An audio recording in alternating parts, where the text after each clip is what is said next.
What's up, booze? How you doing? How's your vacation going?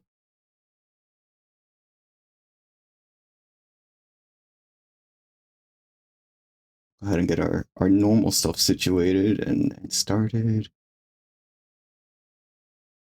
I think this is the right one. No, not that one. This one? This one.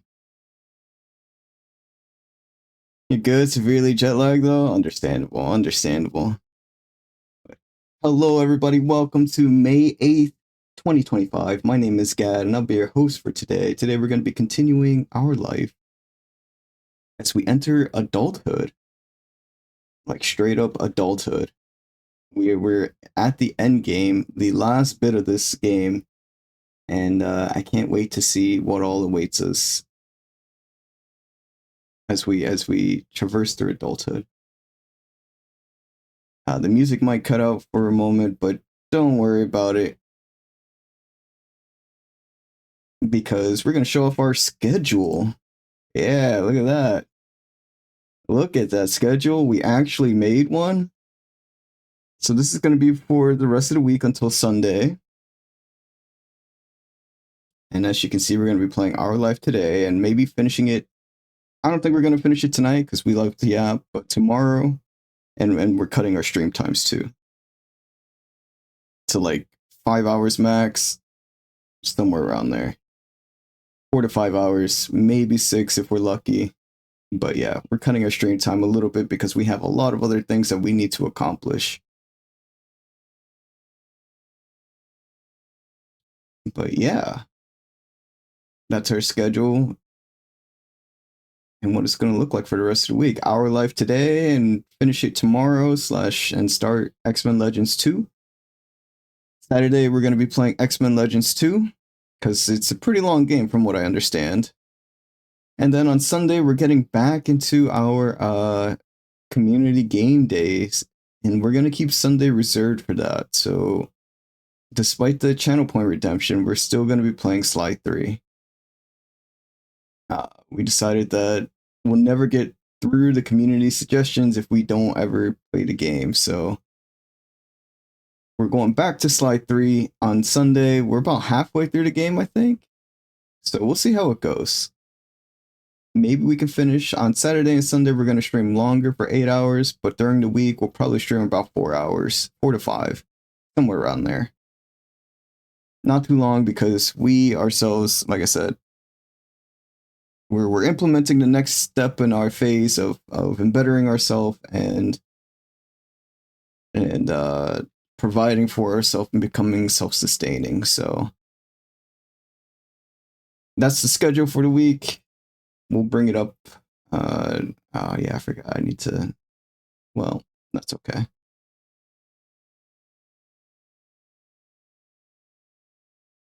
But yeah,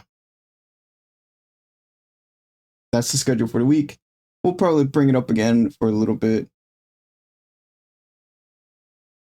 But I'm glad you're doing well, Ooze. I'm glad that you made it safely and that you're, even a little jet lagged, hopefully able to enjoy yourself and have a good time.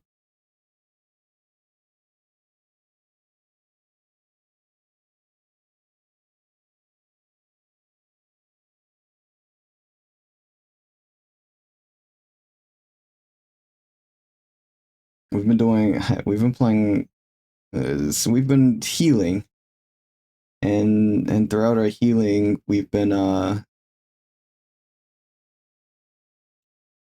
playing Oblivion as well as watching Fate Stay Night, and we've been having a good time with both. Kind of getting back to some of the older things that we used to do, getting back into computer science, getting back into math a little bit, not really so much. So it's mostly just computer science and into cloud computing, as well as we're working on the channel to create our own TTS bot. So hopefully we can get that working soon, because I would really love to have. What I have planned is to have a channel point redemption where you say something and then like it shows up like a message from Team Star Fox, and not only will your message be read, but there'll be a conversation between what you said and the other members of Team Star Fox as as the message is read. So I'm looking to implement that. It's gonna take me some time because I need to learn how to replicate a TTS, and that's something new for me. I've never done it before, and it seems interesting.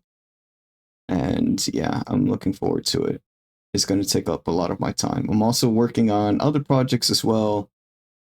I'm continuing a game that I started back in 2023, and right now I'm currently writing the script for it.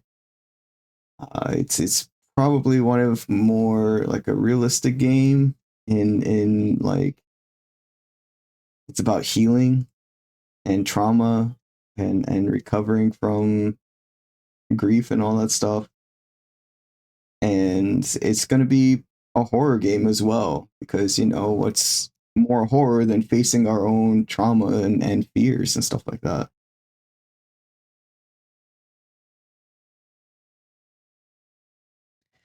So I'm looking forward to that. I'm looking forward to continuing working on that script and fleshing out that story, because it's like I said, it's based off of my life, and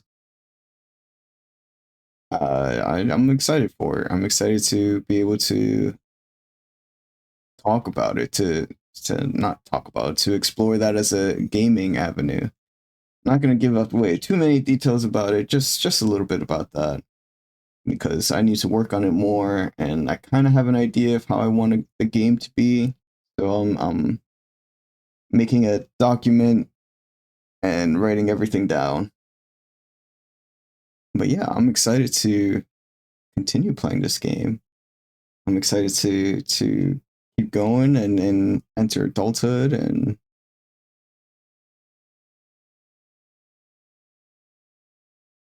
why do I have two of these open? I don't need two of these open.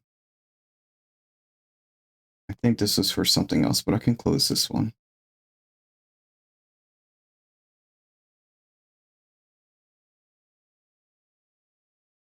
And yeah, hopefully I can add more to the stream as we go into. In a month, we're gonna have our stream anniversary, or our affiliate anniversary. It's gonna be 3 years, I think. Started in 2022, I want to say.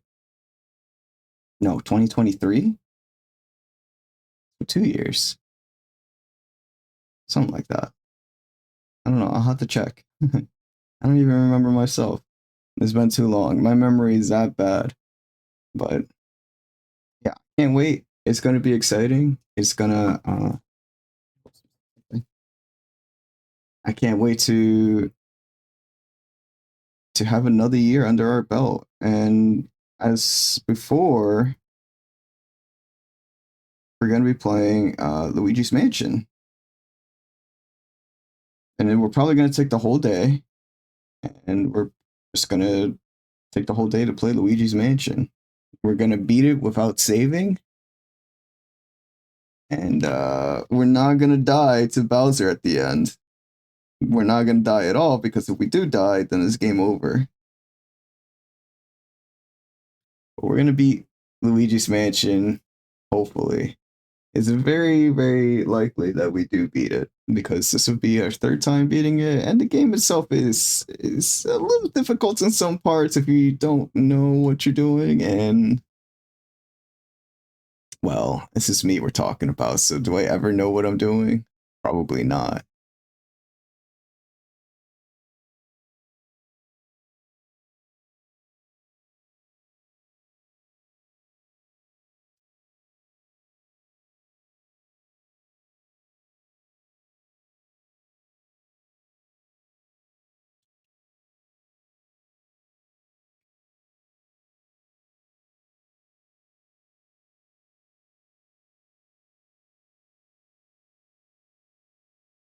What's going on, Var? Good morning to yourself. I forgot to finish getting dressed. Ooh, a 546. Not bad, not bad. You did win. You did win. If you had won the other day, and I'm not saying that, you did, but if you did, what game would you want to see played? Maybe I can pull some strings. Just don't tell GBC.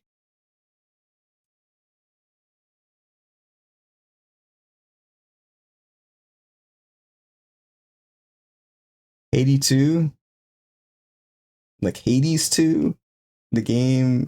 Or are you talking like another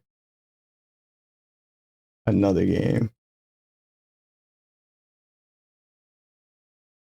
No, Hades 2 is a different game than Hades 2. Okay, yeah.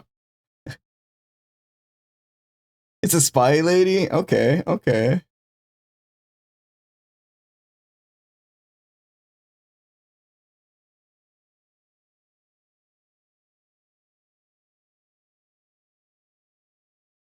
Wow. Her ass is just out. And her tits are huge. What in the hell? It's like fucking balloons.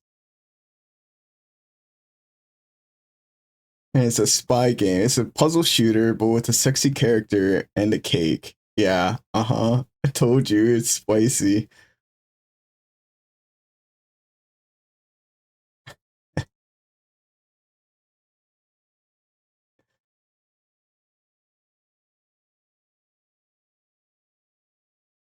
This game will not give you any clue or direction from the narrator. Oh, so we're gonna get lost.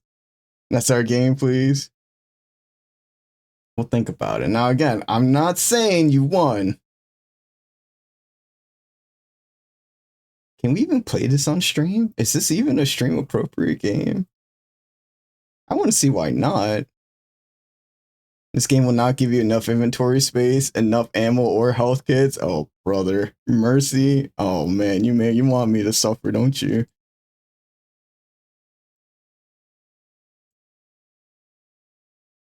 What is their thing on nudity and sexuality? Is as long as it's not like the main focus of the game, then it's allowed, right?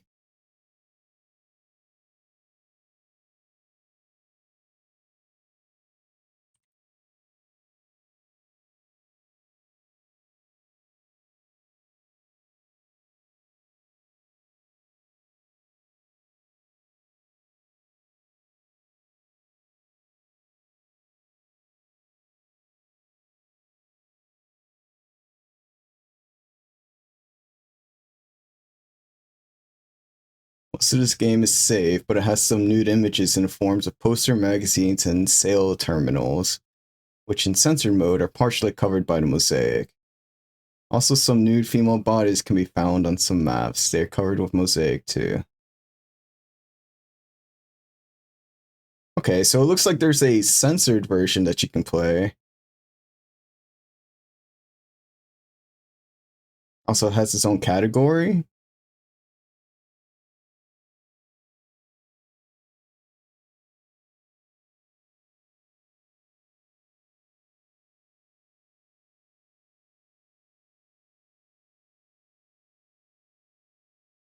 Oh, there's a censor mod. Okay. Oh, well, that's like an extreme censor if you really don't want to, have any of that on there. Okay.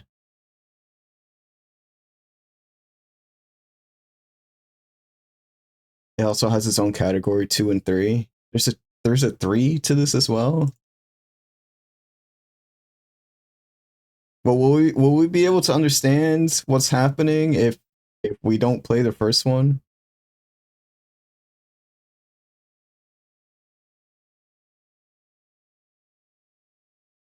I guess it doesn't really matter. Probably, yeah. I mean, we played Silent Hill 3 first, so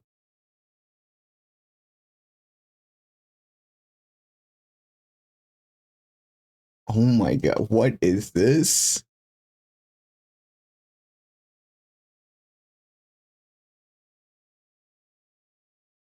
We'll think about it. We'll think heavy about it. Please don't let there be audio for this.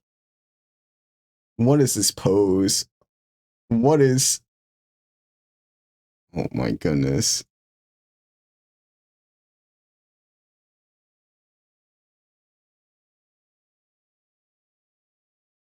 Y'all looking at hens again? It's a game called Haiti 2. Spelled like this. So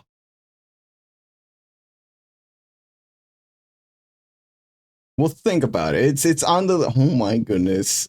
Why is this?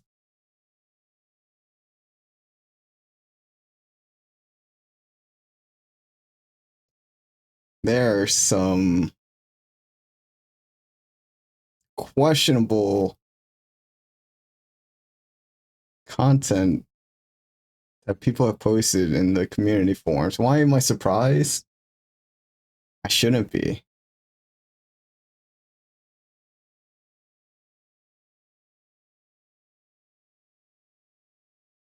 Oh my goodness. Somebody made the character low punny.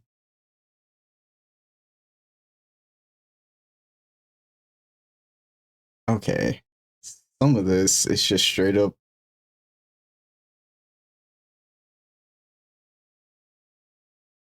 It's fine. You know what? We'll think about it. We'll have it. We'll put it on the back burner for now. I will say we will have to finish slide 3 first if we're gonna play that. If we're gonna play it, and it may be the next community game. It may be the next community game.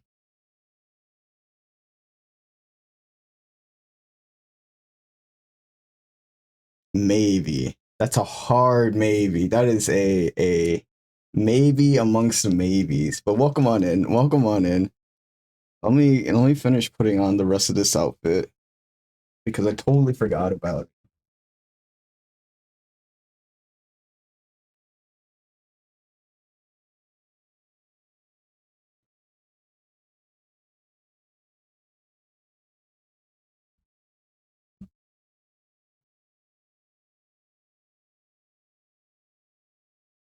All right, just needed the outer jacket here. But yeah, we'll think about it. We'll add it to the list so that we don't forget what it is.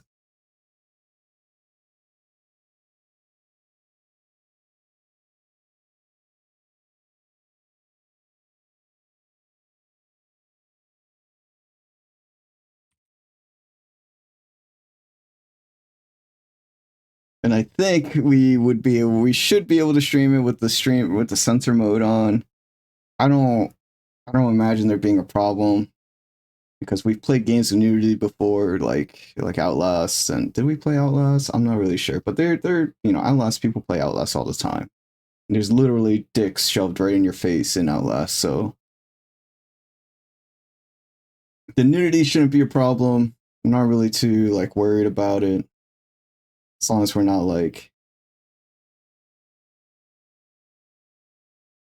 yeah, GBC. Yeah, I know. The community posts are something else. The community posts are something else. I know. It'll be fine. It'll be fine. It'll be fine.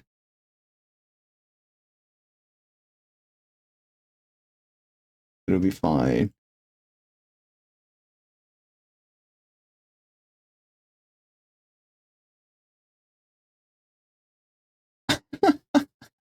That's what I was thinking. Some of those images are. I'm not gonna lie. Some of those images that the community posted are, but I'm not again. There's a censor mode in there. We can take some of it out.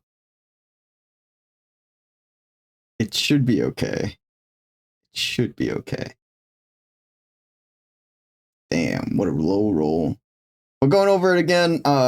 Let's get back to our schedule real quick before we dive into the game. As you can see here, we actually have our schedule posted for the first time since like, oh, that's Gen 1, yeah. Today we're going to be playing Our Life, tomorrow we're going to be finishing Our Life, and then we're going to be starting X-Men Legends 2. Saturday we're going to be playing X-Men Legends 2, and Sunday we're going to be playing Sly 3. During the week we've changed our streaming schedule to be about 4 to 5 hours each day, and then on the weekend, Saturday and Sunday, not Friday, Saturday and Sunday, we're going to be streaming for 8 hours.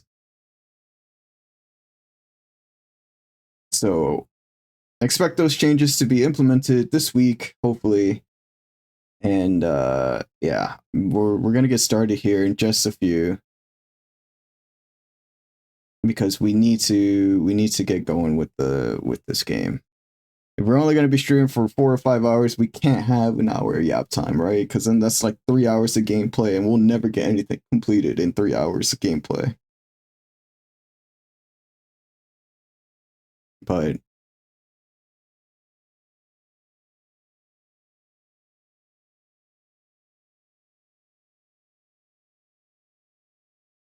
I'm excited.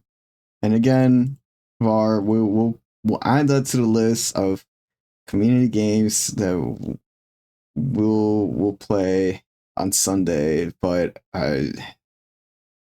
it's a hard maybe at the moment.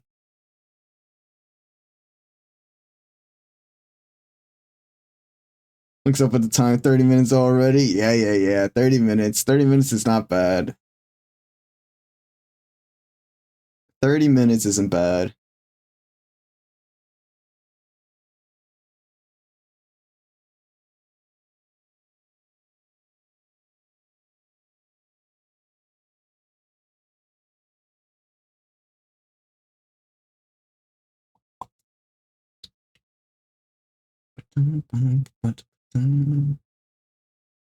Yo, a 25 stream streak GBC. That's nuts.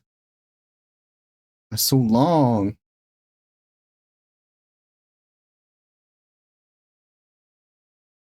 I wanted to stream the other night, have a nightly stream of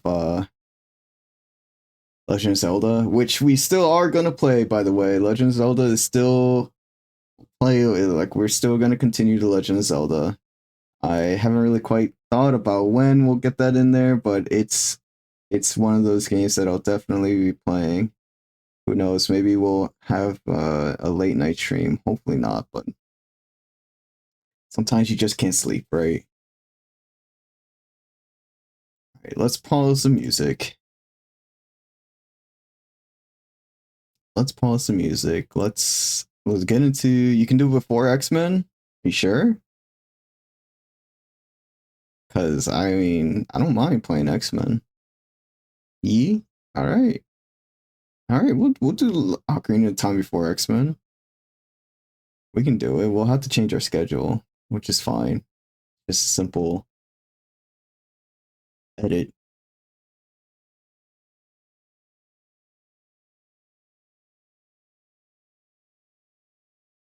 And then we'll play Zoo. Let's get the audio back for the game.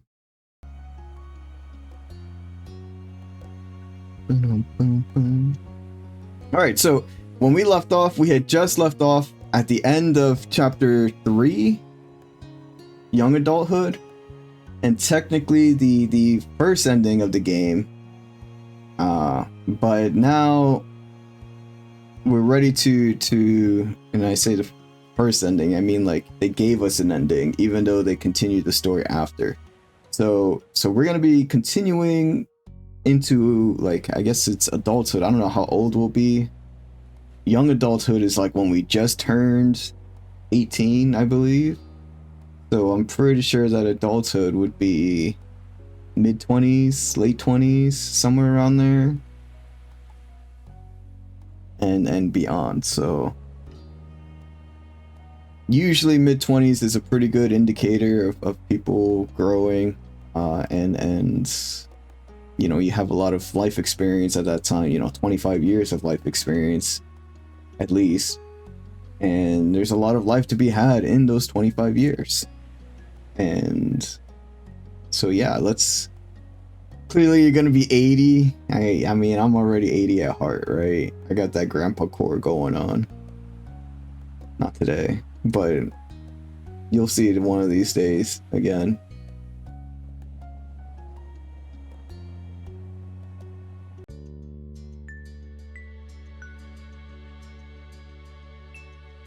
Is this where we saved? I think it is. Yeah, it looks like it.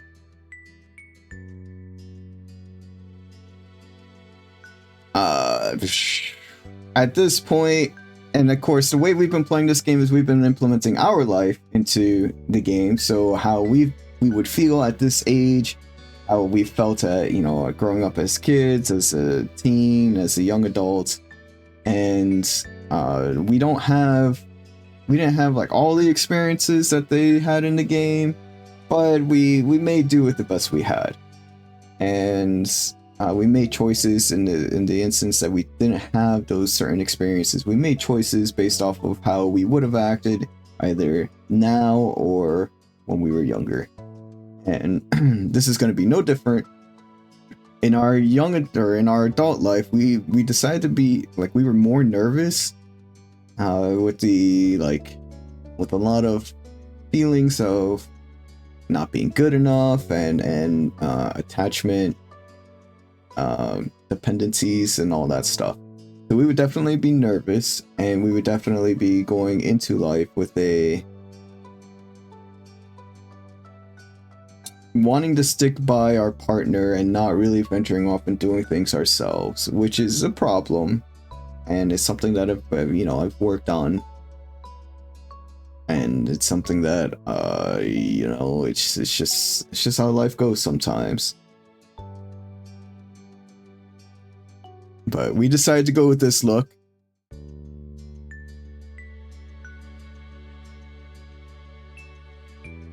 And yeah, I think we're ready to continue, right? I don't think I have anything else to say. I think we're ready to just go for it. Nervous love. Yeah. I think so. I think we're ready. Did I not do this already? I thought it did. Oh, it's Cove. Oh, okay, Cove. Hold on.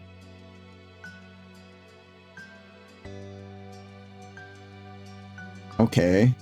Cove's got a lot of muscles, which is to be expected, I guess. Guy works out like every day. Kind of a fan of the ponytail, not gonna lie.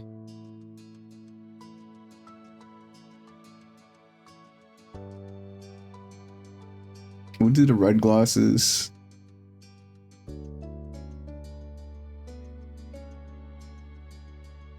We'll give him an earring. I don't know what's the difference between 3 and 1. Maybe the hair is hiding it. Okay, yeah, it is. Okay, short hair doesn't look bad either. And a bigger bulge. If that were an option, we probably would. Yo, what? These tattoos are pretty sick. What the hell?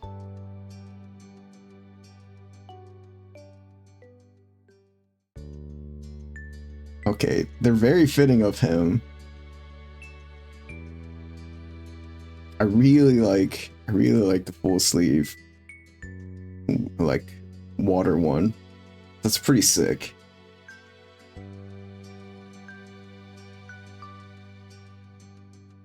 We'll keep him buff.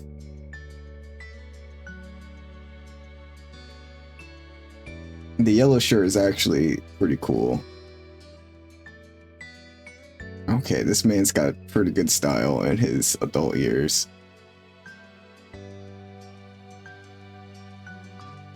I kind of like the yellow shirt on him. I think we might go with the yellow shirt. It's too much. I think this will do fine.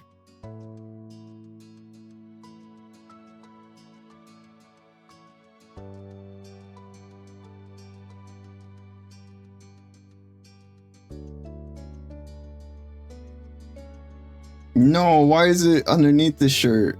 Hold on. You know, it's cute, but I think I like this one better.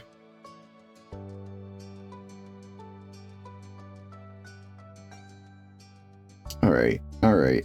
I think we have Cove. I think we got Cove. Look at him.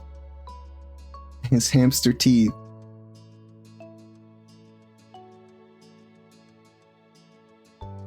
And we can give him sunglasses. That's okay. He doesn't need to constantly be wearing sunglasses.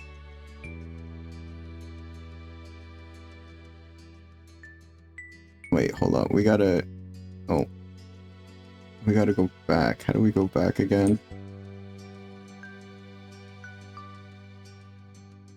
I think we only clicked that. Damn it.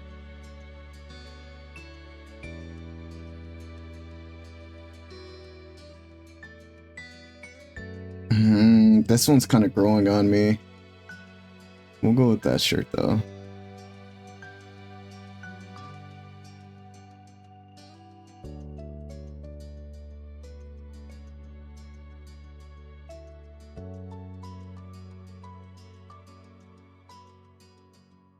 He's 100% sporty now. I mean, I guess I can see it, although I kind of still want him to be mixed. Like, I feel like he'd be alright with his grades. Sure, it wouldn't be something like he's focused on, but...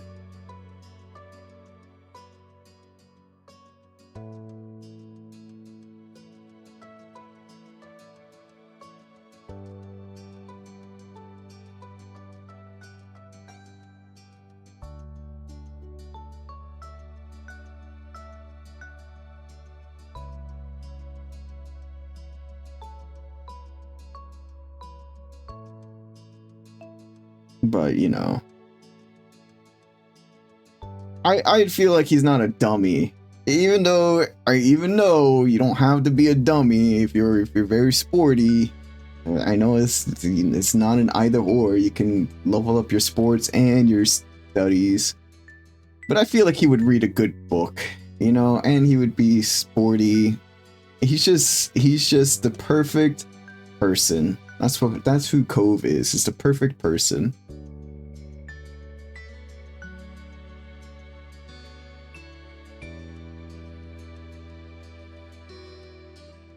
Which initiative level would you like Code to have for step 4? I think we said middle, right? Middle is like, he'll do things and I'll do things. And we'll both be okay with it. Low is me being more dominant and like expressive, and him being more taken back, and high means he'll be more dominant. And so I'm a good middle person, right? We'll go for the middle ground here.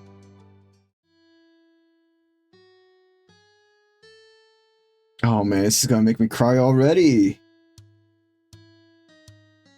Why is it blurry? And so your days growing up in the loving cradle of Sunset Bird came to an end. In the years that passed since graduation, you'd move out of your childhood home and made your way in the world. You lived alone, lived with a pet, lived with pets, lived with Cove and his fish, lived with Cove, his fish, and a pet you picked.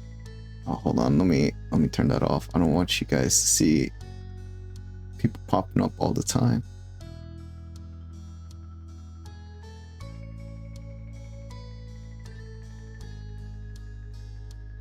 No need for that.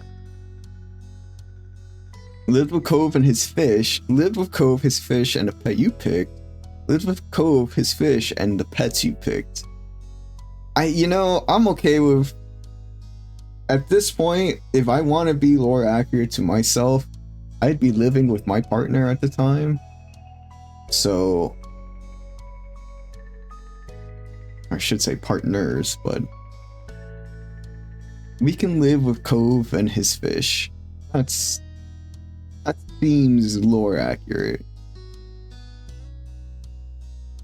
And you Worked at a fine company, had a business of your own, co-owned a business with Cove, had multiple ways of earning income, were still focused on pursuing education.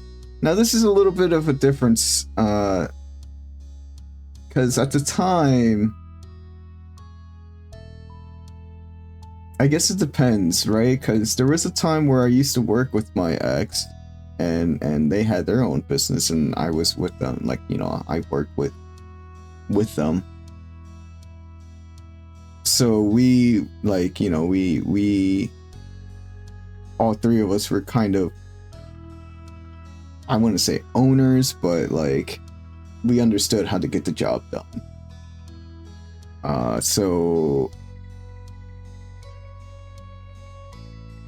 there was that. But at the same time, back in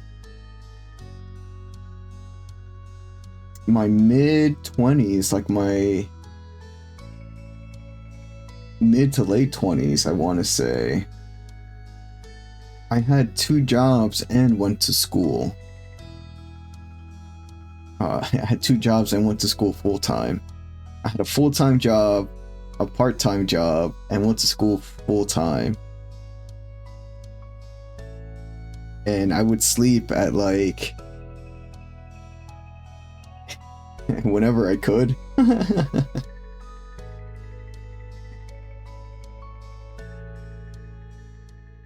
Whenever I could.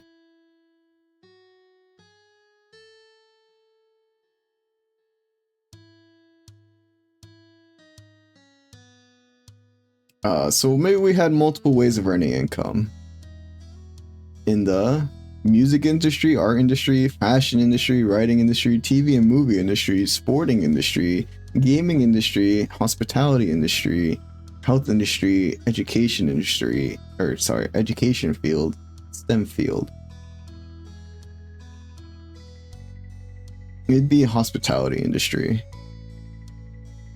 Your family members went through the same kinds of leaps into independence. Liz and Lee both eventually earned degrees and started fantastic careers in new towns. But your moms and Cove's father still lived on the same street as they had for all those years before. It was comforting to you that there were still some things that remained in the old neighborhood. And despite the ever-changing reality of your adult life, your friends were still your friends, though of course things weren't exactly the same for them either.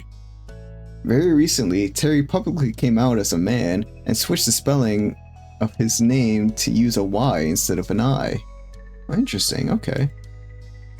He also confessed his love for Miranda, ooh yay, but she excitedly reciprocated. They moved in together recently in the city out past Sunset Bird. Derek was as busy as always, but doing well. He always made an effort to keep in touch, and you even saw each other in person occasionally. One person who did disappear into the shuffle of memories inside your mind was Baxter. After his vacation in Sunset Bird one year, he was just gone. That was a loss you felt. He had become someone you considered a friend during those days. And then there's what became of the sad little boy you grew up with. Cove Holden. Why did he gotta phrase it like that? Like, sure, he had some sad moments, but it's not like he was always sad.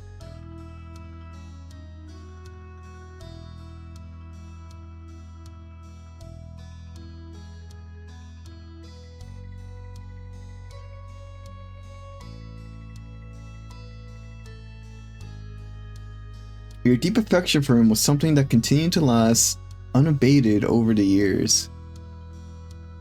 Sorry for the sharp whistle of my S's. I have a gap tooth, so like the S's just sometimes they whistle. Let's see. But hopefully you would commit to each other even more someday. You didn't want your relationship to change from what it was. The two of you got engaged. He was your fiance. Ooh. Would we be engaged already? You know, we're going to change a little bit of my history here to fit more of the game. I would say that we'd be engaged at this point. We've been living together for a few years, right?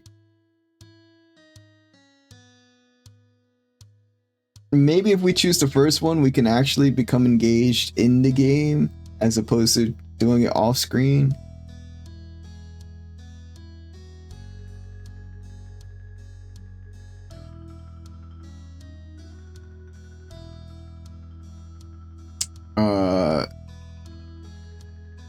Definitely, like, if I want to keep lore accurate, it would definitely be this one. And of course, you know, polyamory isn't exactly something that you can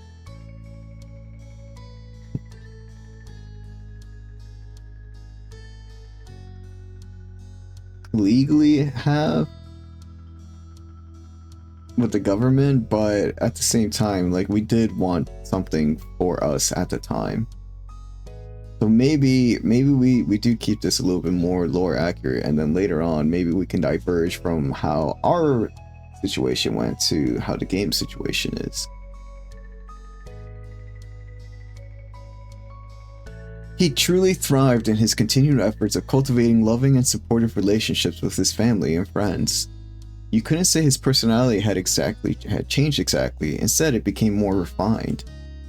Cove was a warm, inviting, considerate man who took the lessons he learned over the years to treat the people around him with patience and understanding.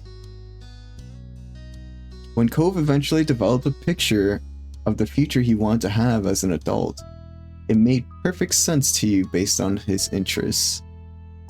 Cove got a 2-year degree.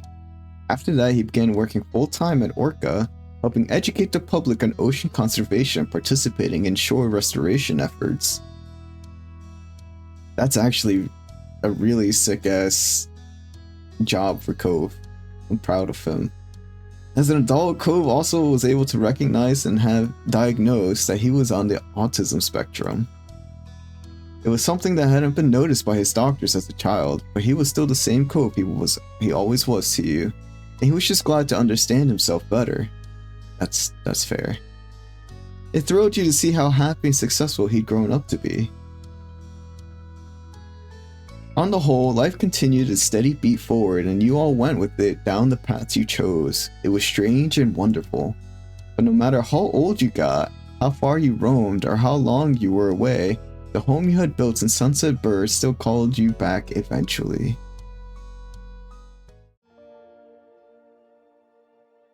I can't tell if this is a different car. I think it is. The car rumbled down the highway. You had started to zone out when a truck in the left lane loudly zoomed past. Wait, are we driving and we zoned out? No, okay. Your driver didn't remark on it. Just like anything else this trip, you went back to staring out the window, letting the scenery pass you by. You did appreciate the spacious backseat of your ride. You hadn't known exactly when you would be coming in, so you had decided to use a ride app rather than ask your moms to pick you up. It turned out to be a convenient choice. You looked forward to surprising your parents at the door. You smiled at the thought of their faces lighting up. Luckily, this hadn't been that big of a trip for you. You lived close enough that the travel hadn't turned into a big production. However, that didn't make the occasion mundane. For once, your moms had decided to have a modest celebration dinner for their anniversary. Unlike when you were growing up and they preferred not to make a big deal out of it, this year they were comfortable having a party.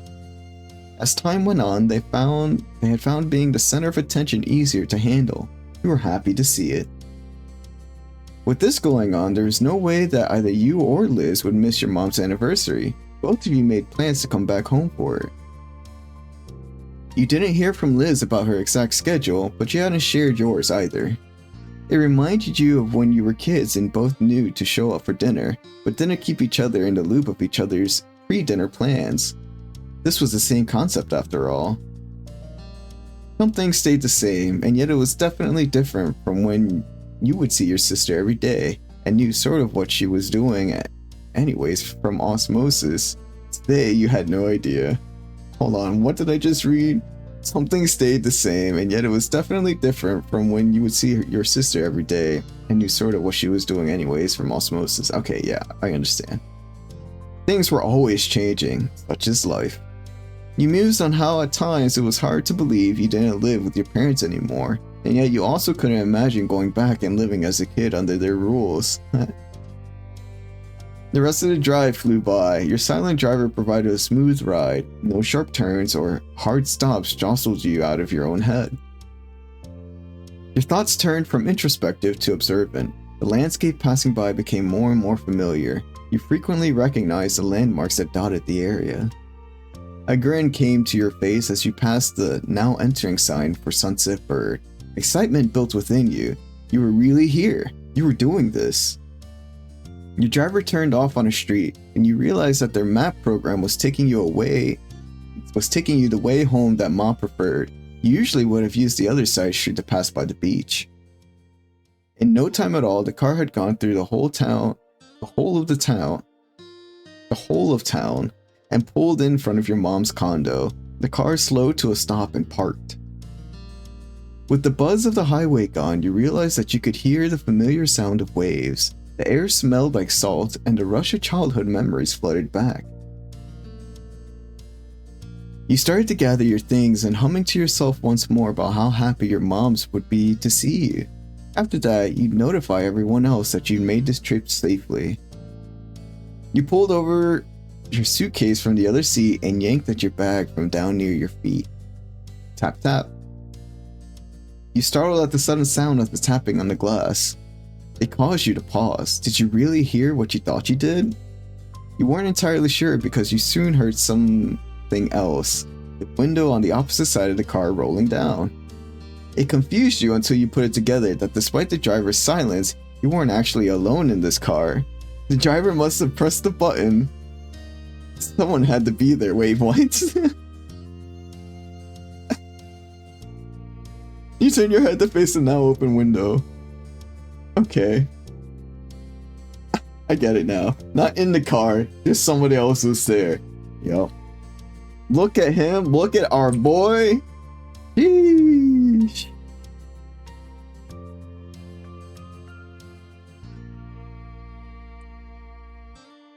There he was, leaning his arms across the window, your beloved Cove Holden. He beamed at you with one of his precious open smiles. Hey, Gad. With a surprise, what a surprise this is. I didn't expect to see you in this neighborhood. He was joking, of course. Seeing your expression, he decided to push it further.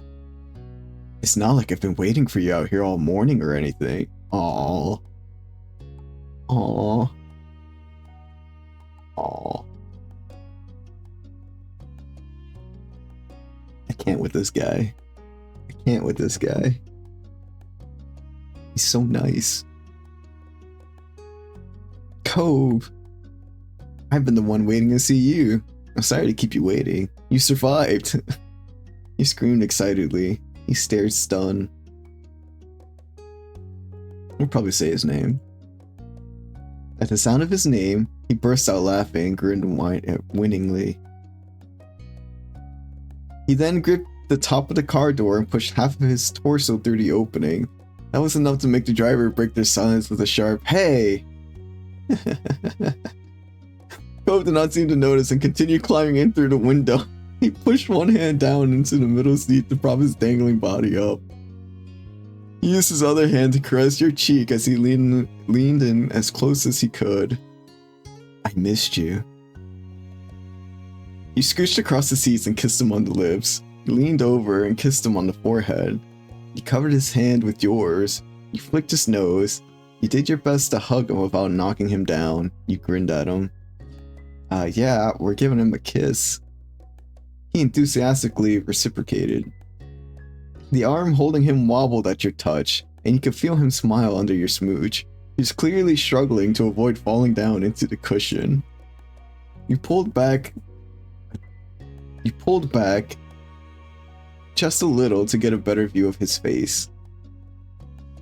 I missed you too. I love you. Okay, now get out of the window, you crazy person. You're so cute. I really should have expected this. You and your windows. That's a good one. He sighed happily.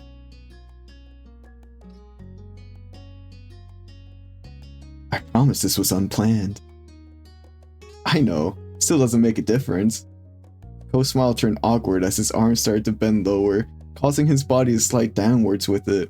He turned his head to the driver. Sorry. I'm always causing trouble in this neighborhood. Cove shifted around some more and squirmed back the way he came. After he had successfully pushed off the window and landed on the pavement with a thump, he opened the car door. You threaded your arms through the various straps of your bags and climbed out. Cove took a few long strides around the back of the car and quickly met you on your side. Cove stood in front of you, and it struck you that the two of you were back in Sunset Bird, reunited once again on this street. He's got the torn jeans too.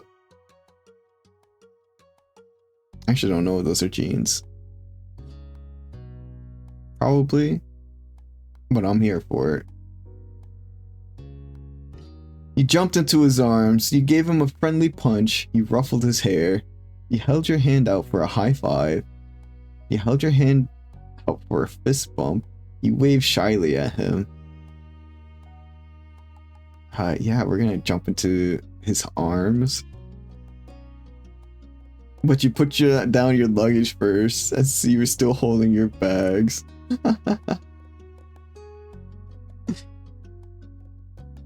We probably put our bags down. You dropped your bags on the paved road and got a bounding start to leap into Cove. He caught you, unsurprised at your action. When you were situated, he leaned back on the balls of his heels and fully lifted you off the ground. His goofy grin let you know just how much he was enjoying your enthusiastic embrace. He didn't have a problem holding you up. His especially large height allowed him to lift you well off the ground. With one last swing, he let you back down. You really were ecstatic to be around him again, and absolutely thrilled that it was here in this town where you were together. Even if it had only been a short time since you had seen him off, you had still missed Cove greatly. It somehow felt a lot longer. Given your different schedules and travel availabilities, it had worked out better for Cove to head out to Sunset Bird first. He only arrived the evening before, however, and secured the hotel room. Until now, you've never had to deal with that inconvenience of being in a tourist-heavy area. It was a fight to get a place to stay close by during the heat of the summer vacation season. Living without him at your place was strange. Cove was basically a part of you at this point. You were glad to feel whole again. Oh. You idly shifted your luggage, then it struck you that you were short one. You got out in such a hurry it was left behind. You reached back into the car to pull it out. Well, I'm glad the driver didn't leave yet. Cove stood aside as you made a dash for the door. You shouldered the small bag and felt relief that you'd be able to brush your teeth tonight. Got everything this time? You stood up straight, everything truly gathered up and out of the car. You gave the backseat one last glance and then nodded. Cove shut the car door after you had moved out of the way. The two of you stepped off the street to give the driver some room. Cove waved. Sorry again. The driver said nothing and drove off. With the road clear, you let your gaze drift across the neighborhood that you had known forever. It was such a small place to spend so many days. You were flooded with memories of going up and down the street during every stage of your life. Being a little kid, following your big sister to the playground, becoming a teen and staying out later, and growing into an adult who left their parents' house behind to be independent. You could feel the summer sun on your skin from all the times you headed out to the beach. You saw the same surroundings that you as a young adult did when leaving home. It was hard to quantify the amount of history you had here. And now you were back. I understand that feeling. Despite taking in the neighborhood again, you never lost awareness of Cove's presence. From the corner of your eye, seeing him, there was a very familiar sight as well. Alright y'all, we got an ad break that's about to happen. We do 3 minutes of ads so that we have 50 to 55 minutes of ad-free gameplay. During that time, we take a break, we get up, we stretch, we move around, we groove around, we grab a drink, we grab a snack, we do whatever we need to. We want you to do the same. Don't let the ad companies win. Do something besides watching the ads. None of us need to watch the ads. Make this a little bit bigger.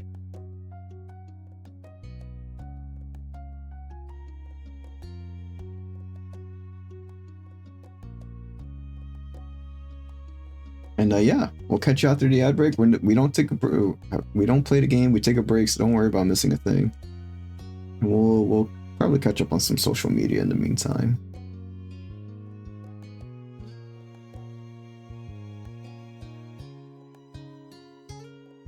Catch up on our friends who are streaming as well.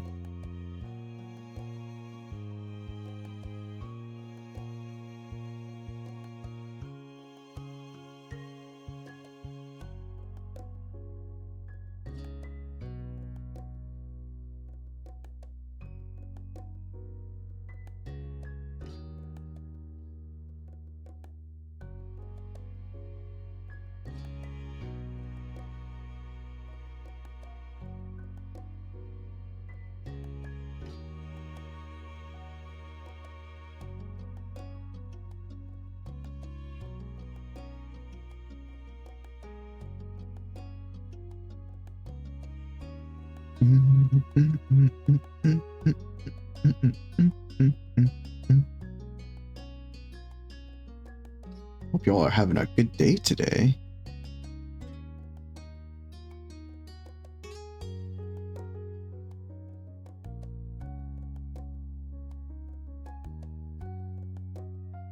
Boom, boom.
Welcome back from the ad break, y'all.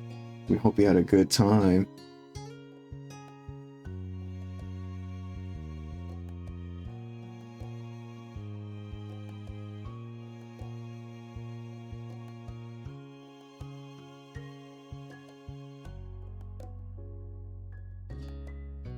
Let's continue on with the story because we don't have that much time. We got plenty of time.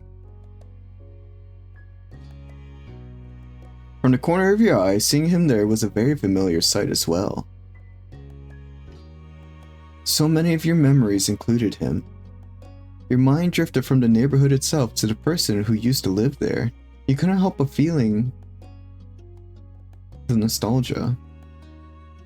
You still remembered his face, his voice, the scar on his arm from days long gone. He had changed so much since you had first met him, yet even with those changes, he was always recognizable. He was familiar like the sky was, in the way you knew the sea.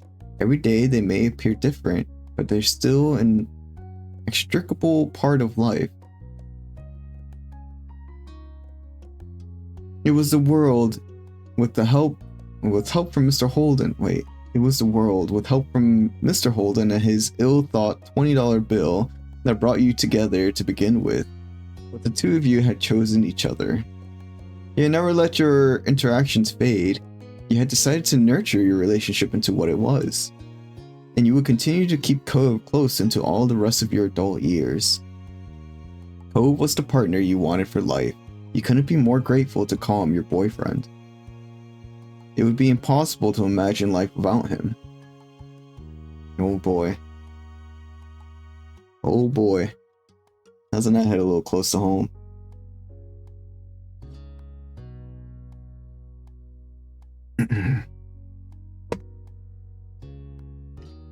Cove noticed you staring at him after a while and smiled with his eyebrows rising in curiosity. He was very transparent in his question if there was something you wanted to say. You shook your head and returned him a soft expression. You let yourself get carried away in the tide of memories, but now it was time to focus on the present. You gestured to your house. Your moms are waiting for your arrival still. Cove nodded and then pointed at all your luggage bundled around your legs. Can I help with any of that? Yeah, thank you. You can help with all of it. No, it's like carrying in all the groceries in one go. No, the house is literally right there. No, you dropped them.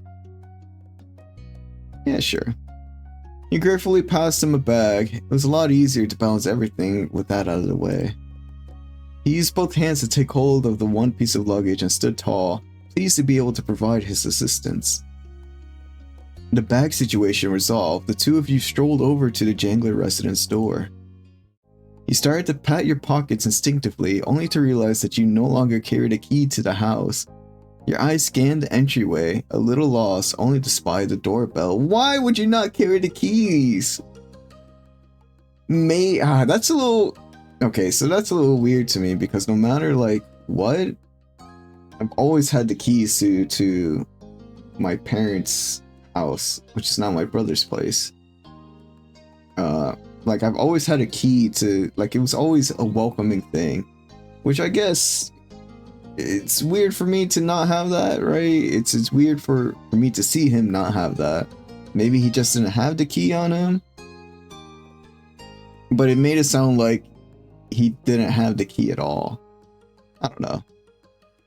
Just from, like, everything that they described with the parents and all that stuff, it just wouldn't feel like he would,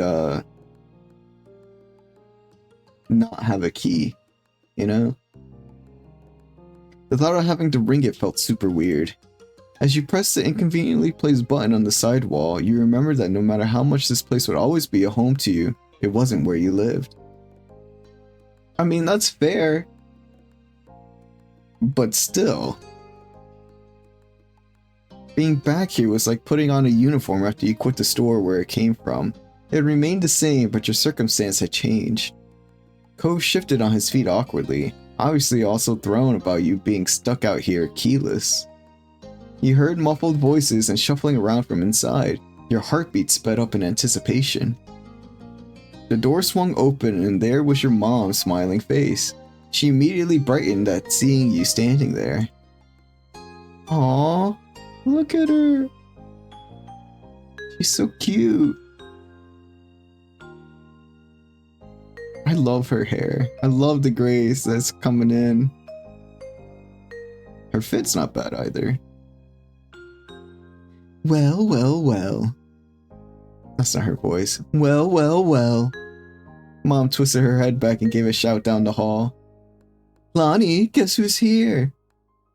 There was some more distant noises.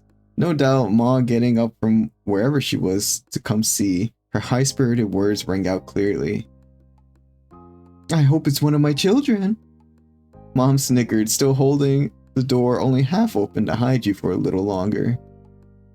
Cove flushed as if suddenly realizing that he was going to be present for your mom's enthusiastic welcoming of you. You smiled to reassure him that he wasn't intruding. Ma finally reached the door and peered over Mom's shoulder. It is! Hello, Gad. Aw, I like her outfit. It's really cute. She's so cute. They're both so cute. She gave you a once-over, patting the tops of your shoulders and moving down the sides of your arms, before she nodded in satisfaction that you were in one piece. How sweet. This is a wonderful surprise. Ma inclined her head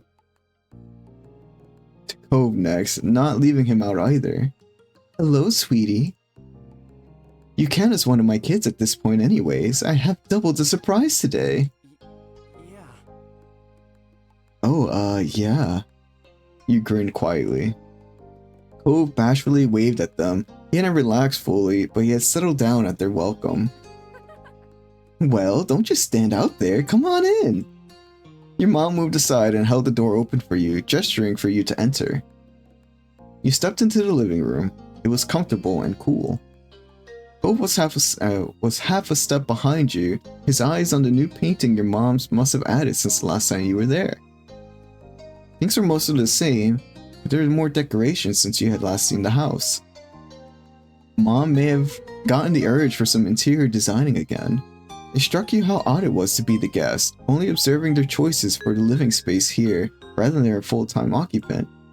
Mom came up in front of you, excitement in her eyes. I'm so glad you're here. That's fine. You know your mom and I would have been happy to pick you up, but you're self-sufficient and responsible. That's okay. What matters is that you arrived safely. Mom appeared at her side with a nod.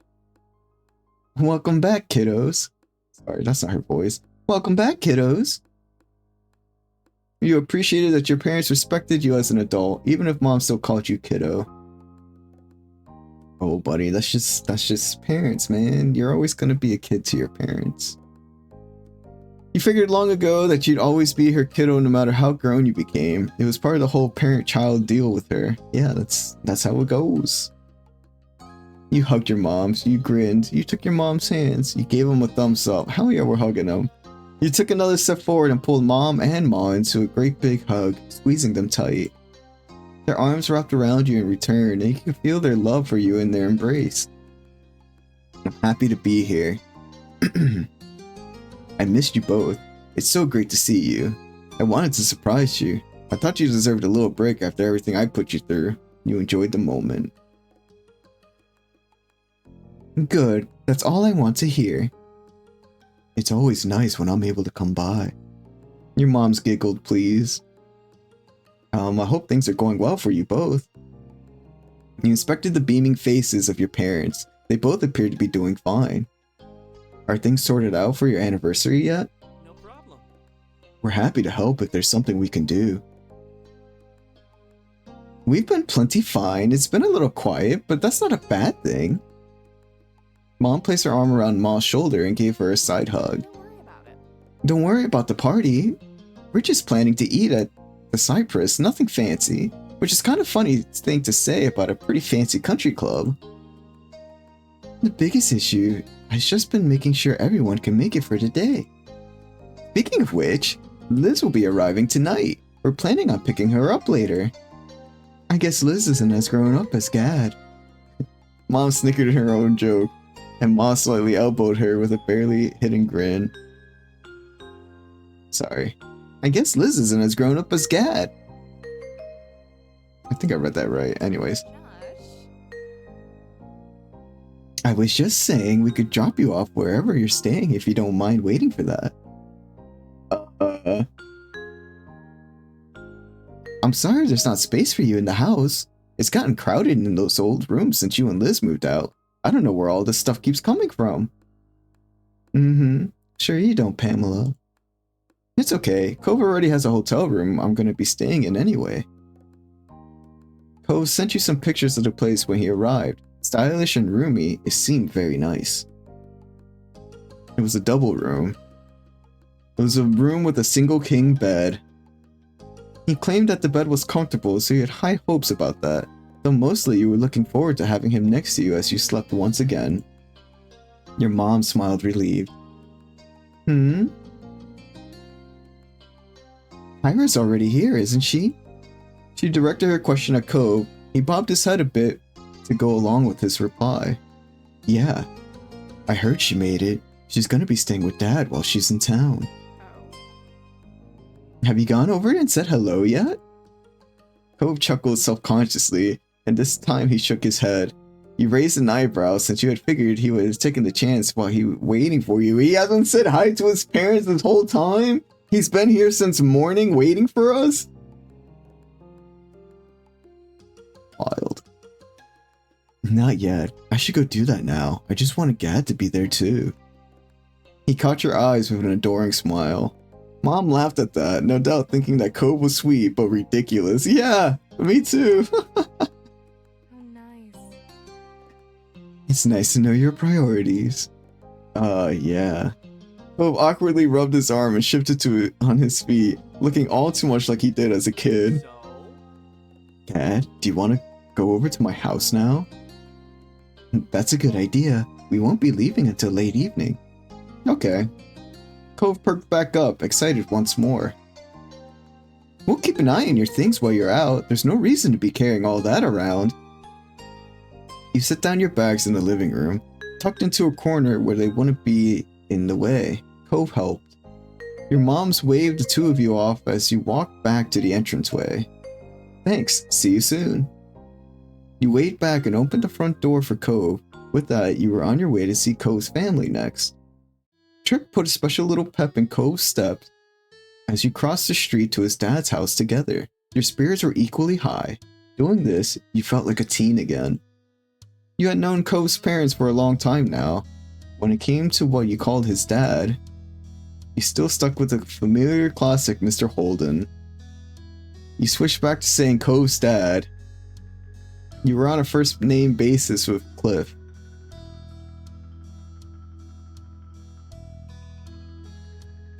You know,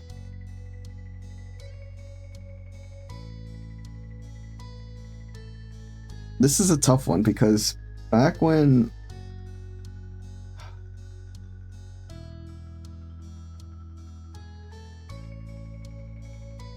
with my ex's parents, I would use their first name.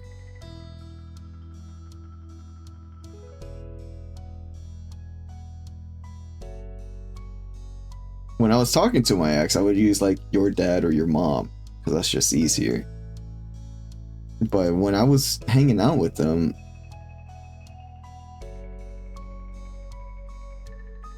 I would use their first names. Although it was an awkward on your tongue at first, it rolled off comfortably now. You appreciated how much he saw you as an adult and friend, and not just a kid from across the street. For his mom, you're still on a first name basis with Kira. He called her mom 3 in a non-serious way. I love this. I kind of want to do this.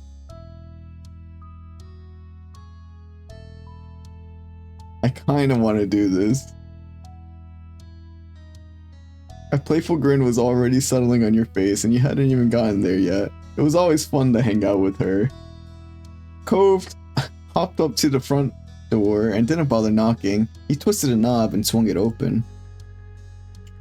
With a grin, Cove gave you a gratified thumbs up. You shook your head in disapproval, but you both knew that you hypocritically supported his behavior.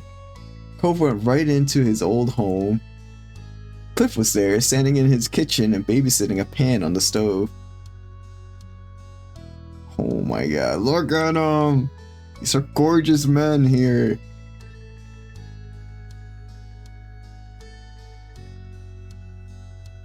His head turned at the sound of footsteps, and he brightened instantly at the sight of you both. Cove matched his enthusiasm instantly. If it was anyone else, you would have thought he was lighting up with a childlike joy over seeing his dad again. But since you knew what Cove was actually like as a kid, you were aware this level of happiness with Cliff was definitely not equivalent to any childhood feelings of his. Dad. Cove! I don't know what voice that was. Cove! Cliff graciously pushed what he was cooking to a different burner and flipped off the heat. He rushed over to you both. Cove flew forward and met him halfway in a hug. Aw, Cove squished his eyes shut and held his dad in a tight hug. Cliff soothingly rubbed his son's back. The more of an adult Cove became, the more he turned into a big daddy's boy, it seemed. Aww. I've missed you. I've missed you too. It was sweet, and teasing aside, it was wonderful to see them at this place in their relationship after years of struggling to connect. When the hug broke, Cliff hooked an arm around his son's neck. He let out a deep laugh. I still can't believe you outgrew me. I really thought I had that on him after he graduated from high school, but then he had to keep going. Chuckling, he shook his fists in mock anger. Cove ducked his head and laughed in kind. Sorry, Dad. Cove's cheeks turned pink and he averted his eyes. He was becoming bashful, so you knew he had more he wanted to say. Cove softly added, but I was raised really well. Sorry, that's not his voice, but I was raised really well. His dad's expression instantly crumbled with emotion. He sniffled. Cove put an arm around him too and tugged him into a side hug. He observed their little reunion fondly, happy to let them enjoy their moment. They were a perfect pair of sentimentality. Cliff eventually turned his attention to you. Hey, Gad, so great to see you. He pulled away from Cove and approached you with a little wave. He was back to his cheery self. Hi, Cliff. Cliff, it's so nice to see you. I miss you, Cliff. You didn't say anything. Say I miss you. You waved, you offered him a high five, you gave his arm a pat, you hugged him, you smiled. We'll go for a hug. Within seconds, you had your arms wrapped around his middle, and Cliff hugged you back just as tightly. There was a quiet sniffle. You breathed a sign. You breathed a sign of relief, happy to be home. I missed you too. Never feels right around here, but I'm not seeing you both running back and forth across this neighborhood. Cliff cleared his throat, pulling attention to himself. He crossed his arms. But before we get too carried away, it's not a real reunion yet. Kyra's still in the guest suite. I'll go get her. He eagerly bolted down the hall, and could hear every step he took. It ended with a distinct knock. Kyra, they're here. It was only seconds before there was the sound of a door being yanked open. The pounding of feet hitting the wood floor grew even louder this time. My baby. Aww, look at her. She's so adorable. Her hair is still so good.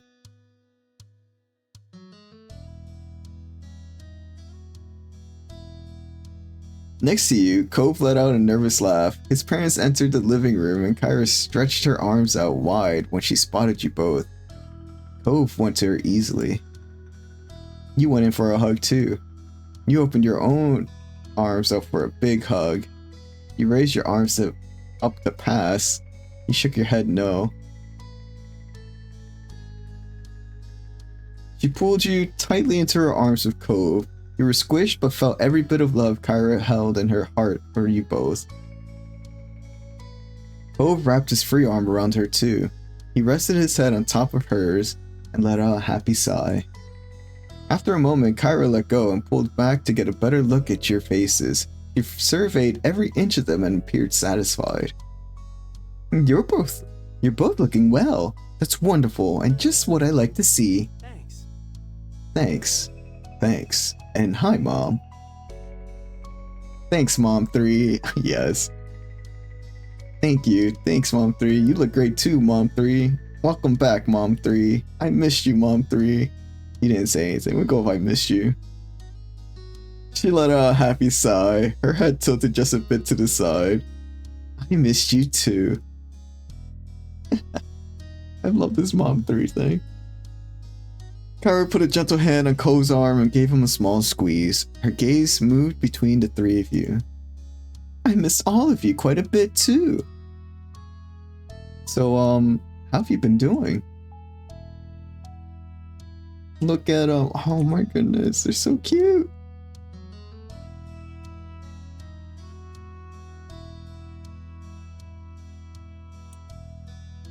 Kyra gave a nod for Cliff to go first. Cheerfully, he waved a hand. No worries. Oh, same old, same old. Still got the shop, still got my friends and family, of course. And still the most exciting thing around here is seeing who will rent that one free condo. Incredible, I always knew you were such a snore. They snickered and you couldn't help but peek at Cove. He rolled his eyes dramatically, drawing out a few giggles from you.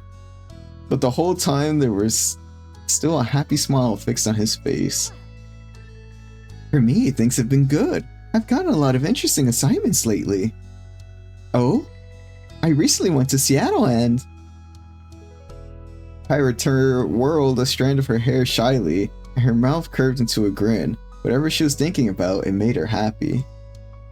Things have been still going well with that guy from work. But it's a little early to bring him all the way out to California to meet the family. Aw, she found someone, she moved on, she found somebody else. Mr. Holden, what about you?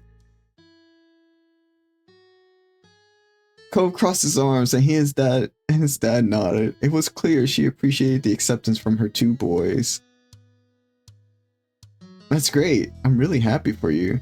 I hope he gets the seal of approval when he does come around. You silently nod as well. Thanks. You were honestly glad that things were going well for her. She was clearly grateful for your approval as well. So that's us. Do you two have plans for your first date back? The only thing I have to do is pick up Liz later tonight before we head back to our hotel room. Great. He suddenly looked over his shoulder, his eyebrows pushed together. I'm glad you're here, but I just remembered that I was in the middle of cooking something.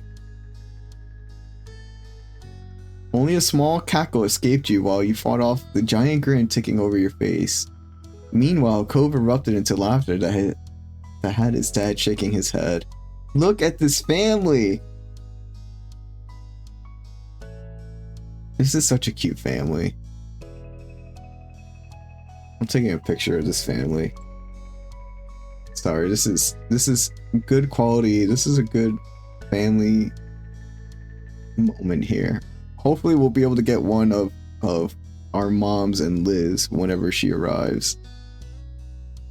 Because like this is a damn good reunion.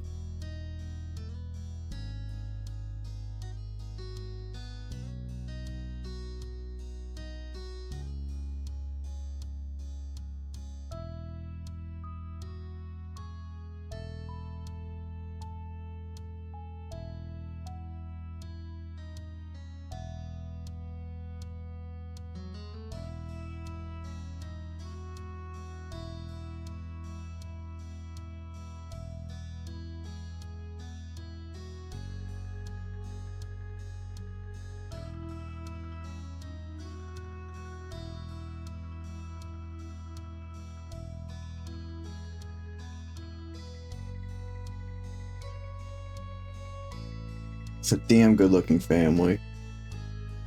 They aged gracefully too. Cove has a tattoo? Yes! Look at that tattoo! How's it going, Fungi? Welcome on in. Yeah, we gave him that tattoo. Because that's a sick as fuck tattoo. Holy shit.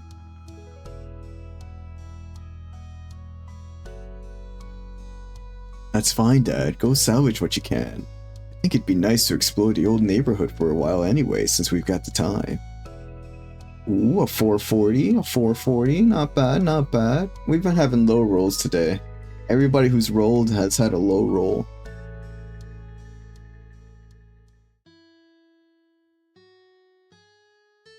Cove directed the last part to you as he spoke, hoping that you'd want to go with them. You nodded automatically. You were already looking forward to it. You wouldn't mind to be Cove's stepmom?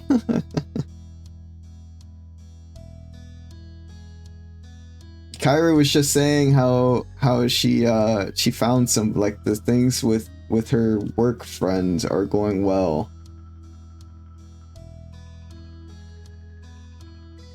It's unfortunate, I know. That's a perfect idea. That's not his voice. That's a perfect idea. Makes I think so too. You should go enjoy the day. I'll hang back here so it won't be a third wheel. And someone's got to keep an eye on Cliff before he catches the whole kitchen on fire. Mom, you're not a third wheel. Cove stiffly stuck his arms against his side like a little child. A small smirk tugged at Kira's mouth. She winked. You know what I mean. Have a good walk. I'll see you both later. Can't quite nail his I'll see you both later. It's like, it's a little bit deeper, but I can't quite get there while doing that, like, surfer accent. Cheerily, Cliff waved before going back to his cooking. Cove smiled warmly. Bye. Okay, bye. Bye. Cove trailed behind you as you walked into the welcoming summer sun. He stopped, closing his eyes to stretch his arms in a warm raise. You felt Cove take your hand, you took his hand, you linked your arm around his. Can I have a piggyback ride? Do you want a piggyback ride? You walked side by side.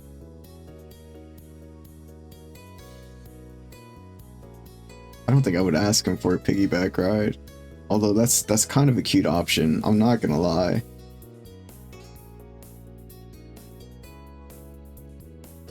We can link our arms. His heat soaked into you. It was better than any ray of sunshine. It was Cove. No piggyback? Alright. We'll go with the piggyback. We'll ask him so that we can be the what is it called in this situation? Who, if one is getting the piggyback ride, does the other mean that the other one's the piggy? Will be the piggy in this piggyback ride? Cove raised a doubtful eyebrow, assessing you. He smiled apologetically, and you instantly knew that he wasn't going to take your offer. Your shoulders slumped. Sorry, Gad. I'm just really too big. Okay.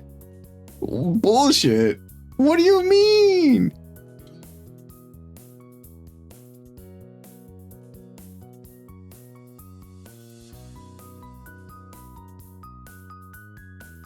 Thought you would be the piggy and he would be the backpack. He called you a weakling? He did! He's just like, nah, fam, you can't carry this. Are you serious right now? Get out of here.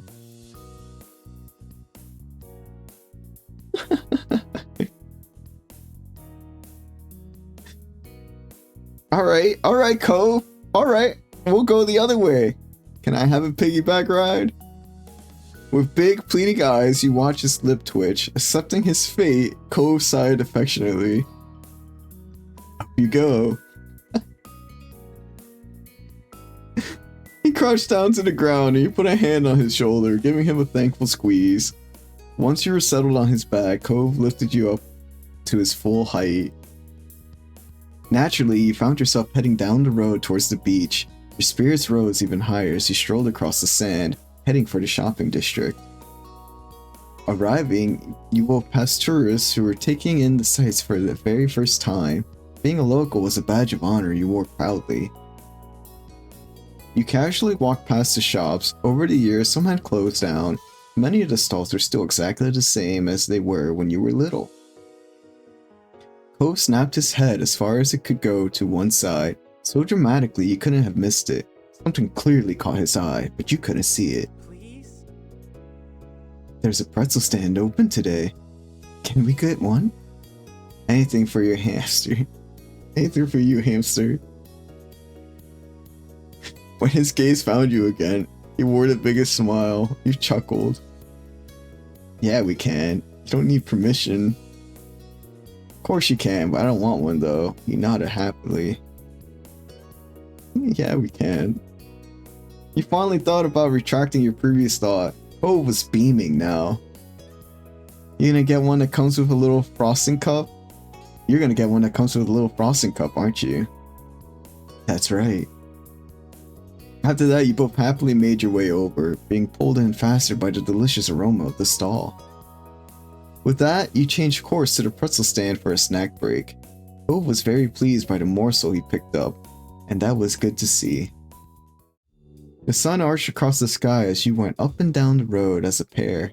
By the time you returned to the beach, day was beginning to fade into night. Cove kicked his shoes off, tossing them into the sand. He wanted to get his feet wet in the waves as fast as possible. You joined him, you avoided the water. Let's go with him. In seconds, you had your feet free and your shoes abandoned in the sand. You kept going until you were ankle deep in the water. Cove sighed contentedly. You followed his line of sight to the setting sun, painting the sky with hues of orange and pink. It really feels like summer now. He wore a bent smile when he turned to you. The light illuminated like a halo behind him, and the sight took your breath away. In fact, it's hard to think of anything that feels more perfectly summer than moments exactly like this. Being here at sunset in Sunset Bird with you. I'm so glad we were able to come visit. I do like our living situation now over just being neighbors, but still. Bashfully, your gaze fell down to the ground. You drew squiggles into the sand with your foot while your heart fluttered thinking about what Cove said. I'm happy too. Of course we would have ended up like this again, sooner or later. This is a wonderful day. I guess it's not so bad being back into the old neighborhood. You didn't have to say anything. The last rays of sunlight glittered on the water, mesmerizing you. You couldn't help but feel like this was exactly where you both belonged right now. Cove murmured quietly, losing himself in his thoughts again. Shortly after, you saw his hand shoot down into the sand. He stood straight back up with a lopsided smile and got to work brushing the sand off his prize. You knew without a single word, Cove found a new shell for your collection. As you wandered down the beach, Cove followed at your side in comfortable silence. Your shadows stretched across the sand like they were leading the way. The only noise you could hear were the soft footfalls of your feet and the waves gently rocking into the shore. For a moment in time, it felt like there were only the two of you in your own little world. Eventually, the bubble popped when you realized that your phone was going off. It was Ma, hoping that you were going to be back soon. Curious, Cove's eyes slid down to your phone. You let your hand fall back down to your side. You held the phone pressed against the palm of your hand. It's Ma.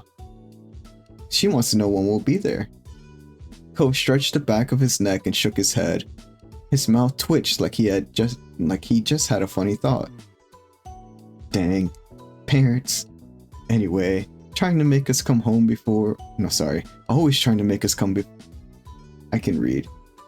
Dang, parents. Always trying to make us come home before it gets too dark. You laughed. There's no escape from curfew as long as we're in this neighborhood. Parents are such a pain. Sucks that we always have to leave already. Don't act like a little kid, he shrugged. You think after all this time, they know that we always find our way home. I think she knows. She's probably just excited to spend time with you. Think so? Yeah, if I was her, I'd be missing you too. After one glance, you put your phone away again. Cove gave a small shrug. Ready? Yup. Let's go. Together you left the beach, feeling the call of home pulling you forward.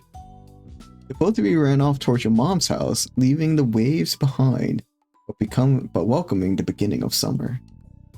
Cove and you ran up from the beach, sand flying from your steps.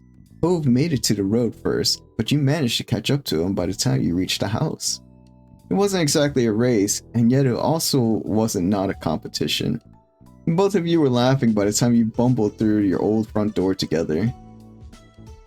Your moms were seated in the living room, their eyes sparkled as they locked on you and your light dusting of sand.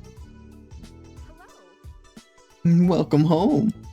Mom leaned forward, eyebrows raised at your jubilant entrance. Ma sighed wistfully. Aww. That brings back memories. Cove chuckled shyly as he scratched the back of his head. I hope we're not too late. No, you're just in time, but you better start packing it up. Liz will be waiting. Ma nodded as she stood up from her seat. She lightly ran her fingers over her clothes to smooth out the wrinkles. It took you a second to remember where you had put your stuff. You needed to get it all in the car so you could get everything back to your hotel. Can I help? You shrugged and directed him to your bags. With Cove, your mom's, and yourself on the job, it only took one trip to the car to get everything. Cove firmly closed the trunk, and you thanked everyone for the assistance. Of course, kiddo. Come along, Jangler family. Let's get in the car. You saw Cove hesitate for a second. You couldn't have that. You got his attention and spoke quietly but deliberately. You too, Cove. You count. Thanks. Exactly. Well said, Gad. Cove climbed into the back seat with a decidedly touched expression on his face. He got in on the other side. When everyone was situated and buckled, the engine was started, and Mom pulled out onto the street. You couldn't help but feel amused to be stuck in the back seat with Cove. Your mom's driving you around. It really was like you were little kids again. Cove caught you staring at him and gave you a bent smile. He was probably on the same wavelength as you from the sheer mischief in it. There was some light chatting on the drive. No one brought up anything too deep. It mostly became swapping jokey stories. The entire trip was marked by a heavy sense of anticipation. Everyone was ecstatic to see Liz and hear what she had been up to. When you neared the airport, Mom pulled out her phone to call Liz. Ma followed the signs to the correct pickup area and asked for you to shout if you saw your sister. Yeah, Liz, we're waiting at Wing B. There's a blue sign that says North America? Alright. Tell her that we're right in front of the building with blue windows. She says she's outside, right by a yellow truck. Sorry, I lost the voice of Mom. She says she's outside, right by a yellow truck. I see at least 3 yellow trucks. I think they're doing work at the airport.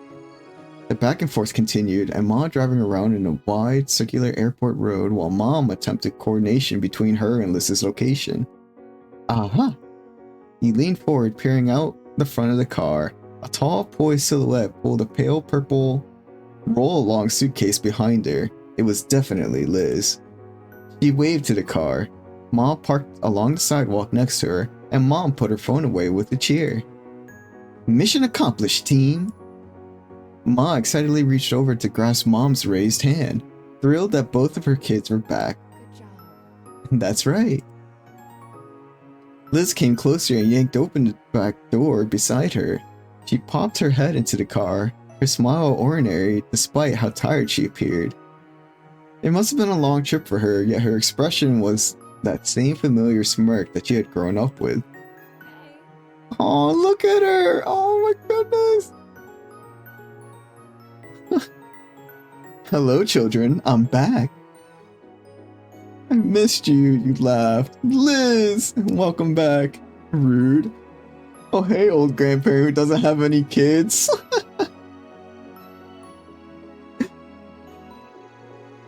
Gad. You smiled at her. You reached over and hugged her. You poked her cheek. You took hold of her hand. You shook your head. You quickly unbuckled and then launched yourself at your sister. You wrapped her arms around you and squeezed. Oh. Sorry, this is choking me up. Reunions like this, I'm a sucker for them. I am such a sucker for reunions like this. I'm a very emotional person. And even when I went to go visit my sister, like, it's that feeling, you know, it's that feeling of reuniting with family. It's just, it can feel so good sometimes.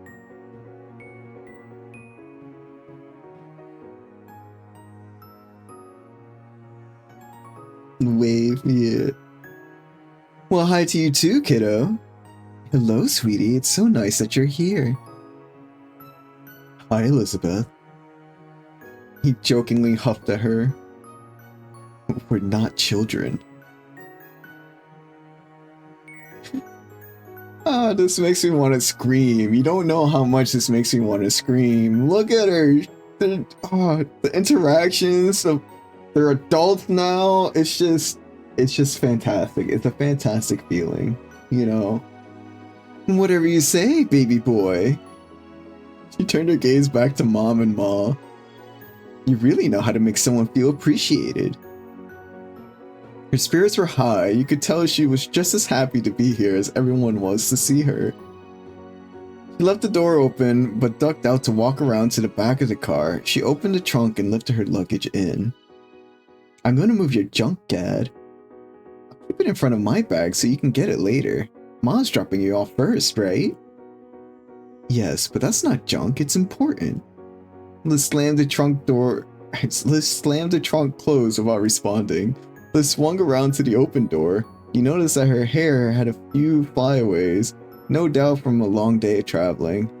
He leaned against the frame of the car, giving you and Cove a significant look. I am not sitting in the middle. I already had 5 hours of that nightmare on the flight. There's no way I'm getting in between the two of you. I mean, really, who would ever want to be the person pulling Cove Holden and Gad Jangler apart? Cove puffed up indignantly yet again at her classic tease of your relationship. Liz continued along like she didn't notice. I don't care how you decide who's scooting. I figure you can fight it out somehow. Cove glanced over at you and shrugged. He unbuckled his seatbelt and moved to the middle. Thanks, Cove. I guess I'll always have a bossy big sister. Sorry you're always in the middle, Cove. Some people just must get their way. Good job, I wasn't moving. No problem. I'm almost disappointed it was so easy. I meant it when I said we weren't children anymore. It's just a middle seat. Nice. Liz shrugged, not losing any of her smugness. Keep telling yourself that and I'll keep Keep telling yourself that and I'll keep taking the window seat. With the window seat open, Liz squished herself into the car and shut the door. When everyone was settled, Ma began to pull out. Let's go.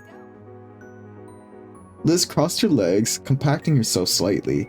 She braced most of her weight on the door behind her instead of sitting up straight. It gave her a little bit more room. Hopefully we finish this journey. This car is almost as old as we are. Now. And it's still just as good as you are. All the complaining definitely means Liz is back. We're equivalent to this junker? Hey, I love this old car. He silently watched what was happening outside the window. We gotta poke a little fun. So complains Gad. Alright. Not bad. Not a bad retort. Mom turned up the radio as Mom emerged onto the highway. The station was familiar, the normal soundtrack for when she had driven you and Liz around town. Liz bounced in her seat, enjoying the classic tune. The song would be old enough to vote at this point if it was a person. That was hard to believe. With Liz, the conversation livened up despite it getting later and later in the night. She told you all about her week and all the travel preparation she made. By the time she made it to the actual tale of travel itself, Liz started chuckling. On the plane, Liz had sat next to a couple of girls who had talked a lot about how well they could read people. Liz recounted their conversation with her in hilarious detail as they had apparently tried to guess her occupation only after shaking her hand. Neither of the girls could agree with one another and Liz had refused to just tell them. However, the drive to your hotel was only so long.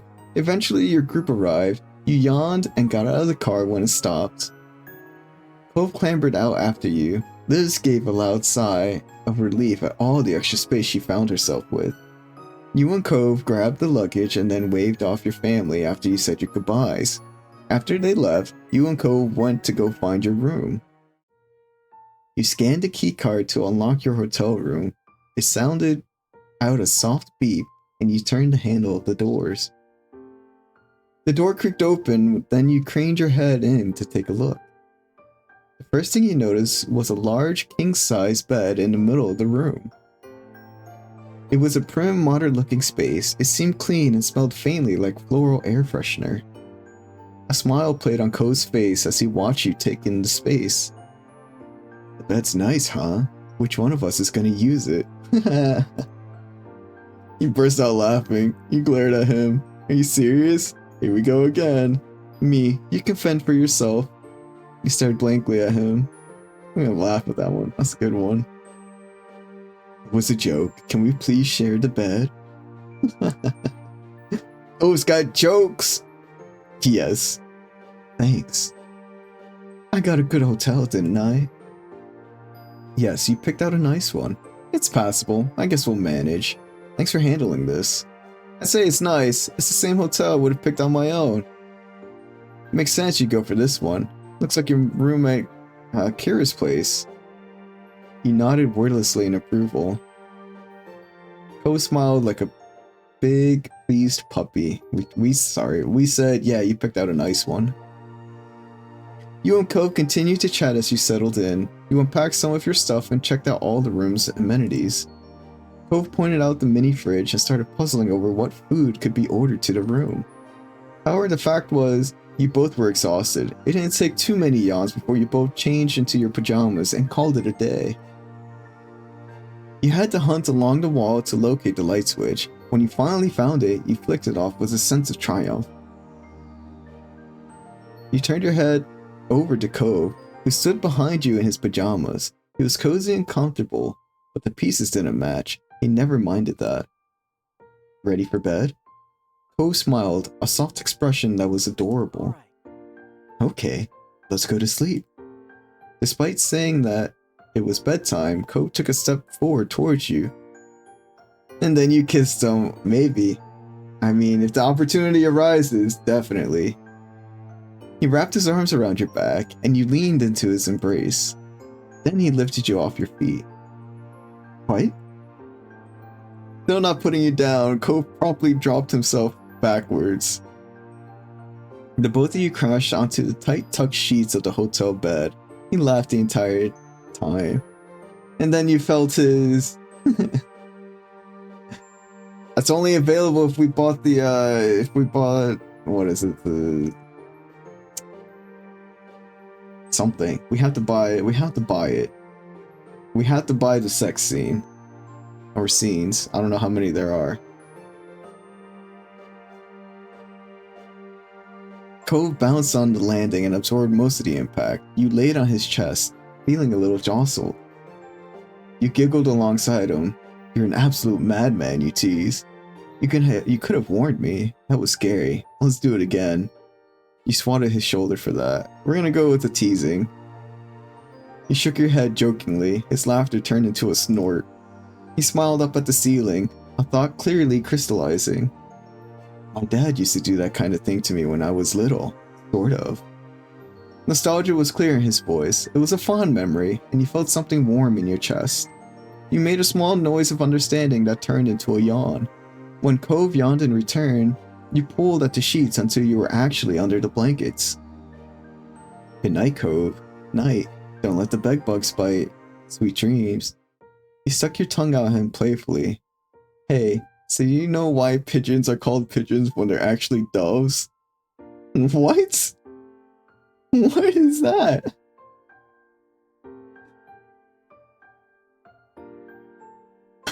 What?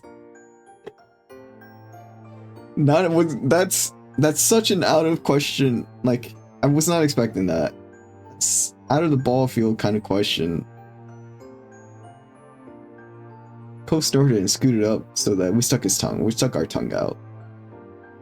Poe snorted and scooted up so that he was way more propped up on his pillows. Then you kissed his lips, then you kissed his nose, then you kissed his forehead, then you ruffled his hair, then you pinched his cheek, then you shot him a sleepy grin. There you go, here's the kiss. You shifted yourself closer so that you can lean in. You kissed Cove and felt his lips perk into a smile before kissing you back, obviously enjoying his goodnight kiss. Cove wrapped his arms around you and snuggled next to you. He let out a content breath.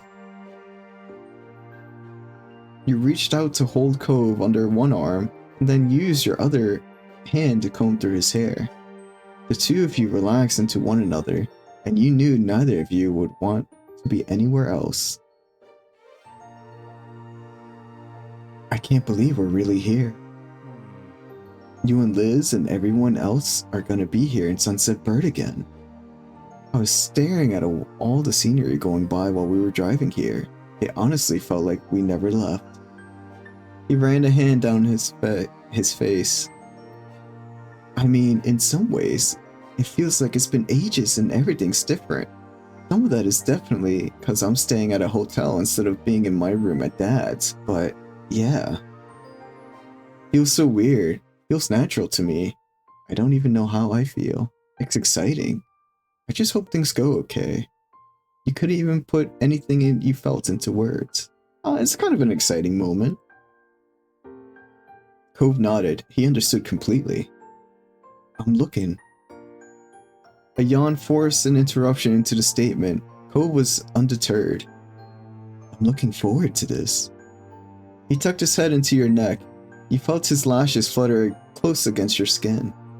See you tomorrow. I'll see you tomorrow, Gad. His words were a whisper you barely heard. It might not even have been that exactly. You might have just been guessing. Cove always had a habit of mumbling.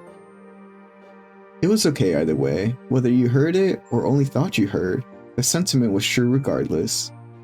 Cove would see you tomorrow when he opened his eyes, and the sunlight returned to your hometown of Sunset Bird. He comfortably drifted off to sleep and eagerly awaited seeing Cove tomorrow as well. Your eyes gently opened to see a dim, unfamiliar ceiling. You recalled where you were, a hotel room.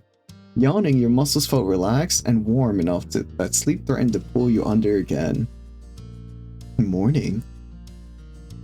Cove's voice brought you back to consciousness. The heat made sense now. You knew the comfortable weight against you was your boyfriend. His arm was draped around you, and his fingers were lightly drawing shapes on your pajamas. You twisted over to face him fully. Good morning. You laid your head down on the pillow again, getting lost in Cove's blue eyes. He hummed contentedly. Sleep well? You nodded, mentally noting that the shapes he was creating were little stars, specifically up, down, to the side, and across. His fingers moved. It was soothing, and Cove's body was so reassuring. You squeezed him adoringly in your arms. You snuggled against his chest. You played with his hair dozily. Gently, you kissed him. He let out a soft breath. You slipped out of bed to start the day. Let's give him another kiss. Eyes half lidded, you reached forward and covered Cove's lips with your own. You exhaled slowly through your nose and parted for only a fraction to take in air. Cove cupped your cheek delicately and leaned his forehead into yours. He brushed your skin with his thumb before pressing into a new kiss. Neither of you were making any moves to get up and actually start the day. It was sweet and comfortable to be wrapped up in Cove. You could indulge just a little while longer. Eventually, enough time flew by that there really weren't any minutes to spare. There were too many people waiting, so you both crawled out of the sheets together. Standing up, Cove took a few seconds to stretch. He glanced over at you with an animated expression. I'm really looking forward to your mom's anniversary dinner tonight. It's gonna be fun. I think so too. This whole trip is great, actually. Being here with everybody is like having another chance at being a kid. We can do all the stuff we used to, and all the things we never did but wanted to. Oh yeah. Something about the way Cove worded that dug up a memory you hadn't thought about in a long time. The first time you met his dad, and the money he offered you. Chewing at the inside of your cheek, it felt like a lifetime ago, but you knew that it would still matter to Cove if he knew. You just weren't entirely sure what it would mean to him. You snuck a quick peek at Cove, but his stare was already glued to you. He raised a questioning eyebrow, leaving the rest up to you.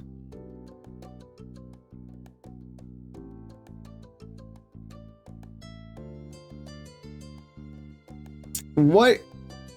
Just let it go, man. It happened so long ago. It doesn't even matter at this point.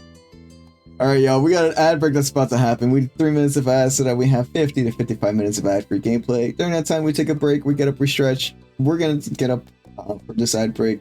But don't worry about missing a thing because we pause the game. We're going to leave it here. We're going to be right back as well. Take this time for you. If you can't take 3 to 5 minutes for yourself every hour, what can you give yourself? Don't watch the ads. Don't let the ad companies win. Do whatever you need to for you. We'll be right back.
Drink water, you dehydrated bitch!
Thank you for the hydrate.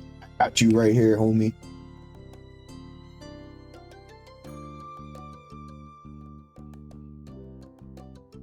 Thank you. Hope your stream is going well yourself.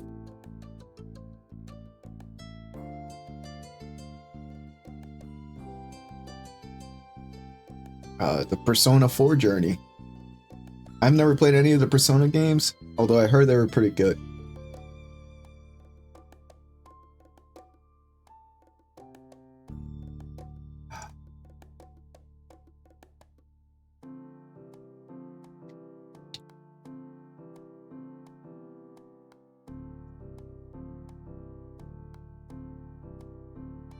Oh boy, it's chilly. So chilly.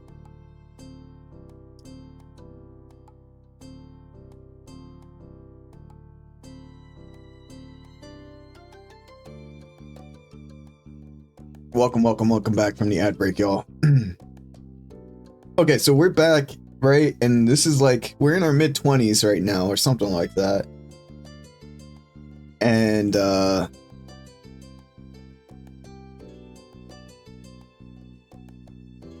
we're over here just like thinking about the time at the very beginning of the game where his dad offered us $20 to be his friend. And it's like, why is this memory still haunting us, right? Like, honestly, it was such a long time ago, and we understood why his dad wanted that to happen. So it's like, why is his dad still, or like, why is this is still like relevant? I don't know, it's a little weird.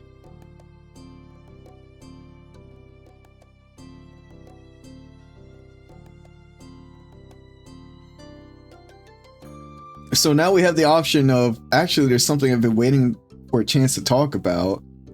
Hey, it's a funny story, but truthfully, I need to get something off my chest. It's really nothing. You shook your head. You never planned on telling him about that. It's true, we never did plan on telling him about it. Because it's not something that's relevant. Right? Like, it's such a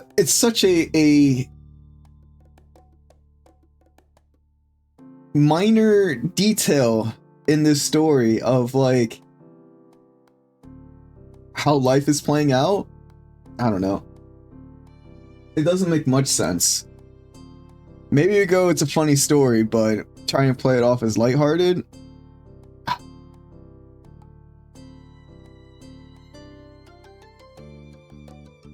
Like, I feel like this is something his dad should have said. I don't know.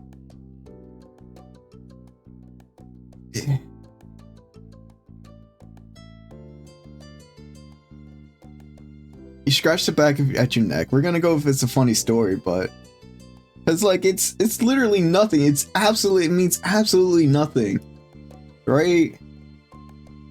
You scratch the back of your neck, searching for the right way to tell him. Amused, Cove's expression melted into a fond smile while he waited.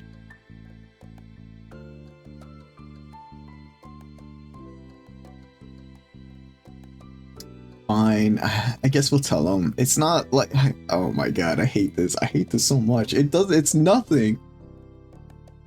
Well, actually, a ridiculously long time ago, the very first time I met your dad, he tried to pay me $20 to be your friend.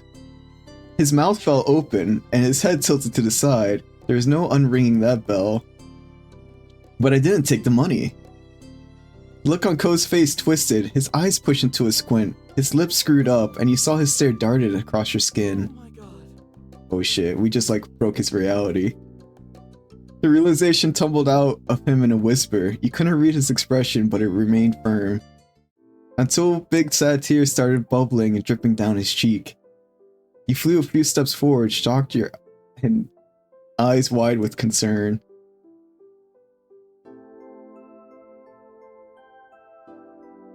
Oh man. I think the only thing here we could do is apologize. If we decide to go this route, it's like hold on, let's save it here, right? Because this is kind of like a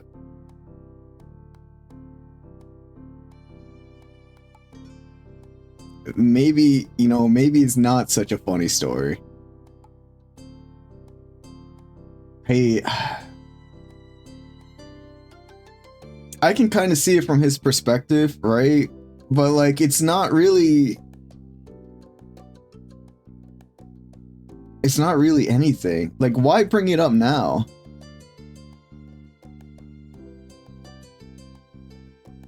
Like, from his, like, I could see that he might feel like we were not real or authentic.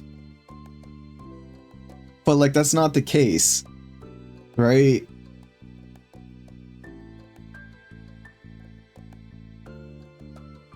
It's kind of like one of those things where it's like, how do I want to describe this? It's such a minor detail that it's like, hey, back in the day, your dad wanted us to, like, he wanted to pay me to hang out with you, and it's just like,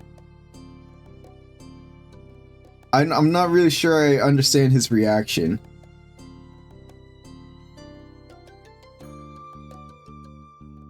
Because it's like, he's, I don't know. I don't really know how to go about this.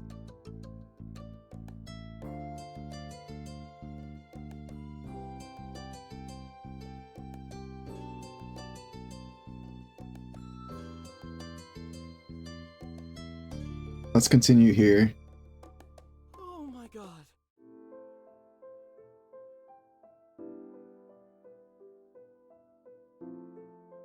Maybe we apologize. I'm really sorry.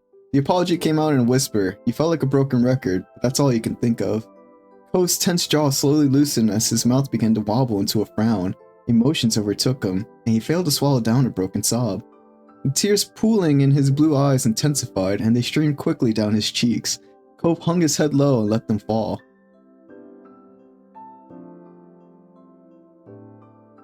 You wiped away his tears, you held him in your arms, you stroked his hair.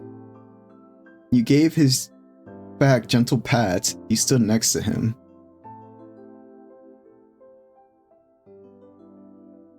You lifted his face with a soft touch under his chin. Gently, you wiped his tears away with your hand. Cove made no move to speak, but he watched you intently through blurred vision. It wasn't right away, but Cove was eventually able to pull himself more together. He straightened his back and sniffled. He took a nervous step backwards to give him some space. Cove let out shaky breaths while he scrubbed the remaining tears from his face. I'm not upset with you for what happened, or because you're telling me now. You didn't do anything. I actually feel bad for you. You had to keep a secret you didn't ask for, and it was for most of your life. Wow. Hold on now. Well, I guess most of my characters, yeah, that's fair. A weight felt like it was lifted off your chest. The corner of Ko's mouth hooked into a bent smile, but his stare was still glossy with tears. I'm not mad at my dad either. And why are you crying? His tone grew delicate again. His emotions were catching back up with him. It's just, I'm just so happy with my life, about how it went.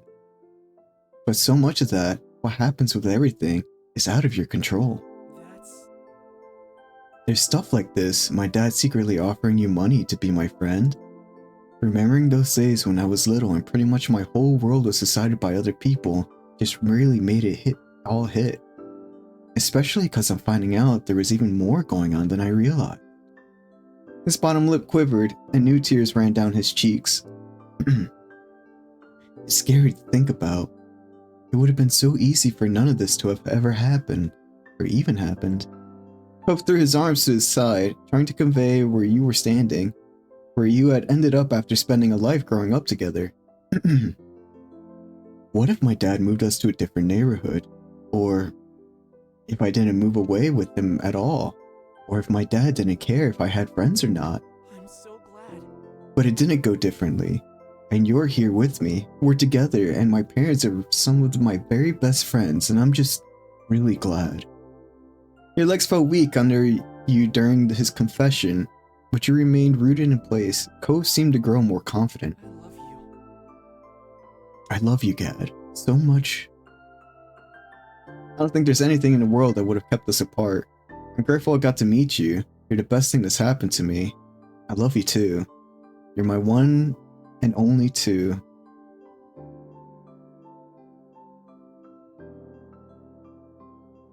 I would probably say this.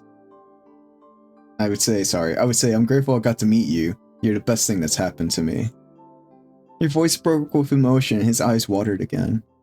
You are for me too. The shakiness in Ko's smile lessened and it grew stronger and more assured. You hugged him, you kissed him, he held his cheek in your hands, you smiled back. Give him a hug here. He pulled Cove into your arms and you felt him melt into you. Tightening your hold, you silently sent thanks into the universe for letting Cove be a part of your life. You both waited there, enjoying each other's company. When another minute passed, you felt a calmness settle in your chest. I'm relieved to have that off my chest, finally. Hey. Yeah, but hey, your secret-keeping skills are seriously unmatched. Chuckling, Cove ran a hand through his hair. You nodded in agreement, trying not to think too much about how many years you've been holding on to that. We even got together before you brought that up. Oops. I was worried about how you were gonna react. I didn't think it was that big a deal. I couldn't rat Mr. Holden out. You turned away, unable to say anything.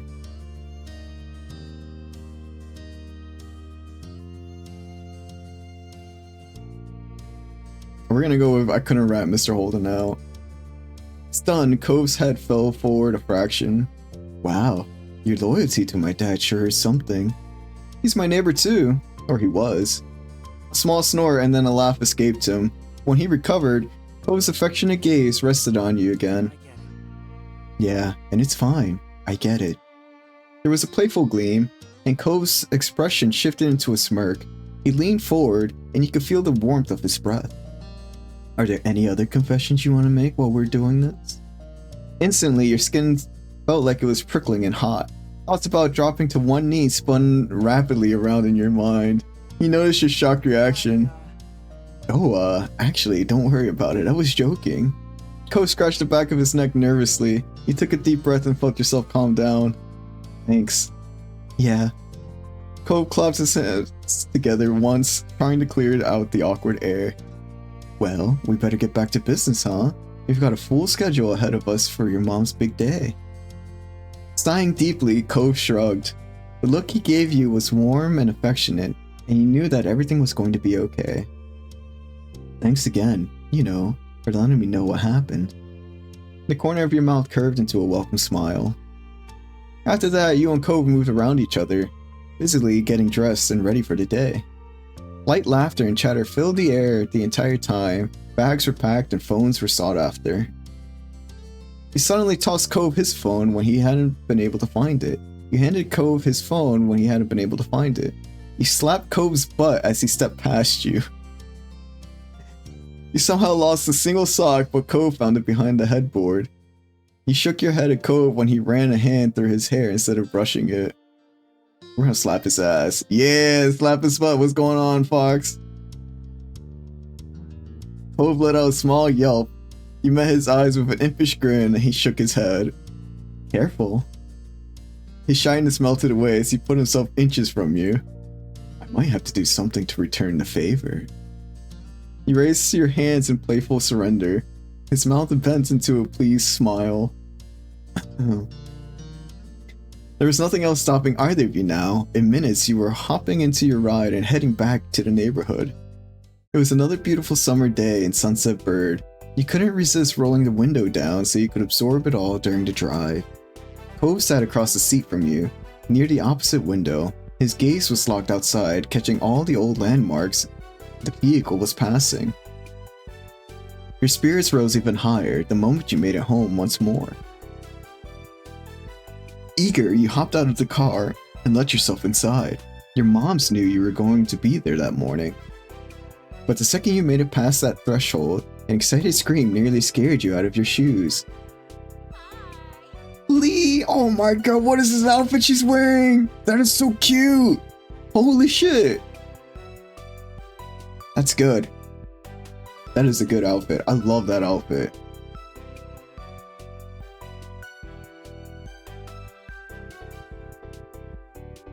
I've never seen pants designed that way. Like a jean material designed that way. Maybe they're like the looks like jeans but are leggings material. I don't know, with the purse too. Dude, this fit is so damn good.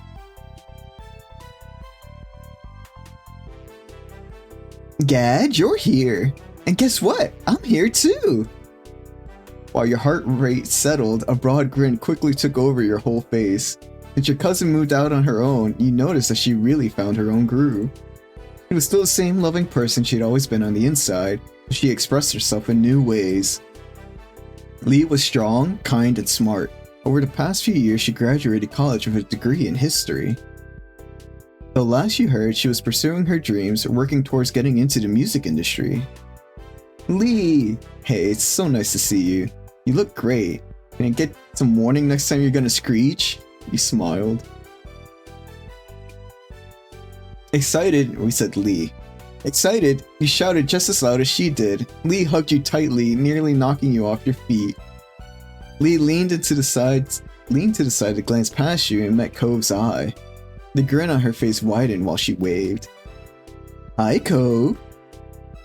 Hey, nice to see you, Lee. Again, practically at dawn. It was a whole thing, but at least I made it here alive. Lee exhaled and slumped her shoulders to emphasize how exhausting the ordeal was. Behind her, Liz made her way over. She crossed her arms at the scene. Lee, is she single? That's what I'm saying!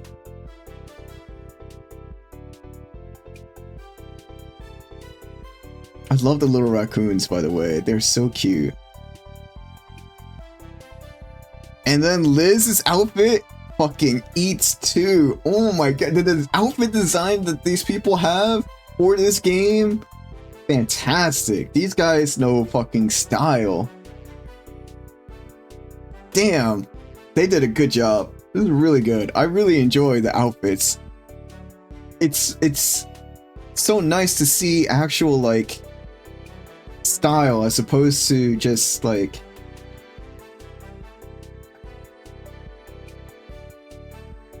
common wear. I don't know really how to say it because there's not really like these people have personality. They have their own attire instead of just like, I don't really know how to say it, like what the flow of people would wear. It's unique. I don't know, it just feels unique. It feels like they would stand out, but not really. Like if they were in a crowd, it wouldn't really, they wouldn't really stand out, but they each on their own stands out, like their personality. It's well done. It's really well done. I really love their style.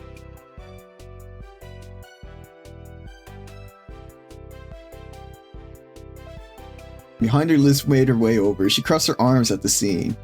I'm here too, in case you were wondering. I'm always wondering if you were there somewhere. Nope, I wasn't, but thanks anyway. You merely shrugged. You shook her head. Excuse me. I'm always wondering if you're there somewhere. I wasn't, but thanks anyway. I love the snarky attitude, like the snarky comments.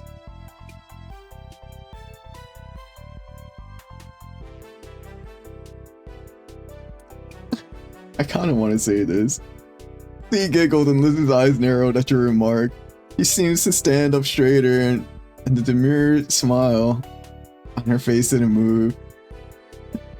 It wouldn't kill you to say hello, you know. You neither, but I'm glad to see you too. Thanks, the feeling's mutual.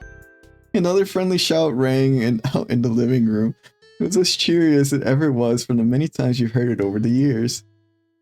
Good morning, family. Your parents both came out from the side hall together. Morning. Well, Now that everyone's here, I do have a little something to mention. Mom put her hand leveling over her wife's. Mom leaned her head into Ma's with matching affection. We're all still having dinner together, but Pam here actually made plans to take me out to brunch to celebrate our anniversary. Just the two of us. Please, she hooked an arm around Ma's waist. Sorry to push you out, but I'm sure this group of mature grown-ups will be able to entertain themselves for an afternoon. We don't need to find a babysitter or anything.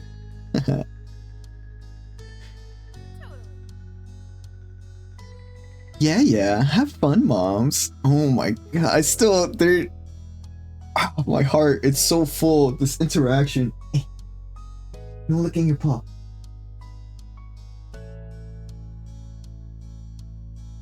Yeah, I see you. Yeah. This interaction is so wonderful. I really love this.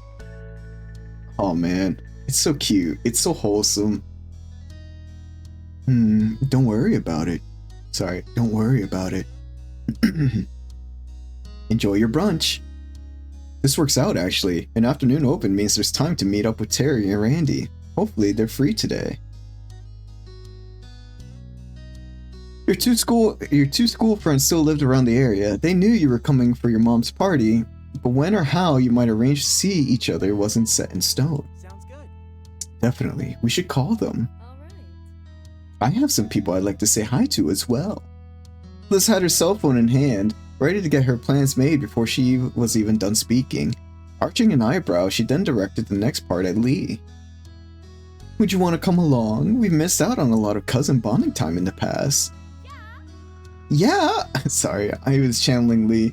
I'd love to. It'd be an honor to hang out with you, Liz. And whose fault is that? No fair. Lee's meant to go with me.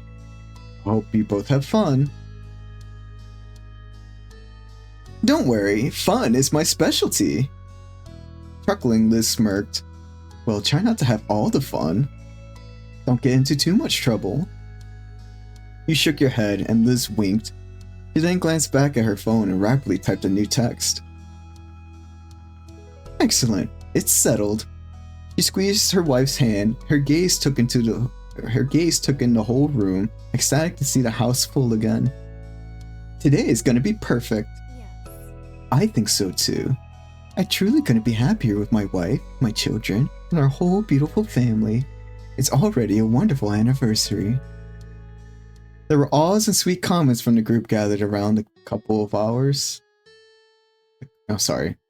There were awes and sweet comments from the group gathered around the couple of the hour. Seeing how your moms were, you couldn't help but hope when you got to be their age, you could be as proud of your life as them. But Ma's attention then fell on you, and the look on her face twisted mischievously. A shiver shot down your spine. This is a good time of the year for a marriage, don't you think so? With snickers, all eyes eagerly slid over to you and Cove. Shocked at her implication, her cheeks burned red. There was no missing the meaning in Ma's words. She was clear as a bell, and she knew it. Your mind leapt to the plan you had been creating. You've been making moves in that direction. You wondered if Cove agreed with Ma's words. You've been hopefully waiting to ask him.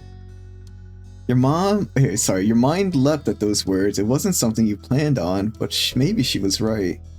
You realized recently you were happy with the relationship you had. You didn't want anything else now. Yeah, we would be making moves.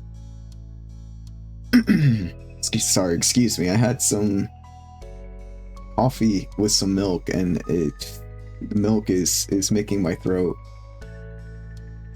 mucusy. I don't know. It's not my throat, I guess, but I'm getting like, I don't know how to describe it. I'm having to clear my throat more.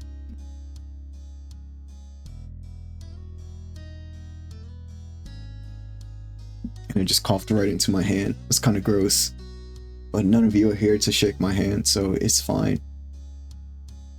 Right now, your focus and excitement was on your mom's upcoming celebration. Once that was over, though, you already bought a ring for him and we're making other preparations.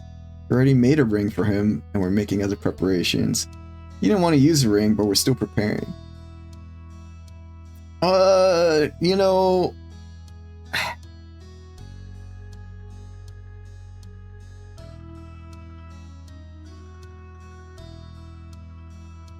maybe we make a ring for him, right? This is kind of one of those things where like I myself personally am kind of more of a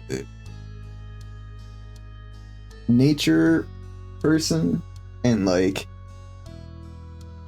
I don't know, it's not that I'd make a ring out of twigs or something. I'd find something to make it out of, or maybe like a cool design, maybe make the ring out of something cool and not necessarily like your traditional band, but something like that's more aesthetically pleasing than a normal ring. A surge of pride warmed your chest, and you had to bite the bottom of your lip. You had to bite your bottom lip to stop yourself from giving the surprise away. Your fingers itched to show Cove what you'd been working on. The ring looked like... What?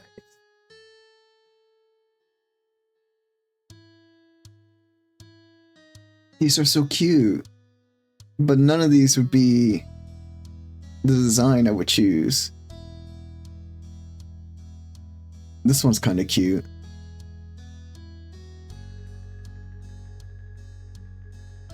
That's a big ass pearl. I would have to go with the teardrop or the water droplet.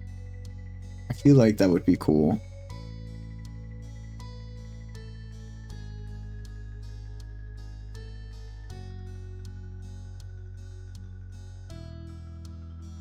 I feel like that would be pretty cool.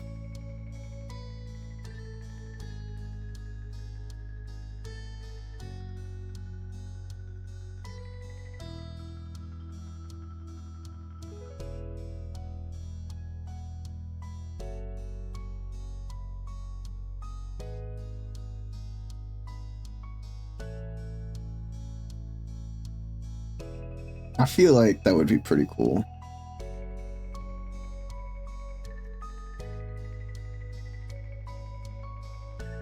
Oh yeah, we would definitely kind of go with a platinum. Gold looks pretty nice, but I think platinum or silver. I'm more of a platinum kind of person than a silver kind of person. But again, I would make it more of like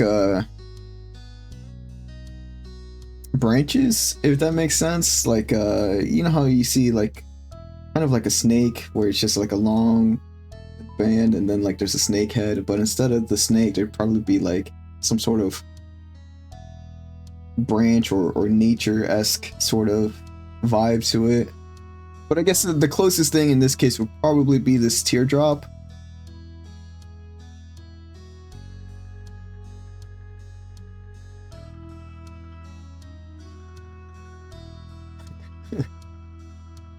So this is teardrop. I say teardrop, but it's a water droplet. I guess that would be the closest thing, but for me personally, it'd be more of like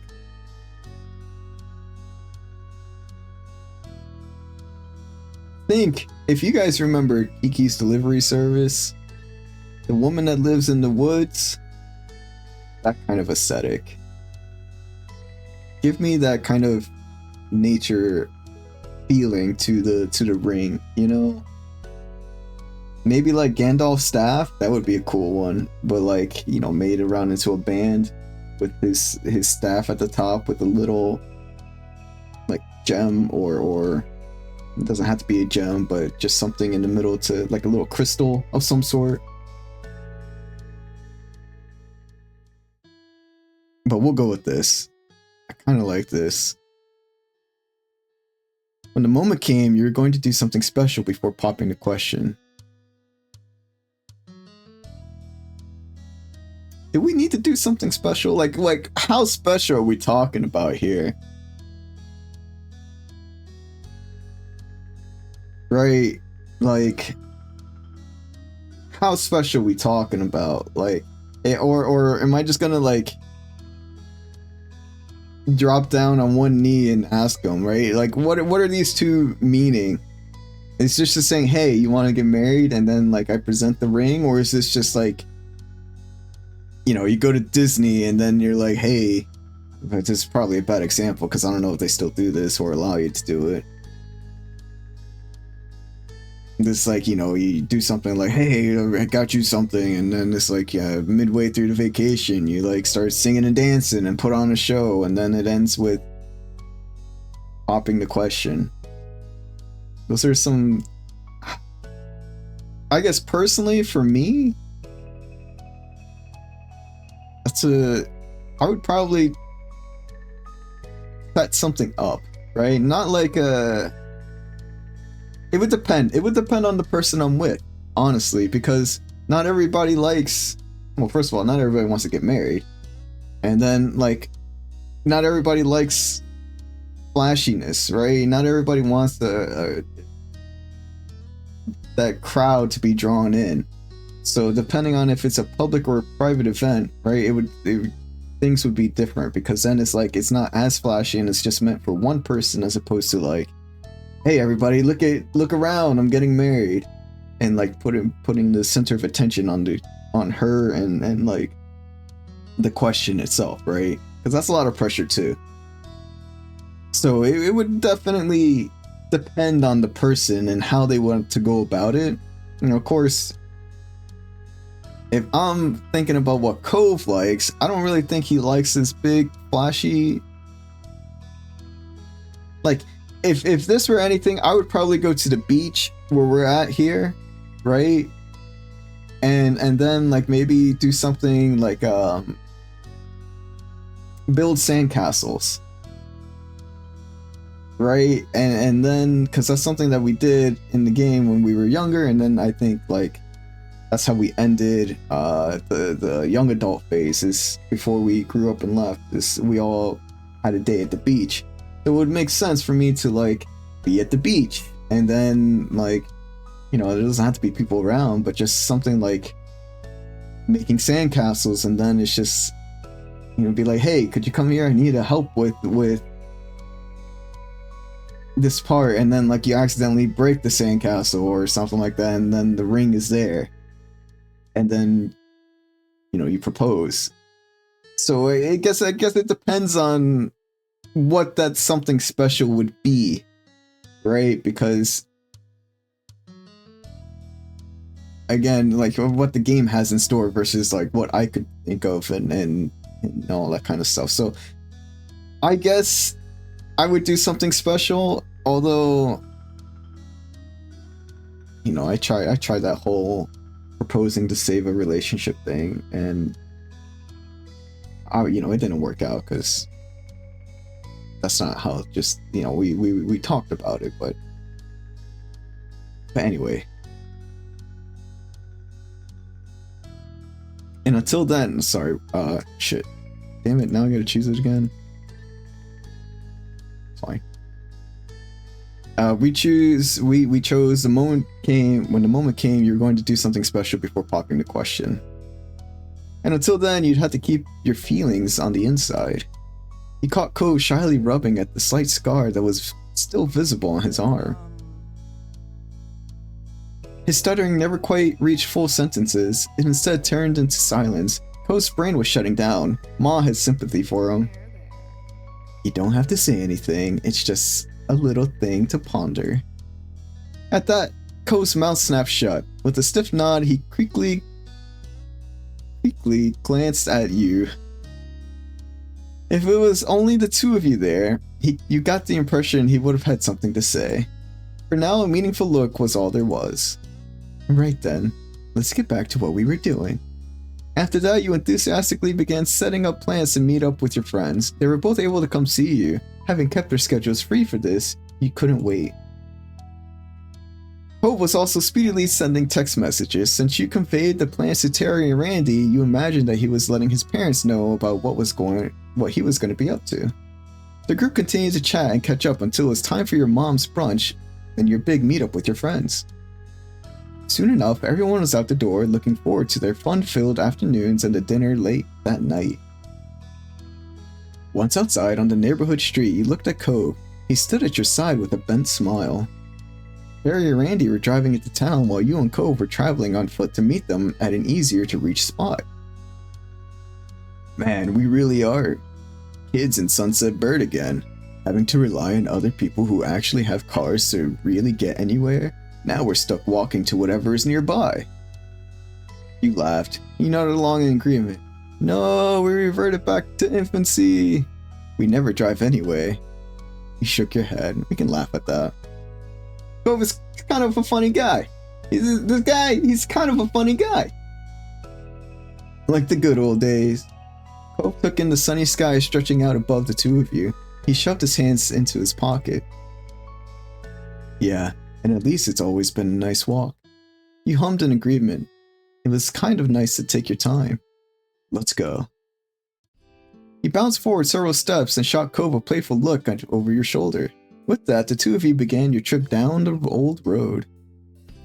It was a casual stroll into town, and before you knew it, you were at one of the large parking lots in Sunset Bird. It was the one that used to have the little crepe stall. Remembering the delicious smell, you got lost in thought. The store did well enough that it moved into a full-size building a couple of years ago now. You've seen pictures. It was very cute. The parking lot was now just, well, an empty lot that cars could theoretically park in. Not many took the offer. Cove pulled out his phone, texting Terry and Randy in the group chat to let them know you made it. Someone must have answered already because Cove gave you a status update while still staring at the screen. Randy texted, I can see you.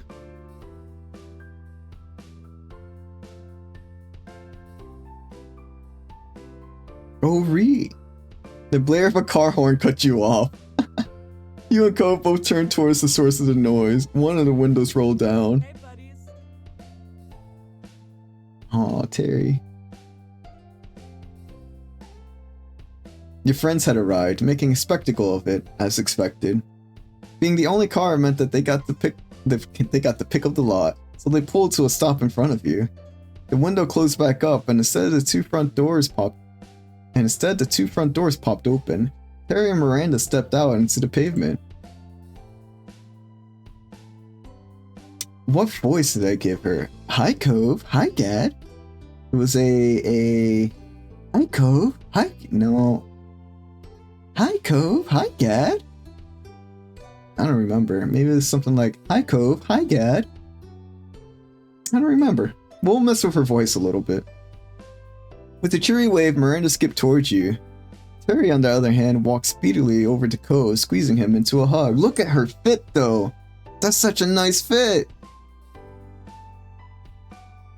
The design team really did wonderful. I'm jealous. I'm so jealous.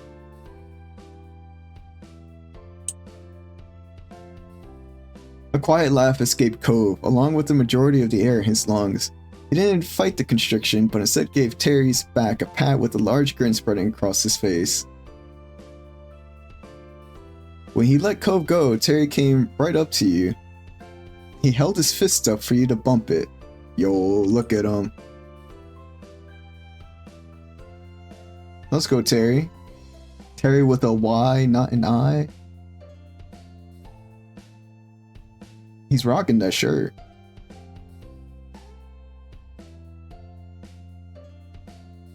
You hugged him instead. You fist bumped him.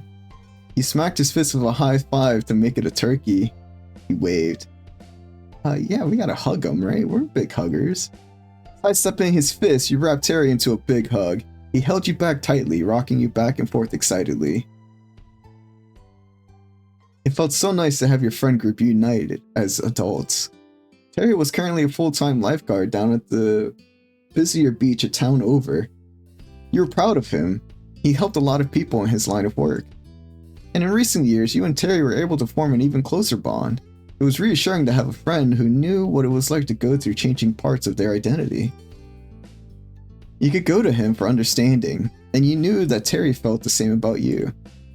Miranda took Cove's hand and one of yours in her other. Her eyes alight, she gave you both a gentle squeeze. So great. I'm so happy to see you again. Hey Terry, hi Miranda. He answered assuredly. It was clear that he was equally glad to see them. This reunion was long awaited. For a while, Miranda had been working hard as an assistant at a school while continuing her own education. She also kept busy running a small online shop, selling crafted knickknacks she made. Same. It's good to see you too. I missed you. It's been forever. You look so cute. He smiled. Ah, this is probably something I say. It's been forever. I know. I shouldn't let either of you go. Don't you just want to stick around here forever? Randy, we can't stay like this forever. How will you create art with both of your hands in use? Okay, I'll give you your hands back. Miranda released her hands, giggling. She eyed you both carefully. So, how have you been? It's nice. Things have been nice. Everything is perfect. It's fantastic. I've been doing well. I'm okay. No comment. He shrugged. It's fantastic. Really? I'm really glad for you. You stood more confidently and straightened your back. That made her giggle again. You're sparkling. What about you?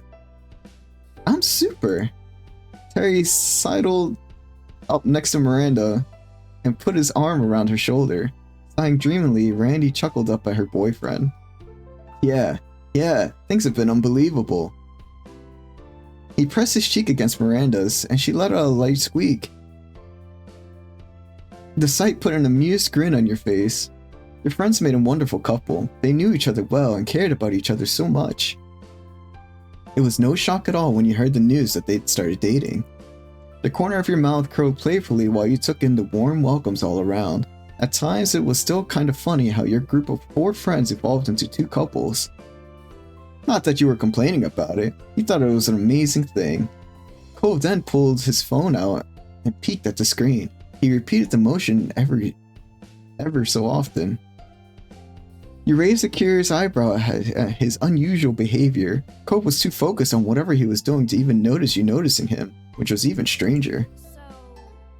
Is there anything either of you want to do while we're here? Any place you'd want to see? I'd be up for a lot of things, but actually there is something I want to do right here.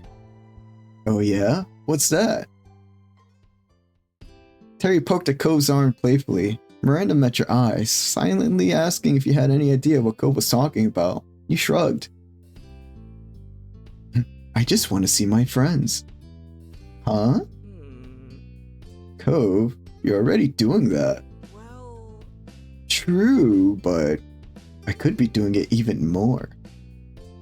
You, Terry, and Miranda all turned to Cove with identical, incredulous expressions. His stare moved to a point past you 3, and you heard the scrape of sand and gravel underfoot. Someone else stepped into the parking lot. Startled, you jumped at the call of a warm voice shouting over. Sup, guys, gals, and pals? It's Derek! Holy shit, look at Derek! Goddamn, Derek! This guy had to glow up.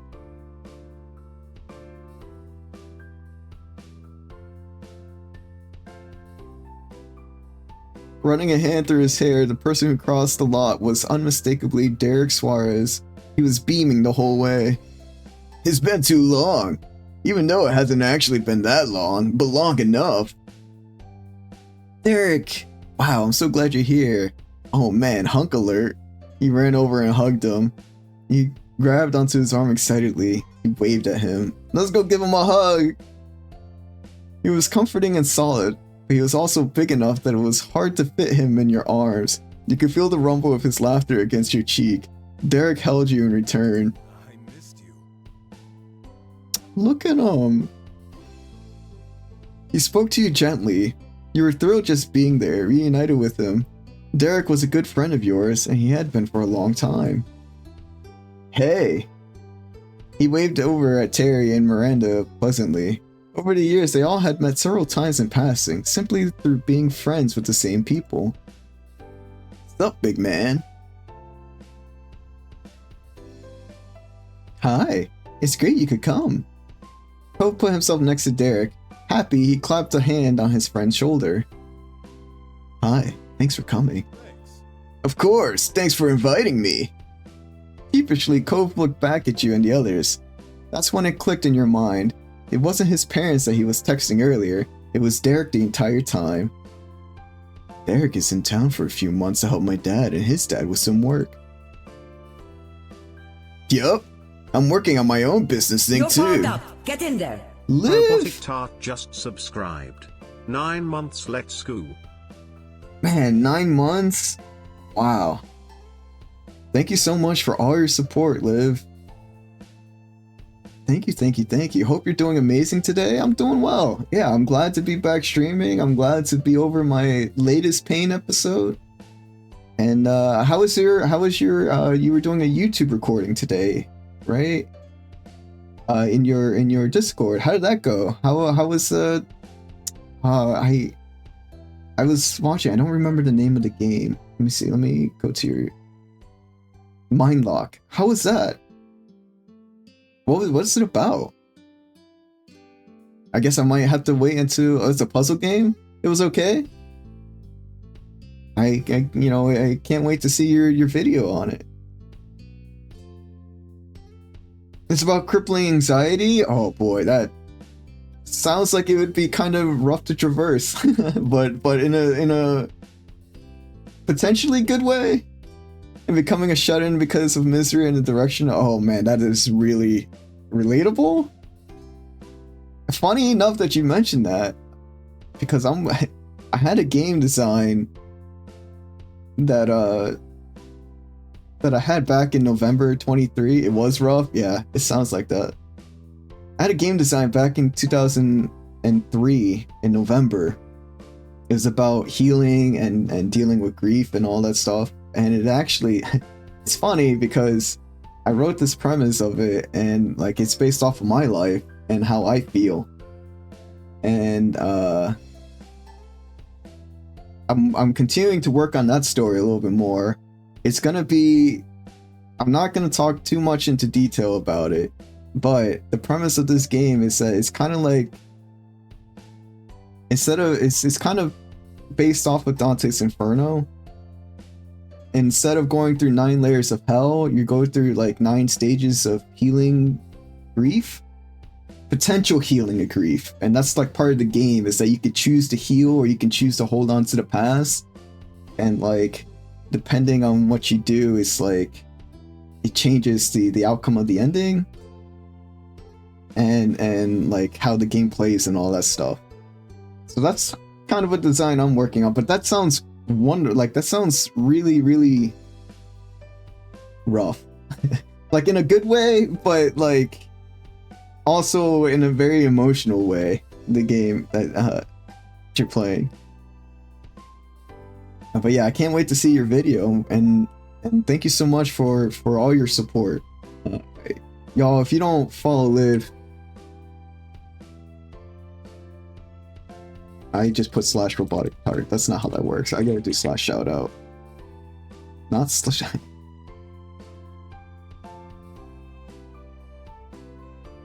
/ Go follow Liv. Liv has a wonderful community. She is I love watching her play new games, and I always forget the name. If it's Claireborn 33, is that what it is? I've seen bits and pieces of it, watching her play. I saw her take down that mime. Expedition 13 or 33. There you go. Something like that. I don't know. It's a weird title. I'm bad at remembering titles and names in general. But it looks like a fantastic game, and I always love like hanging out in Liv's chat. I know I don't always talk in there, but Claire Obscure Expedition 33. There you go. Thank you. Yeah, it was close. Yeah. But yeah, I always love being there. Her community is wonderful, and it's definitely one of the most like it's a comfy place for me to hang out and just be. You know, if you're looking for that community that's just like, damn, this is a wonderful place to be, Robotic Tart is the place to go. She has a lot of wonderful people in there, and a lot of people who I've become friends with too. And it's wild to think just the people you meet online, right? It's always a wonderful journey. But thank you again, Liv, so much for the 9 months, and and I really appreciate you so much as a friend, as a human, and as a supporter. And but yeah, we got an ad break that's about to happen here in about a minute. We're gonna keep playing until the ad break starts, but just to give you guys a heads up, we do 3 minutes of ads so that we have 50 to 55 minutes of ad-free gameplay. During the ad time, we take a break, we get up, we stretch, we grab a snack, we grab a drink, we do whatever we need to so that we don't have to watch the ads, so that y'all don't have to watch the ads, and so that you don't miss anything. So don't worry about missing anything, and when the ads start, we'll definitely pause the game, because this is a very easy game to just relax and chill with and pause. So don't worry about missing a thing. But yeah, we're gonna keep playing until the ads start.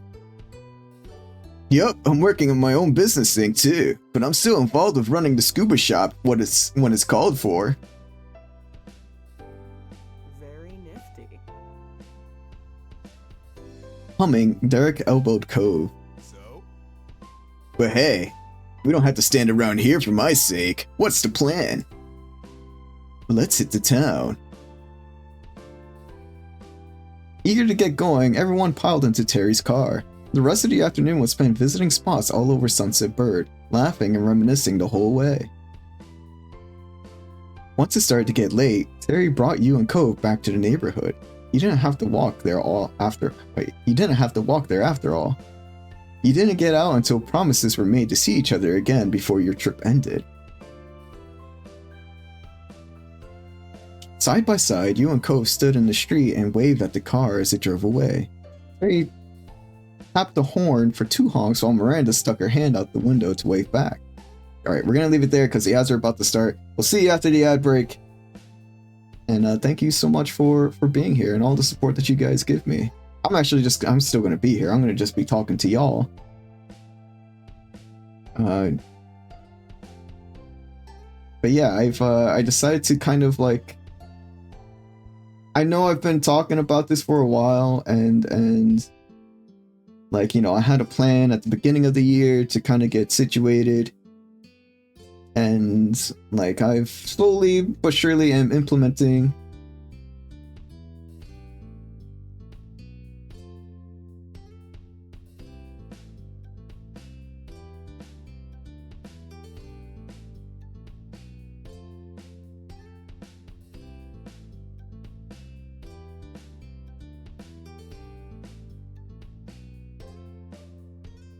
a new schedule and I got distracted with social media.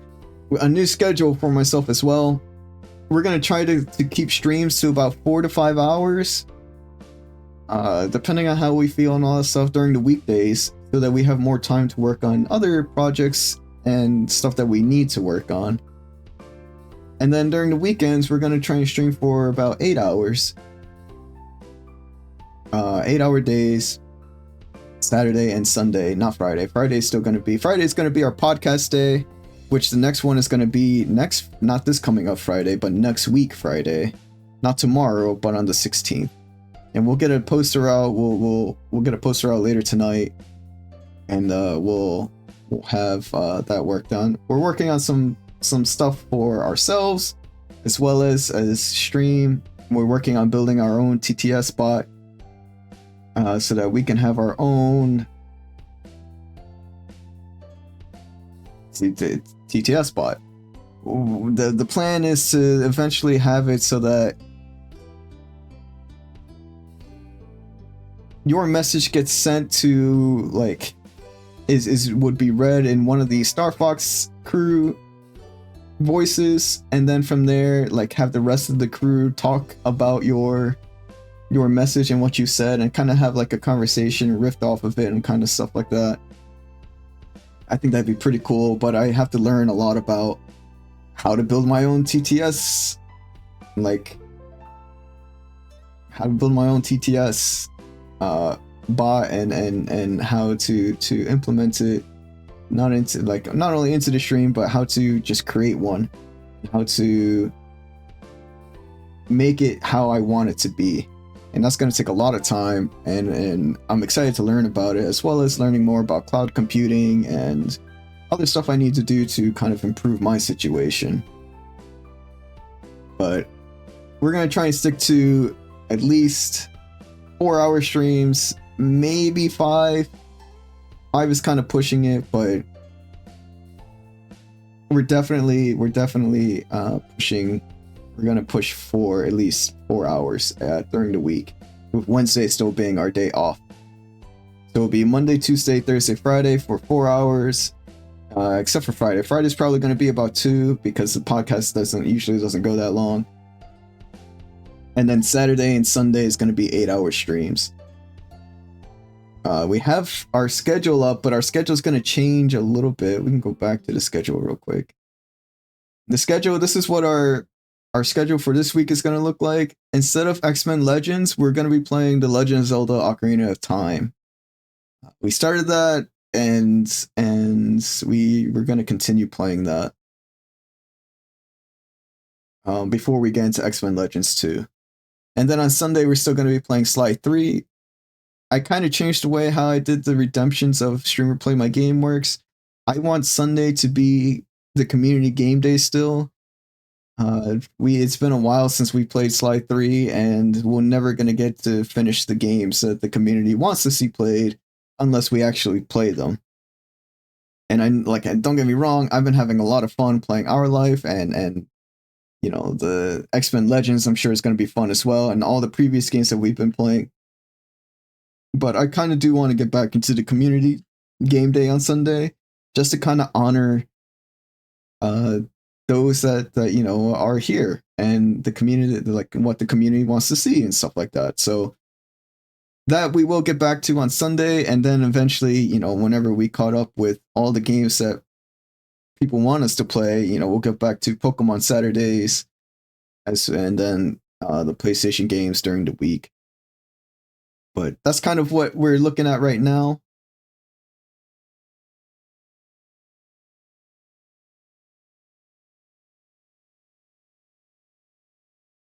And yeah. Let's get back to the game. Oh no, what did I do?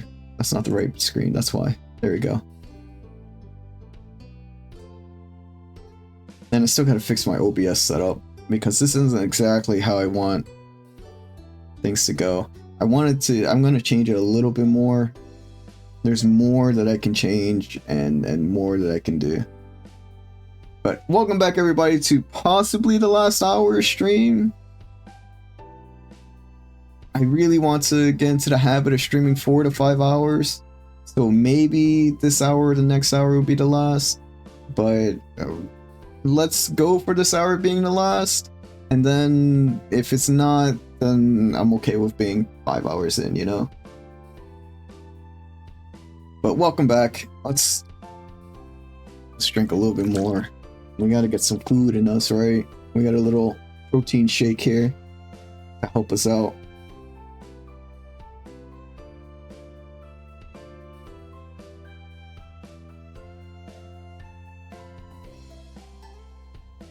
Gotta get that liquid. That's liquid calories in. And vitamins and all that stuff. But anyways, welcome back. Let's continue our life.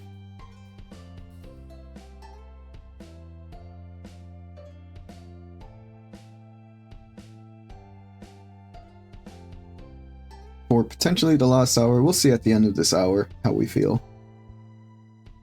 Side by side, you and Cove stood in the street and waved at the car as it drove away.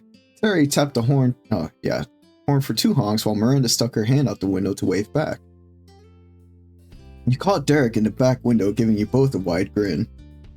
Sighing, as soon as the car turned down another street, they were finally out of sight.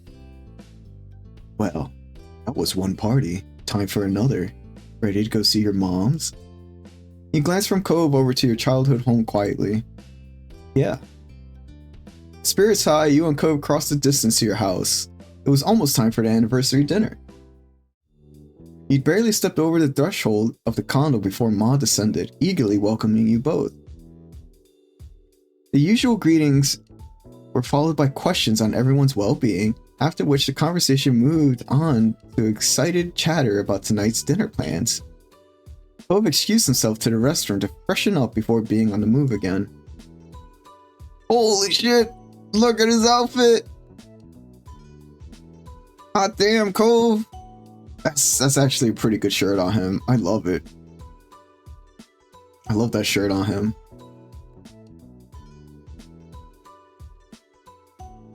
Again, these guys with their style, they're so good. It's so good.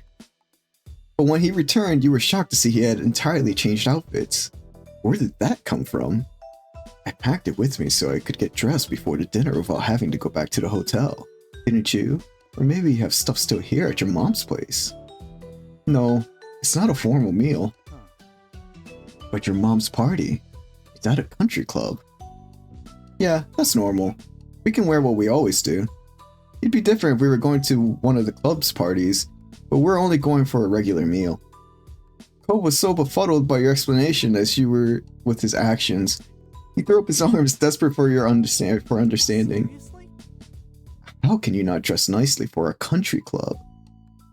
I don't think the Cypress is as special as you decided it is. You saw Ma. She wasn't in formal clothes, and she's one of the guests of honor. His frown wobbled and his cheeks became far pinker. He looked down at his own self regrettably as he pulled at the cuff ends of his shirt. No, Cove, you look great. Don't, it's okay. It's fine. You're fine. You're dressed appropriately.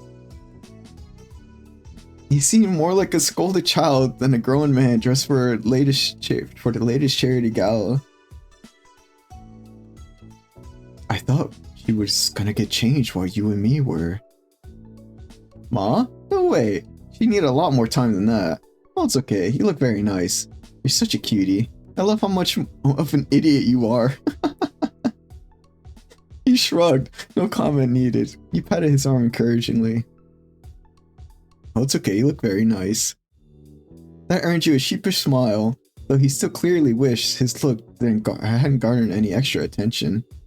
Bo's eyes stole a glance at the hall, as if he was calculating if he'd have time for another quick change. Unfortunately for him, it was not meant to be. The time to head out came far quicker than you'd expected. Cliff and Kyra swung by the condo to make sure everything was in order, and for your second surprise that night, Cliff was also in formal clothes. Right? Look at him! Man, he cleans up nice. Look at this guy.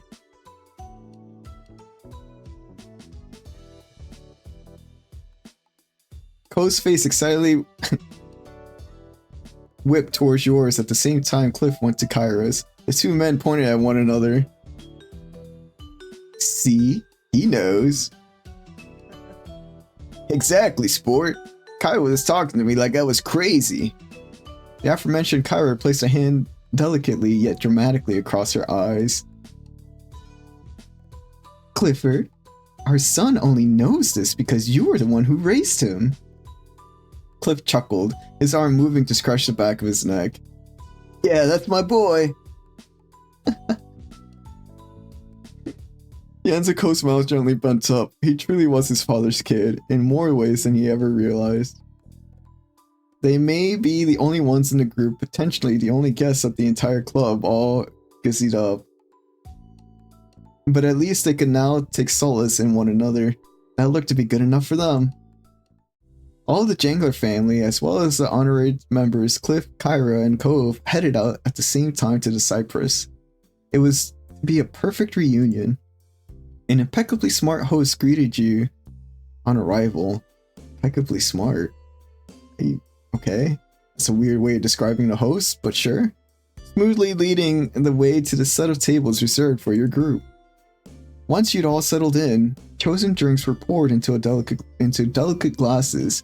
The food would be coming out later, letting you soak up the atmosphere for a little longer.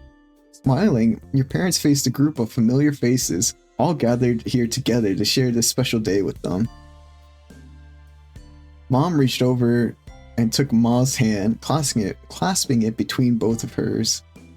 We might not get a picture of all three of them with Lizzie, and this actually looks like a good one. So we're gonna take it and we're gonna post it in our group chat too. Or sorry, not group chat, in our Discord chat.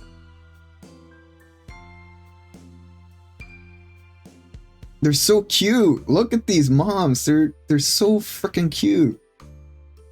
Ah, I love them so much. I love them so much. Mom reached out. Oh yeah. Thanks. Thanks for being here tonight, gang. Marrying this lady right here is the best thing I've ever done, and there's no one else I'd want to celebrate that with. Yes, we're so lucky. Not only do we have each other, but we got such a large and loving family through all of you. Around you, you heard people saying "aw" and chuckling appreciatively at the comment. Leah clasped her hands tightly in front of her, her eyes shining. Her eyes met Liz's misty ones, and the affection she had for her moms carried over to you too. Oh, okay, this is such a better, look at this, this is so cute! This is so cute! This is a good picture. I gotta take a screenshot of this too, because this is a good one. I love everything about this picture. I love everything about this picture so much. It's so good. It's so sweet. You turned your attention towards the happy couple just as they leaned into a kiss, smiling all the while. A table responded with cheers and clapping, shouts of happy anniversary and other congratulations continuing even after they'd broken apart. Mom beamed as she watched Ma giggle dreamily. Oh, hey. Ko's head snapped up suddenly. He placed both hands flat on the table. Dad. He narrowed his eyes as he stared at his father. I know what you did. Ko, it's now really the perfect time to bring this up. Cliff's eyes were wide as he glanced around nervously, looking genuinely confused. What? What did I do? You offered Gad $20 to be my friend. There was perplexed murmuring as the table started asking their neighbors about the sudden accusation. None looked more baffled than Cliff, who scratched his head as he screwed up his face in intense concentration. When did that happen? Cove threw his hands up in the air. Behind them, you saw curious glances heading your way from nearby tables. The first time you met? The memory returned to Cliff. You saw it clearly in his expression, which flickered like an old dusty light bulb from pensiveness to realization. Oh yeah! He winked at you, then plastered on a sheepish grin before turning back to his son. That's starting to ring some bells. My old master plan. Sorry, sport. Cove slumped back down in his seat, the fight leaving him in face of his father's total lack of shame. Sighing, he shook his head. Unreal. Apologize to Gad. Cliff's expression went somber as he looked at you straight on. He usually was so laid back, especially now that Cove was old enough to get himself out of most trouble, that it was a little unnerving. He opened his mouth. You braced yourself for his apology. Instead, he gave you a thumbs up. Thanks. Thanks for letting me get away with it this whole time. You're also my true ally. Oh my god, Dad. You're welcome. It's no big deal. You smiled. You simply smiled contentedly. You looked away, bashful about the attention. Bark. Bark, bark, bark. Kyra rubbed the bridge of her nose, her eyes closed, yet she didn't seem surprised in the least. You can only suppose she had enough direct experience with Cliff's antics to be inured to new revelations. The ladies of your family, on the other hand, were shooting each other questioning glances, mouths hung open. They were uncharacteristically quiet. I'll be right back. Let me go check on that real quick. Should be okay, but I might need to go open the door real quick.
Alright, I'm back. Let's continue. Ow.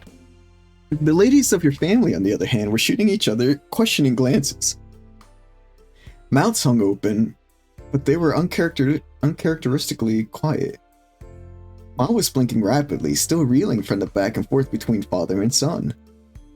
While none of your family seemed entirely sure how to react to the news, one thing was clear. Cliff had pretty much escaped trouble, all thanks to you keeping quiet for long enough. The waiters reappeared, delivering delicious plates of food, and the dinner began in earnest.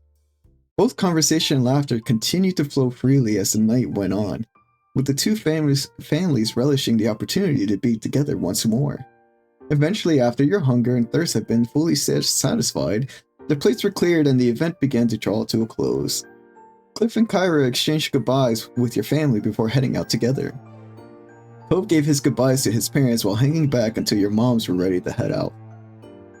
You were getting a lift back with your moms. It was already late, so you discussed the possibility of going straight to the hotel rather than going back to the condo, but Cove had asked if they'd mind taking him back to the neighborhood. He'd wanted to visit a little longer. Your moms had happily agreed. Liz and Lee were feeling tired, so your mom swung by their hotels during the trip home while you and Cove made the full journey with them. Riding in the back seat of your mom's car with Cove felt more than a little nostalgic. As your eyes drifted over him, his head resting on the window, it was hard to believe how much time had passed. Mom stretched as she got out of the car, smiling over her shoulder as she headed towards the house. Time to put my feet up. You two joining us? Hope shook his head. No thanks, it's your anniversary. You don't have to entertain me. I'll take a walk. It's never any trouble to have you over, Cove. Let him do as he pleases, Lonnie. But you better not stay out too much later, or there will be trouble. Ma chuckled as Mom waggled her finger, her expression exaggeratedly severe as she reprised a role that, in truth, she never really played. Neither of your parents had been particularly harsh as you'd grown up. Ma joined in the act. Don't go too wild just because there's no school tomorrow. Laughing, they made their way inside, leaving you standing out in the dark street with Cove. You didn't even need to ask him why, you already had the answer for this. He wasn't yet ready for the day to end. Without a word, Cove began to stroll down the road. You walked alongside him. You'd known your destination long before you arrived on the dark and utterly deserted beach. There were no lights down here, nothing but the moon and the stars for illumination. The only sounds were the gentle waves rolling in and out, and the soft sound of the footprints you left in the sand. In other words, it was perfect. Hope stepped out into the waves without a word. He looked up at the sky with a smile, then tucked his head down and began to pull his fancy shirt off. He tugged it over his head and lobbed it backwards, further up the beach and out of the reach of the waves. Oh my god, look how ripped he is. Look, this guy works out. I mean, I guess he's like swimming every day, right? That's his job. I don't know what he does every day, but geez. What are you doing? Didn't know I'd be getting a show. Wait for me. He looked away embarrassed. You followed him into the water. You better not go any deeper into the water. Wait for me. We're gonna join him. You followed him to where the waves began to lap at the beach and began to wade out into the water. Cove slipped his dress pants off and tossed them back in roughly the same direction as his shirt. He was down to just his polka dot boxer briefs. Sometimes you were really struck by the ways in which he was braver than his younger self. This is definitely one of those times. We're just gonna give him a look-see here. Yup, exactly. Everything He never ever would have done this when you were both living on this street, but you also know he still wouldn't do it with anyone other than someone he spent all those years with. You took your shirt off so that you could swim. You took off your dress so that you could swim. You decided you didn't care if your clothes got wet. You thought it was so wild that Cove was actually going to actually swim right now. We'll take our shirt off. Cove waded further into the water. until it came up to his chest. You unfastened your clothes and left them behind you, just as Cove had done moments before. You didn't even bother to see where they'd fallen before following him deeper into the sea. Cove grinned as you approached. I'm gonna be in so much trouble with my moms when we get back. I guess. Yeah? Oh well. Think fast. He splashed water at you as soon as the words had left his lips, giving you no time to prepare. The splash had caught you full on, leaving you spluttering and drenched. You splashed him back. You swam away. You're a child. We're gonna splash him back. Seeing what you were doing, Cove put up his hands for protection. It was no use. The water washed over him, leaving his hair soaked through. Cove sighed, then looked at you mournfully. The sudden shift in mood alarmed you, but those worries disappeared as soon as he opened his mouth. We're still not merfolk. The world is cruel. You snickered. After a moment, Cove's mock sadness broke, and he joined in. The two of you wound up drifting further down along the shoreline, chatting and enjoying the chance to be back on the beach that had provided the backdrop for so much of your childhood. Eventually, a silhouette of structures appeared up ahead. As you drew closer, you realized it was the old playground. Cove spotted it too and hurried towards it, dragging himself out of the water and heading into the park. Wet sand coated his feet and lower legs with every step, clinging thickly enough that it began to resemble a bizarre pair of boots. As you followed him, you wondered how many visitors this little park had got these days. There are officially no children living in that neighborhood now. Aww.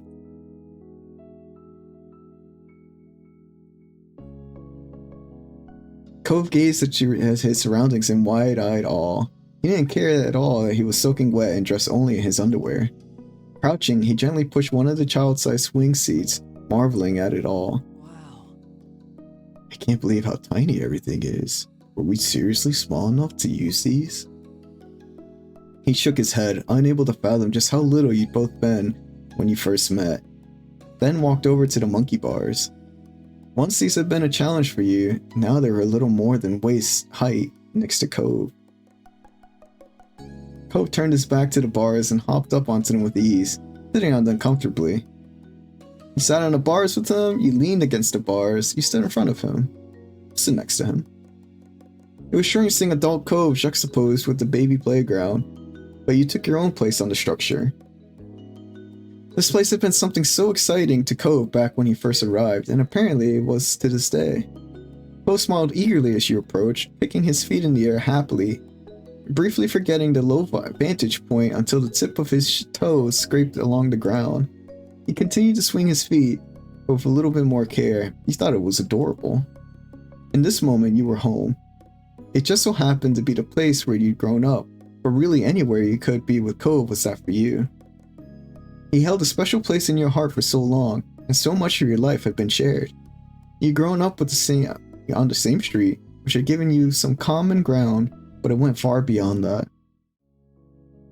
You had both chosen from a young age to share your life with each other. You wouldn't have it any other way. Here we go again. You nodded. The mood had shifted now. The funny impulsive night beach trip, with the spike of adrenaline that came from you playing in the water under the moonlight, had settled into something quieter and more nostalgic. Cove leaned back, tilting his head towards the sky to admire the stars above. Too bad I wasn't able to bring my surfboard along for this. Cove shrugged dramatically, trying to lift the mood a little. The dinner was really nice. It was great to do all of this. The smile he had when he spoke those words fell as quickly as it had appeared. It went by so fast. We all came out of here for the party and it's over. Liz, Lee, our parents, we'll all be going back to our own things now. But what else can you do except say it's okay? I guess it's a part of growing up. Yeah, it is. That is a one of those tough lessons about growing up, right? That's just the way things go. When you get older, everybody has their own life they gotta live. And it's something that, I've experienced with my family, right? Like, when my sister comes to visit, or my brothers, or I go visit them, It's like eventually that's just it, right? We're visiting. It's something that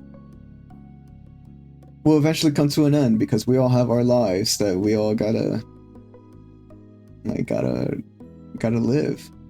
And we all have a different life to live. And it's the same thing with me, with y'all, and you know, all my friends who come to say hi, who stay for a little bit, who participate in their own way.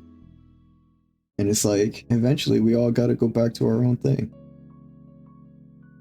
That's just part of growing up. Relationships come and go in all sizes, and sometimes they're here for a long time, and sometimes they're here for a short time. And the only thing that we can do is just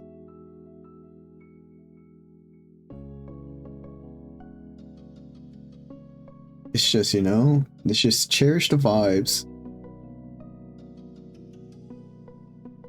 It's just cherish all the vibes that we have until the time is up. Because the time will always,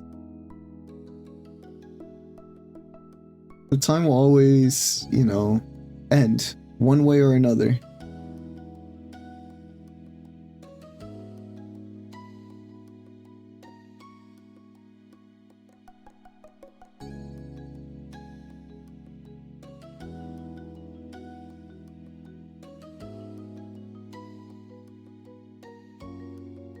And it happens, you know, there's not much you can do about it. That's just life. This place and these people, they're our foundation. It shaped who we are now. Like making castles out of sand. I owe a lot to Sunset Bird. His eyes crinkled fondly, and Ko's voice was gentle when he spoke again. We had a good childhood, I think. Yeah, y'all did. Y'all did have a pretty good childhood. I think so too. We're really lucky. I'll always remember our days here. Wow, you're sounding so old now, you joked. You simply shrugged. You silently nodded. I'll always remember our days here. Me too. He shook his head, sighing heavily. All right. His smile took on an uncharacteristically harsh twist. You had a feeling where this was going. We better get home before your dumb parents who don't know anything get mad. He had to laugh at the half-hearted impression of the sour kid. Yeah, I knew it. The impression of the sour kid you'd once encountered in this very park. He chuckled along with you for a moment before tapering off. I hope you don't get grounded. The jokes kept coming. It was very amusing to imagine that not only could your mom somehow ground you as a fully grown and independent adult, but that their powers extended over Cove as well. As much as you were enjoying being back here, Cove was right. You had to accept that you needed to go now. It was late and your moms were still expecting to see you before you got a ride back to the hotel. You and Cove hopped down from the bars, landing easily with the ground only a short distance below. Before you could return, you had some clothes to retrieve from the beach. You retrode the same path, or maybe it's retrod. The same path, following the footprints down to the shore you'd left in the sand only a little while earlier. Once you and Cove had scrounged up your abandoned clothes, you started to walk up the old path side by side. Droplets of water slipped down your skin and fell onto the road as you made your way back to your mom's house. As you and Cove were still soaked and sandy from earlier adventure, it was likely that you were leaving quite a trail in your wake. But you'd seen Cove's bedroom growing up. It was only natural for him. The air was slightly humid, already pleasantly dense with moisture that felt like a hug as it closed around you. Any damp footsteps that were left behind would take longer to dry in this weather. The signs of your adventure might even be visible when the sun came up the next day. You hope so. You quite liked the idea of you and Cove leaving your mark on your hometown again, even if only for a little while. Despite being soaked through and mostly undressed, the balmy summer night prevented you from feeling any chill. You were entirely comfortable. In truth, you felt warm inside and out. The day had been so lovely, spending time with friends and family, and Your eyes drifted over to Cove. Cove Holden, your boyfriend. Just seeing him brought a smile to your face. I love you. I always want to be with you. Cove, you make me so happy. You're truly my other half. You said nothing, simply enjoying his presence. I could say I love you. Cove turned to you, his eyes wide and adoring. He bit his lip as he smiled shyly. He could tell that your words had touched him. I feel the same way, exactly. He held your gaze a moment longer, looking straight as he spoke again. I love you. I'll love you forever. You enveloped him in a hug, you playfully bumped against him with your side, you kissed him, you reached for his hand, you nodded, pleased with how tonight had played out. Let's give him a good old smooch. Catching him by the hand, you stopped Cove in his tracks and pulled him close. Your heart somersaulted as your lips met.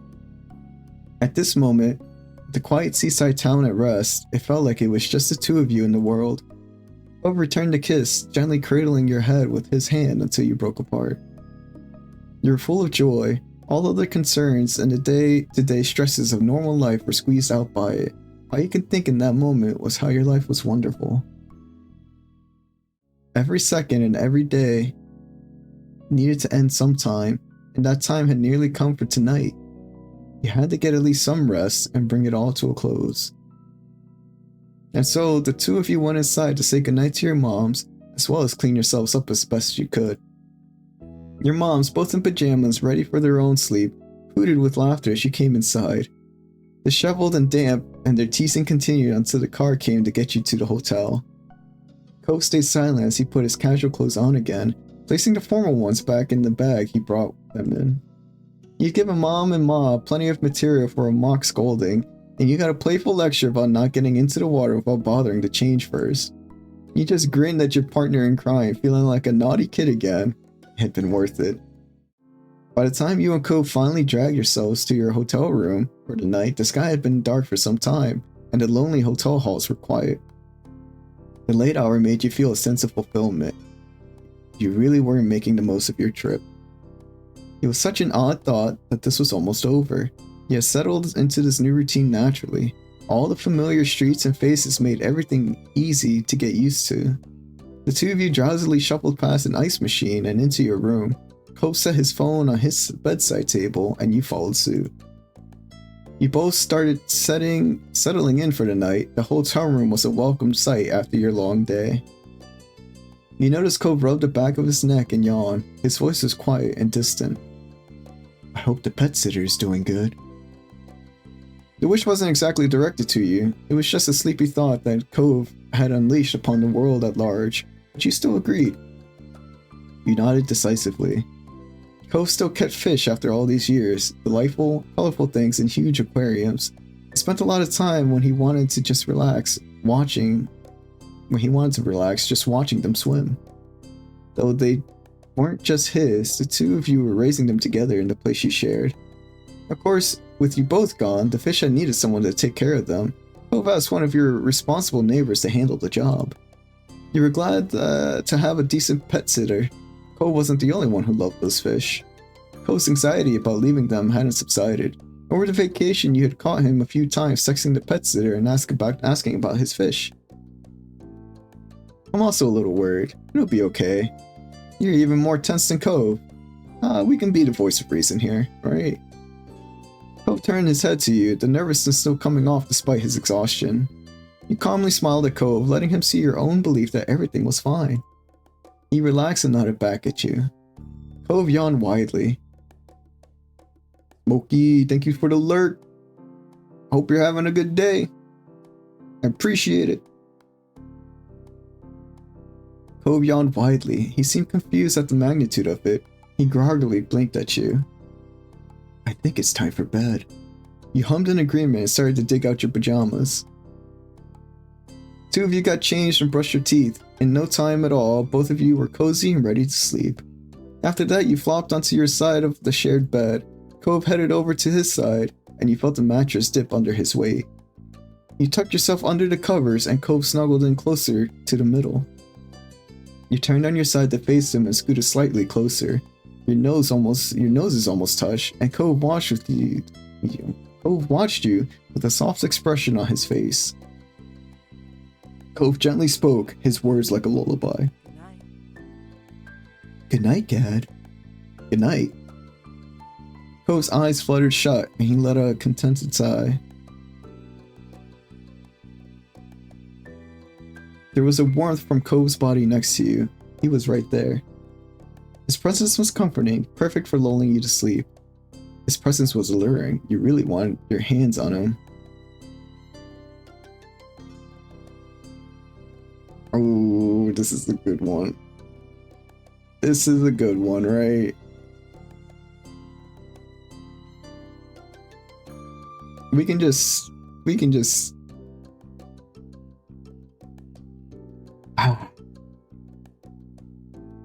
I think after a night like tonight, right, it's a very emotional night. Things don't have to be like it could be sweet, right? It could be a sensual kind of like wanting to put your hands on them, but again, it's kind of like, I don't know, I can see it going either way, right? Like, the end to a perfect day could just be sleeping it off together in somebody's warmth that you find comforting. Or, you know, you could be like, hey, you know, like, hey, and want the sexy time to finish off such a wonderful evening. But I don't know, like I said, I can see both ways happening. One is it's a very emotional moment, right? So either way, it's gonna end in emotions. It's either gonna be comforting, or it's gonna be, you know, you express that emotions in a physical way with each other.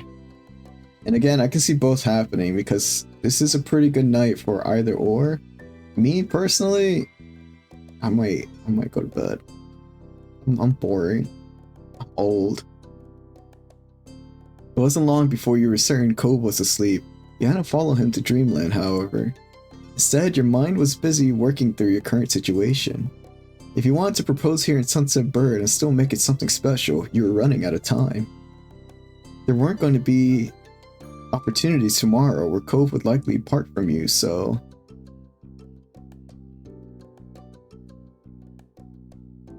Damn. This is good.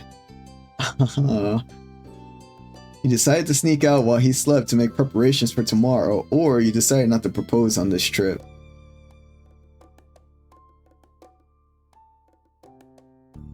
We'll make preparations.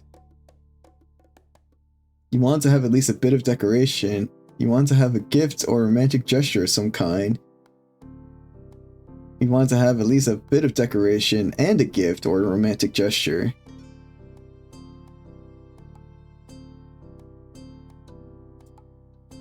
Ooh.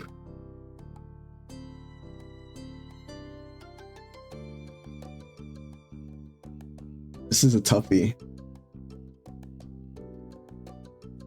If I wanted to propose to somebody, right? Like, what kind of decorations would I use? Like, lighthearted and fun ones? And by fun, I mean, like... things that, like, I would definitely use things that meant something to the both of us and then him, right? Not just, you know, your normal party supplies and stuff like that. As far as a gift or a romantic gesture, like I said, that could be a number of things.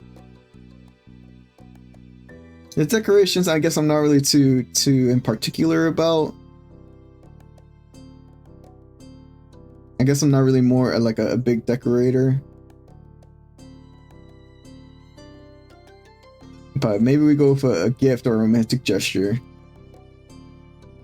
He was more than worth the extra effort. It had to be a moment to remember. Untangling your body from his was a challenge. Every time you began to pull away, your lover stirred, unconsciously trying to readjust his hold on you.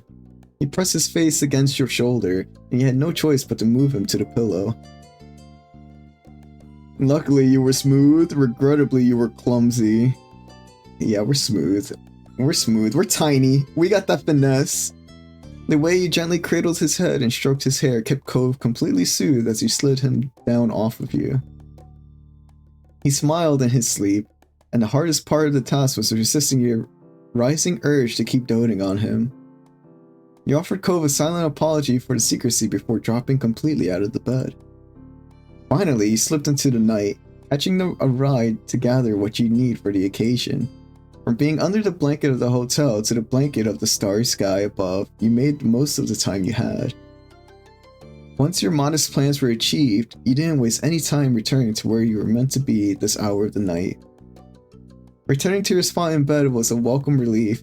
You could rest easy now, even though only a few hours were left to do so.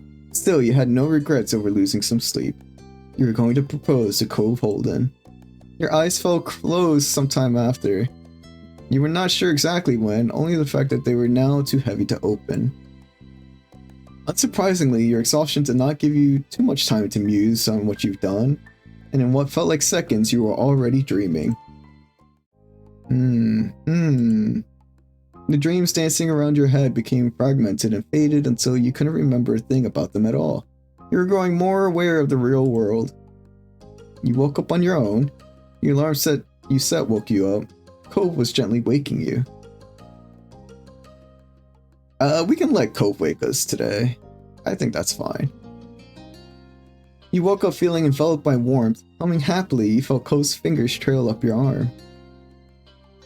You opened your eyes with a smile. Groggily, you struggled to keep your eyes half open. You pouted and squeezed your eyes shut. Closing your eyes again, you snuggled into Cove. You open them with a smile. Morning, did you have any good dreams?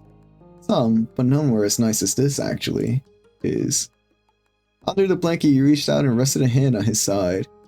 Your thumb lightly brushed the side of his body, and you watched the affectionate look in his eyes grow. You sat up fully with a big yawn, stretching your back, then your arms, and lastly your neck before accepting the day. The blanket fell to the side while you swung your legs over the side of the bed. A part of it almost got caught on your foot, but you kicked it away. Cove slipped out of the bed on the opposite side. Today would be your last day in Sunset Bird. The only thing you had planned was some family time in the old neighborhood. You figured you'd see where the day took you from there. Yawning again, you glanced over at your clothes. There was just one more day to live out of your bag. I'm really looking forward to having my full wardrobe again. I don't have anything clean left, but oh well. Hey Cove, is there anything you'd like to see me in today? You simply started sorting through the pile for something to put on. We can ask Cove. No. You'll look nice in whatever you wear. You always do. You knew from the tone of his voice that Cove was sincere, and his praise warmed your chest. Alright, let's get things going. Our families are waiting. Nodding, you swiftly got ready in the small hotel room, all a jitter. Today was the day. When you returned to Sunset Bird, you were planning on proposing. From the look of Cove's behavior, he had no idea. You fought to keep the thrill whipping up in your chest from coming out too strongly. As soon as you had your stuff together and were ready to go, you were off. During the ride there, you and Cove decided to visit his dad's house first this time. When you got dropped off, Cove eagerly hopped out into the street with his eyes locked on his father's condo. Your gaze fell on your boyfriend. He stood in the middle of the street where you grew up together, while the summer sun made him shine. Though he was the brightest light in your eyes no matter what.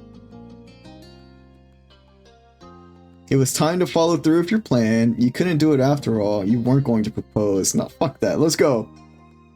Cove? Yeah? He mumbled the answer out of the corner of his mouth, eyes glued to his father's condo. Want to make a stop at the beach? Want to go to Poppy Hill with me? Nothing. You couldn't do it after all. Okay.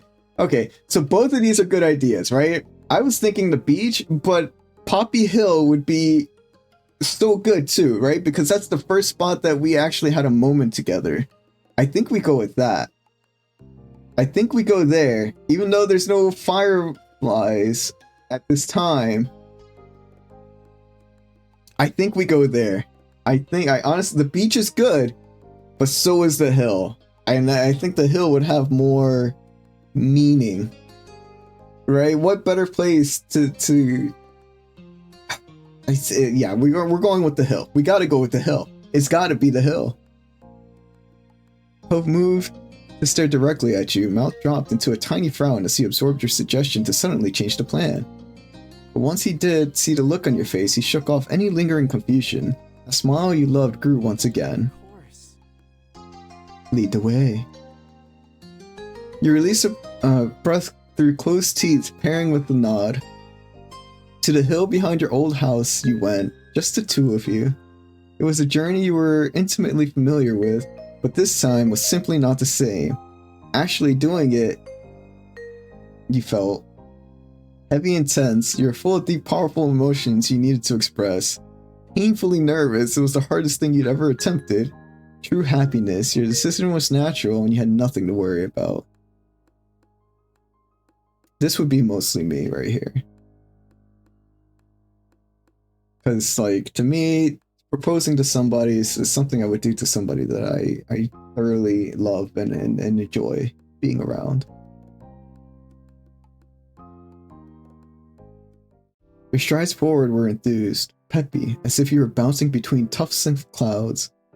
Imagining what was about to happen was such a joy, you had to stop yourself from picturing too hard lest you spoil the real deal that was right ahead. But you did nonchalantly sneak at the spot where the ring was tucked away. It was just as ready as you were. Under your feet, tarmac gave way to dirt and sparse tufts of grass, which then transitioned into a lush full field of green and white. The gentle fluttering of petals was your greeting. Poppy Hill, the exact spot where you first met your new neighbor over 15 years ago. You shared countless memories here over the years, catching fireflies, watching the clouds, simply taking time to just talk to one another. You grew together side by side. A small part of the world was inextricably linked with Cove in your mind. It was the place where your most important encounter occurred, and you knew it needed to be the place where you asked him the most important question. The location was right. Now all that was missing was your special surprise, the first one at least. You wrote a song to sing for him, you wrote a message for him to read, you wrote a message to read to him, you created a piece of art for him, you scoured the beach for rare shells for him, you took pictures of important places in town and had them printed, you caught a firefly while they were still out and kept it safe until now. Okay. I mean, for me, it's gotta be the firefly, right? The firefly has gotta probably be the thing. Even though it's a little weird that we kept that firefly safe until now, like the whole night. But I guess one whole night is okay. Can you wait here a minute for me? Huh? Okay. Not leaving room for any potential questions Cove might ask, you spun on your heels and made a break back towards the neighborhood street. The night before, you had been able to store your stuff in your mom's backyard for this moment. Technically, you were breaking and entering, but you were sure they wouldn't mind. As you slipped over the old fence, you imagined what your moms would have said if they caught you sneaking around there. It was praise and a healthy dose of teasing. Cove's surprise was still safely tucked away where you had left it. You might have lost a lot of sleep, but this had you invigorated. You took it into your hands and ambled your way back out to your expectant partner. You only stopped running when you arrived right in front of Cove. He paused for you to breathe. Then when the beat passed, he sputtered out the question he was holding back. What? Where did that come from? Where did that come from? My mom's backyard. What? When? Surprise. I did it last night while you were sleeping peacefully in our hotel room. Cove blinked rapidly while he started to babble. It was a struggle for him to process your actions. Gad, I don't... Can you let me give it to you? You could guess the end of his thought, so you cut it off. He didn't understand why you were doing this. That was perfect. He closed his mouth and answered with a demure bob of his head. You lifted up the present you kept wrapped in your arms. It was a clear container with air holes and a tiny creature inside. During the day, it may not have the familiar light, but peering inside, Cove recognized it instantly. Wow. Firefly, you caught me a firefly. It's beautiful. His voice shook as he spoke those words. Yeah, I wanted to make sure you had won this visit. It was a sincere attempt to convey the depths of your affections for him, and the message got through. Cove gripped his shirt, the spot right in front of his heart. There was a bend to his already wavy eyebrows as a deep red color grew across his skin. Your gesture had him swooning. It was a wonderful feeling to succeed in making him feel cherished, as you absolutely did adore him. Adore him. You wanted to marry him. And with that thought, you knew it was time to share with Cove the true reason you asked him to come here. As you were getting mentally prepared, you carefully set your gift down to free your hands. It was silent. You and Cove faced one another, affection filling the small space between you. He still didn't know why you were doing this, but he transparently didn't care. He was only happy to be there, to be with you. There was a warmth in your chest. You reveled in how much you mattered to him, and how you shared those emotions for him. You never would have imagined this when you first met your best new playmate. But now as adults, it was the absolute truth. You wanted to be with Cove. It was simple. It was inescapable. You loved Cove. You loved him so deeply.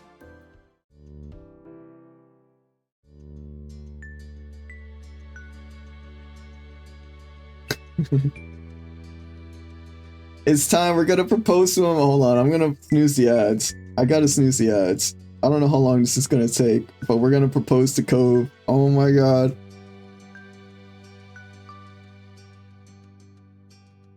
Okay, that should be good enough, right? Right. At that moment, you couldn't have been more certain. Every step you'd ever taken in this life was leading you right here.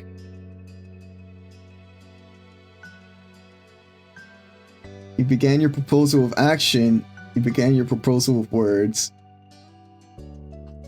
We'll start with words. We'll start with words to convey our feelings and then go right to it. Let's get married, okay? I was just wondering, should we have an indoor or outdoor wedding? Since the universe clearly wants us to be together, we should probably make it official already. Want to make a deal? I'll give you $20 if you marry me. You're a troublemaking cryberry and the best man I know. I want to marry you.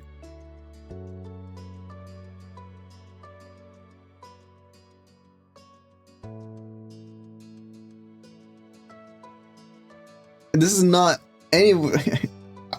Okay.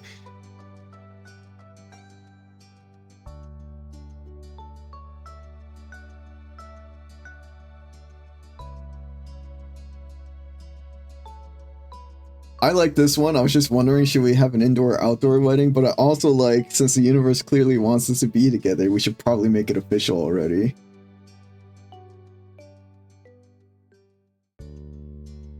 We'll go with that one. It all happened in slow motion, his expression of serene affection shifting in quivering awe, eyebrows lifting nearly to his seafoam green hairline, and his mouth stretching out to the limit. But despite Ko's mouth being open, he didn't breathe a word. He was entirely incapable of that, so you made your own move. You got down on one knee, you took the ring box out of your pocket. You got down on one knee while taking the ring out of your pocket. Yeah, classic, right? Your pink eyes shone in the bright light of day, and you hoped he could see the strength of your love for him as you looked up at him from down on one knee. Your carefully crafted ring glittered just as brightly as you did when you lifted up the lid to reveal it. At that, Cove crumbled onto the ground, his legs completely giving out underneath him. Bubbling drops of tears flowed down to the grass just as heavily. God. That single word was all he could choke out. That alone was all the inspiration you needed to continue your open-hearted confession. There was so much more you could express about your relationship, your history, your love for him. I remember that last day of summer vacation 10 years ago when I first told you I liked you. So they're 28 now? A shaking laugh reverberated through your chest thinking back on that scene. You could still picture it clearly. You were so flustered. I had no idea what was going to happen, or what our parents would do. But whether or not we're official, us being really young then and all that other stuff didn't matter to me. I knew you were special. And with every day that's gone by, the more you've meant to me. You make me so incredibly happy. You're pretty and lovely and wonderful and perfect. I've only gotten as far as I have thanks to you. Can't even imagine not being with you for the rest of our lives. I love you. It's not possible to express how much I feel with only words. I chose you make me so incredibly happy. And once more you ask, will you marry me? You stared at him unwaveringly. You looked back at him with dampening eyes.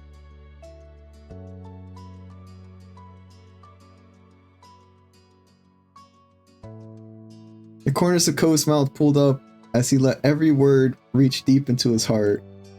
Still smiling like the sunshine, he parted his lips to answer, but all that came out was a ghast squeaking sound. Frustrated when he tried to push past that block, he instead got himself into a stuttering, coughing fit. Sorry. Don't worry, I already know. No need to rush. We got the rest of our lives for this. Hey there, Covey.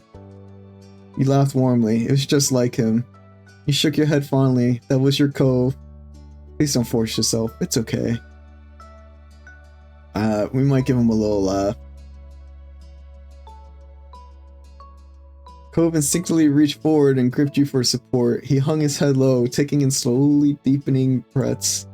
You didn't mind in any way, shape, or form. You waited forever for Cove if it was necessary. Eventually, the trembling in the fingers that were holding you settled out. He was able to lift his head once more to meet your gaze. Will. Despite tears still clinging to his eyes, the words were evenly spoken. Cove had complete confidence in this. Dad, I'd be so grateful to marry you. There's nothing more that I could ever ask for. You never understood the term music to your ears better than when you heard the way he laughed so sweetly in that moment. I've thought about this a lot, you know, probably way too often. And now, it's real. It's happening. I don't know if I'm even good enough with words to tell you how happy it makes me. You're what's made my life such a wonderful, beautiful, amazing experience. I'm luckier than I have any right to be just to know you. I love you. Thank you for asking me and being mine and letting me be yours. I love you. Let's get married. Delicately, Cove lifted out his left hand. You started understanding what the gesture meant instantly. He took the ring in your hand and then slipped it onto his rightful place on Cove's finger. It was an ideal fit. His voice thick with emotion, Cove whispered, "It's perfect. Keep it always."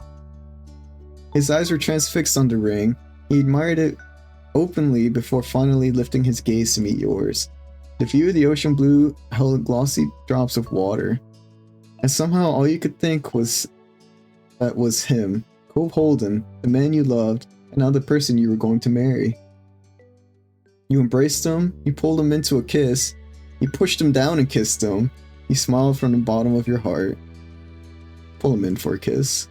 You couldn't hold back any longer. Your fingertips skimmed over his cheeks for a second, all sweetness. Cove got the hint. He pulled you into him, as close as he could get, desperate to feel you.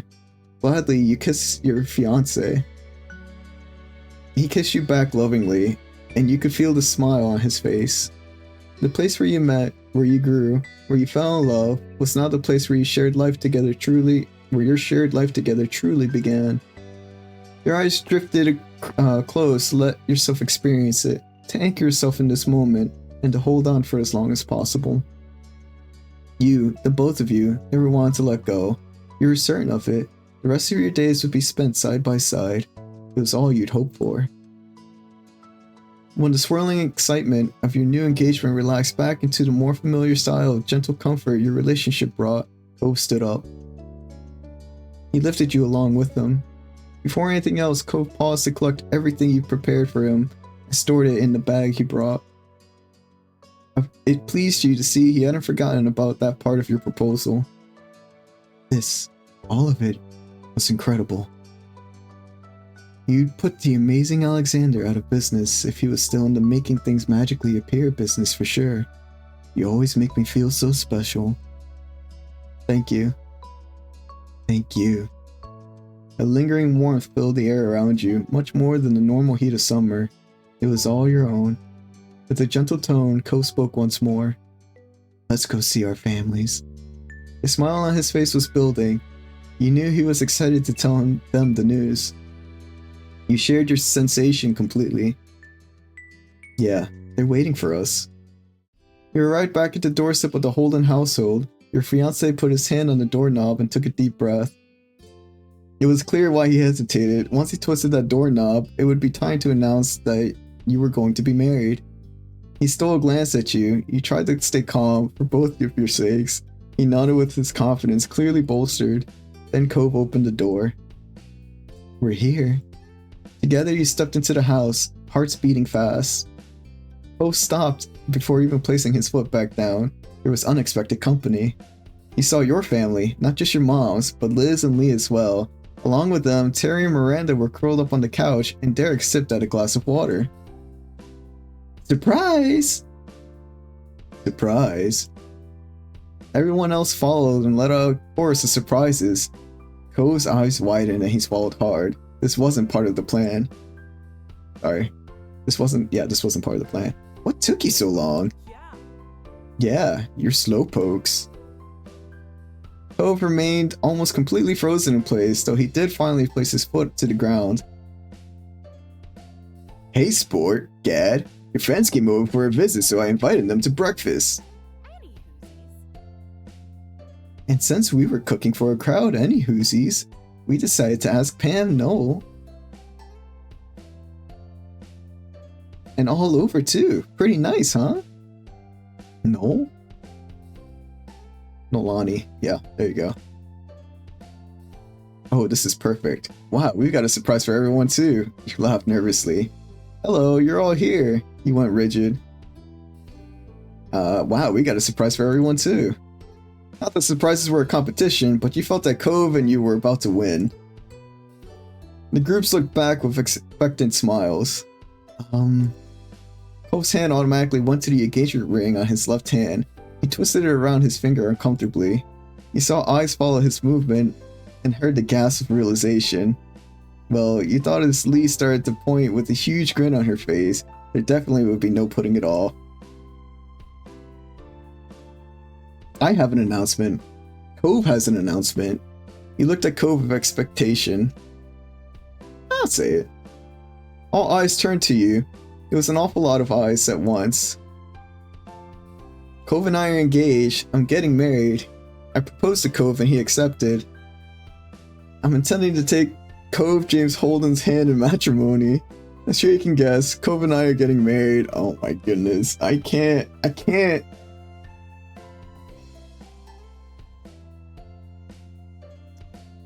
I proposed to Cove and he accepted. Cove nodded with a serious expression. That's right, I'm going to marry Gad. Cove reached over to take your hand as a physical sign of your union. The room filled with cheers of congratulations. You heard Terry's distinctive whoop and your mom start to joyfully whisper to each other. Lee squealed and Kyra cooed. There was no confusion or need for pause. Everyone in your life was immediately on board with your plans. Cove turned his head and beamed at you, excitement in his smile. It was coupled with a fond squeeze to your hand. You grinned back at him. Suddenly, Cove was almost bowled over by Cliff throwing his arms around him. Oh. Alright, y'all, listen. We're gonna take this ad break, right? And when we come back, I know I said 4 hours, 4 to 5 hours. We're still within that Drink mark. water, you dehydrated What's going on, Jules? Nice try with the 780. I got your hydrate right here. Thank you. I think we can finish this game tonight if we go for the last hour.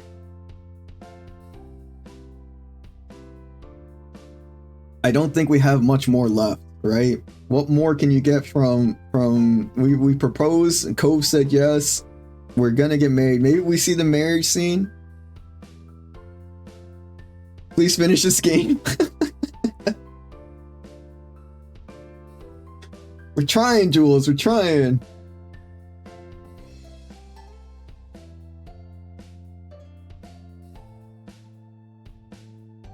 But we got an ad break here. We're gonna let the ads play, and then we'll be back to finish this game. I'll be right back. I got a little snack waiting for me, but this has been such a good experience. Oh man, I can't wait to finish this game. But we'll see you after the ad breaks. Ads break. Snack, it's chicken. It's some chicken strips. I know I say snack, but that's a meal, right? But like,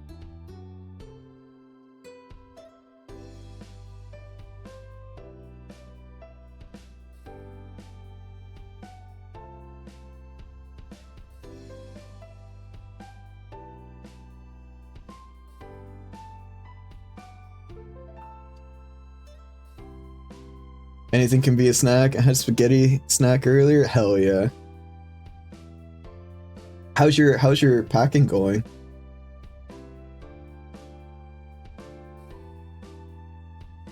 You did I'm sorry. I know you I might be a little slow. Did you finish your packing already? Are you moved officially? I guess you probably are since. Oh yeah. I'll be right back.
I'm back from the ad break, everybody.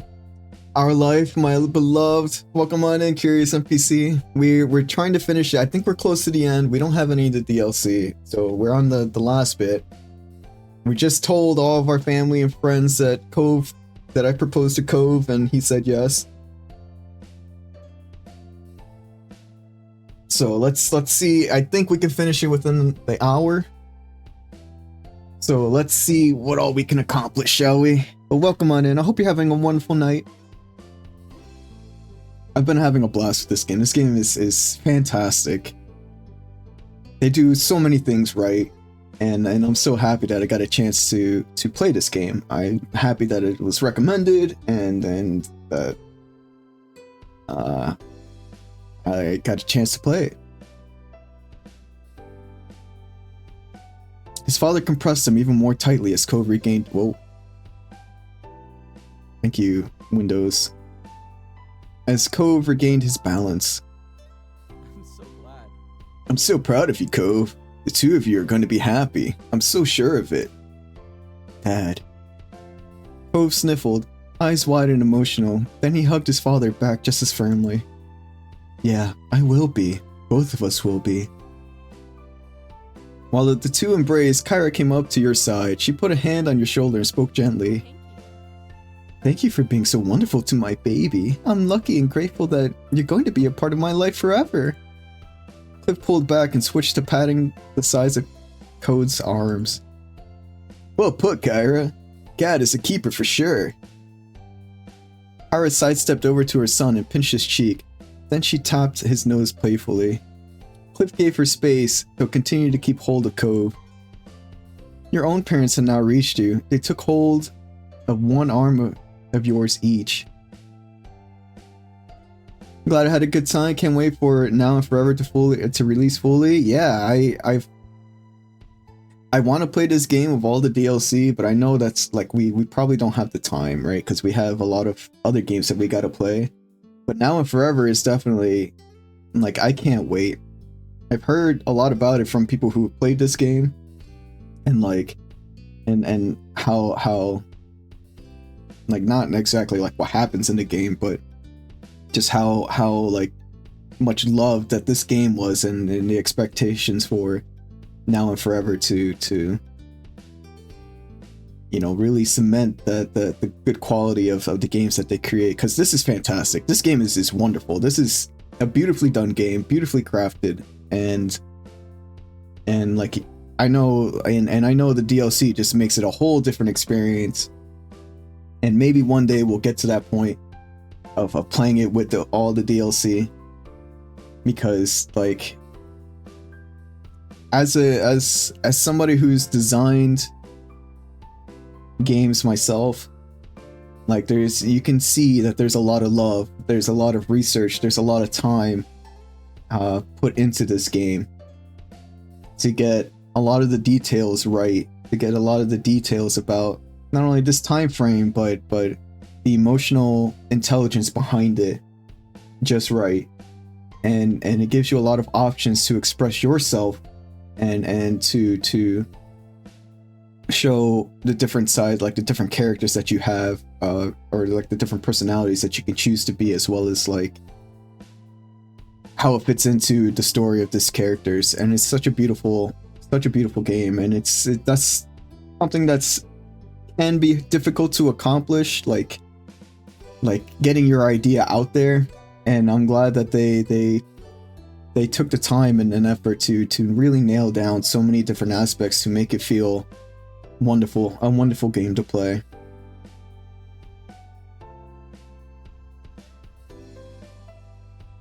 I can't believe you've grown up.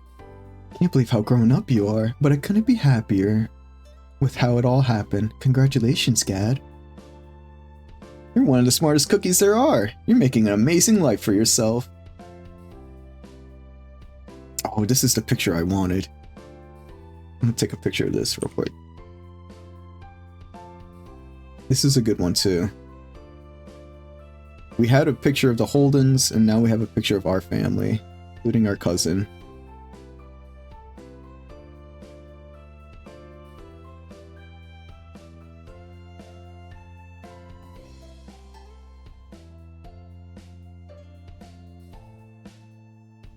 This is a good one.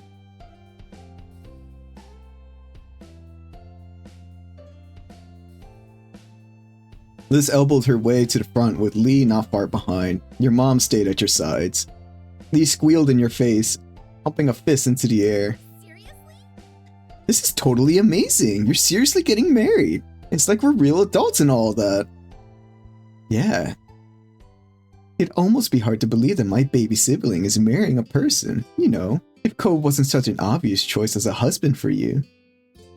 Her smile turned abnormally soft. You're doing good. Out of the corner of your eye, you noticed Cove's parents released him. He took the opportunity to slide closer to you and nodded at Liz. Thanks for the positive rating. You're welcome. Lee giggled and your moms had some chuckles. Cove stood awkwardly, not entirely sure if he or Liz was being laughed at. Your three friends had stayed back. You believe that they were intentionally giving your families a chance to have a moment. You absolutely agree. There was so much thought and love put into this game. It's a highly customizable, memorable experience. It really is. It really is. And I played this game putting my own life into this characters, into you know, the main character. Like I played this playthrough how I've lived my childhood, my teen years, my young adult years, and then how like I would be during all those different moments in time. And some of those moments I wasn't able to like fully grasp because, you know, I didn't exactly have the same moments as what happened in the game, but I made do. You know, I picked the option that would be closest to how I felt or stuff like that. So this is kind of like me getting to not relive, but like me putting my life into our life. And it's been an absolute fantastic experience, and I think like Cove Holden is honestly just the best. He really is the best. 100% the best. And it's been a lot of fun, and it's been great, and I really love so much about this game, from the moments to just this epilogue of what's happening here.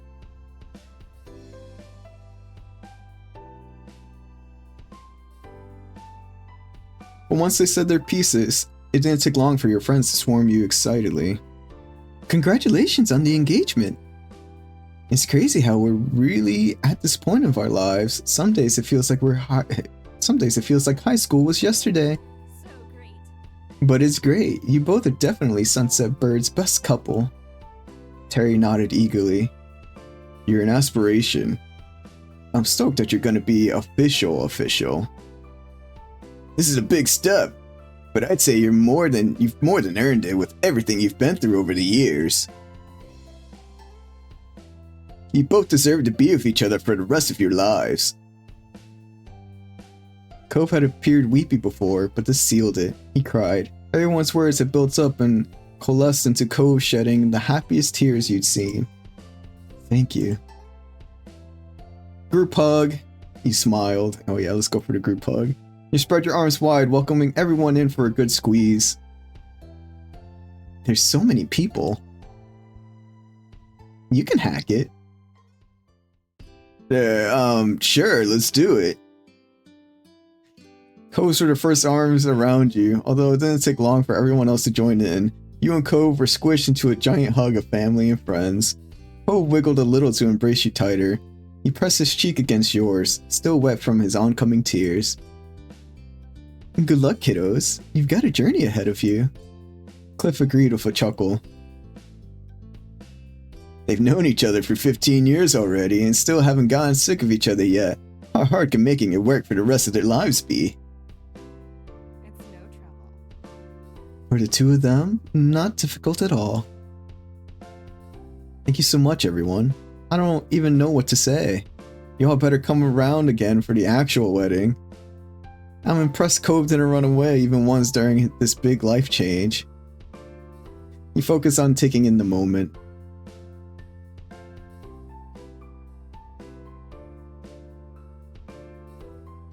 Say this, y'all better come around for the actual wedding. You kidding me? I'll be the first one there.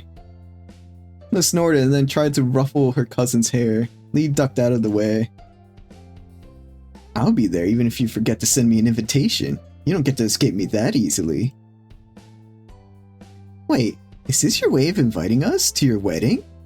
Pope glanced at you and shrugged. He didn't have a problem with it. It was sufficient. Everyone here should be invited to the wedding anyway. Why am I surprised?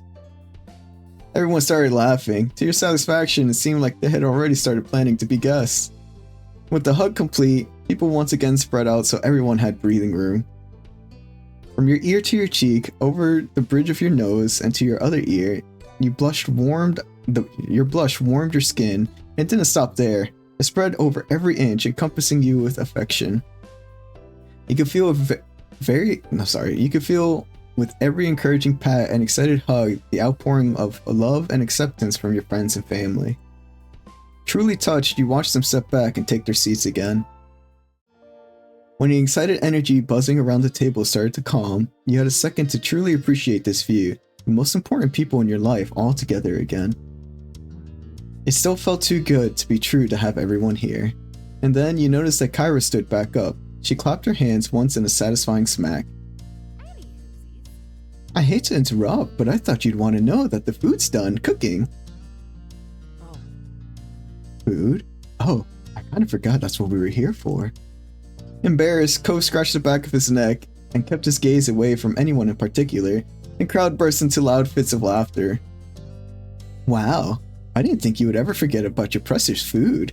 No offense, Gad, he eats like it's both the first and last time he's doing it.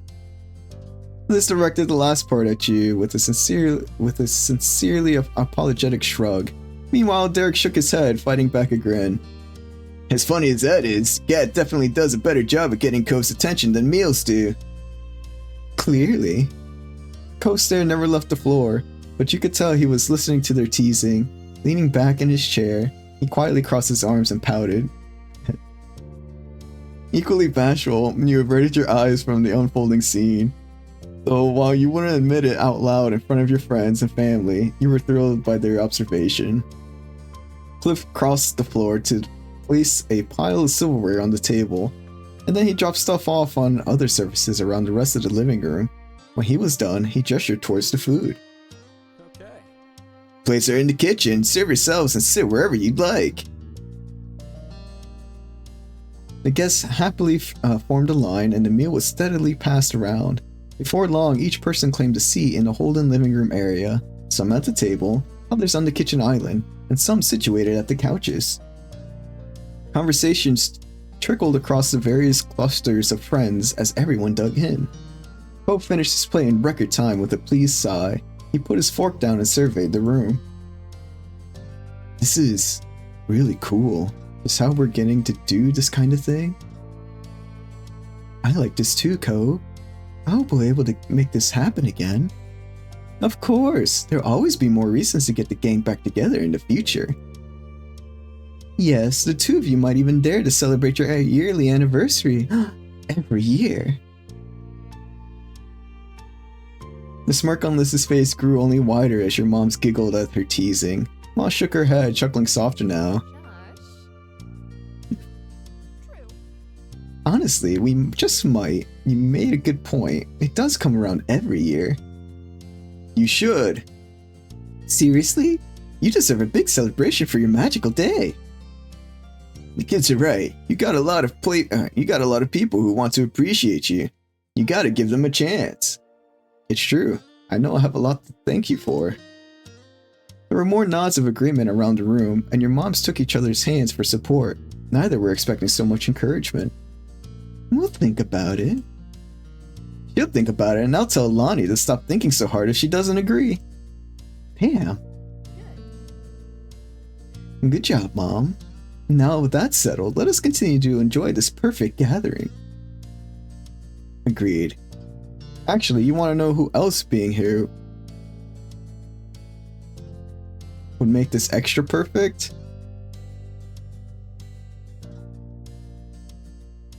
Ooh. I'm trying to think.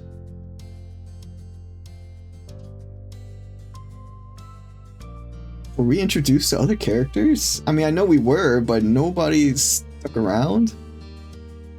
As amazing as this was, you couldn't help but think of absent faces. In seconds, everyone's curiously turned their attention to you. Shiloh? Okay. But Shiloh, I mean, I don't know,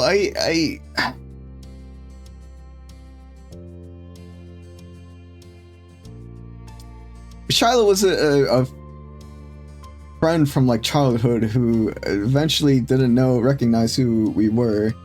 So like that would make it a little weird. Maybe I go back. Maybe this isn't the answer I want to choose. Jeremy? I don't even remember. Yeah. Thank you. If you're curious about exploring options but don't want to commit, scrolling up will reverse the dialogue. Yeah. It's helped us out a few times. But thank you. Jeremy? I don't remember Jeremy. Which one was Jeremy? Was that the angry kid? I don't remember Jeremy. Baxter. I mean, sure. Like, we were cool.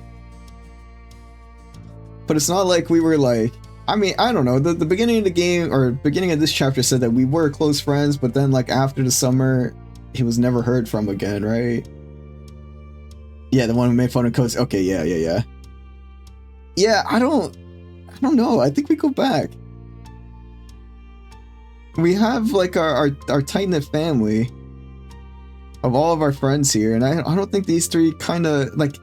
The only one I would say is Baxter. But again, that's more of like maybe if we had more moments with him, it would be more not rewarding, but like more natural for him to be there. And I know the game said that like we had a good summer together and then that was it. But like, or maybe more than just a summer, a year, something like that.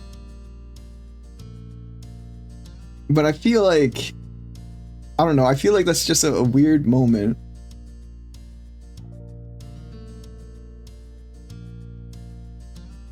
Like, I think we just go with this for now. And if we ever play this again, we'll invite other people because we'll have the DLC and they'll mean something more to us. As weird as that sounds. We'll just agree. There was a playfulness in Kyra's stare as she scanned the room. She slowly placed her index finger on her chin. Now that I think of it, there's something I haven't done in a while. Her eyebrows were raised at Kira's incomplete thought. She was wordlessly urged to continue. Kyra didn't hesitate. I said Kira. Kira, one of those. Look through all the photos Cliff has here. Wouldn't that be fun for all of us? What? Mom? Why would you say that? Practically all of those photos are of me. And that's why. As much as you adore Cove, Baxter's DLC is your favorite. It's so angsty, complicated, and I'm a sucker for it. Hell yeah. I've heard that Baxter's story is a good one. I wouldn't be opposed to like playing it, but again, you know, that's gonna have a time and a place for itself, right? Like we'll have to have a Baxter playthrough and see what his story is, because I know this is just one story, right? This is just Cove's route, and like they did such a good job with this route that I can't imagine the other routes being less, you know? Like I imagine that the other routes are top tier as well. And with a complicated character like Baxter, it would be pretty cool to dive into their life as well, right? Into their story and learn more about who they are as a person and what kind of trauma that they have packing as well. And that's why embarrassing my baby boy is just one of the perks of being a mom. Much to Cove's dismay, his mom was thoroughly entertained at his outburst. She winked in your direction. Meanwhile, Cliff eagerly stood up with a wave of a proud affection for his son and completely missed Kyra's teasing intent. Oh, I think that's a great idea. Anyone else interested in the pictures? Yeah. Lee shot her hand up before Cliff could even take a full step. Terry and Miranda snuck each other a glance before nodding with matching grins. That sounds swell. That's fantastic. Mom tried to hide her amusement behind her hand, but she couldn't stop the snicker that slipped out. Oh boy. Seen them all before, but they never get old. I want to see them. He shrugged nonchalantly. He nodded. Poor Cove, everyone loves to pick on you.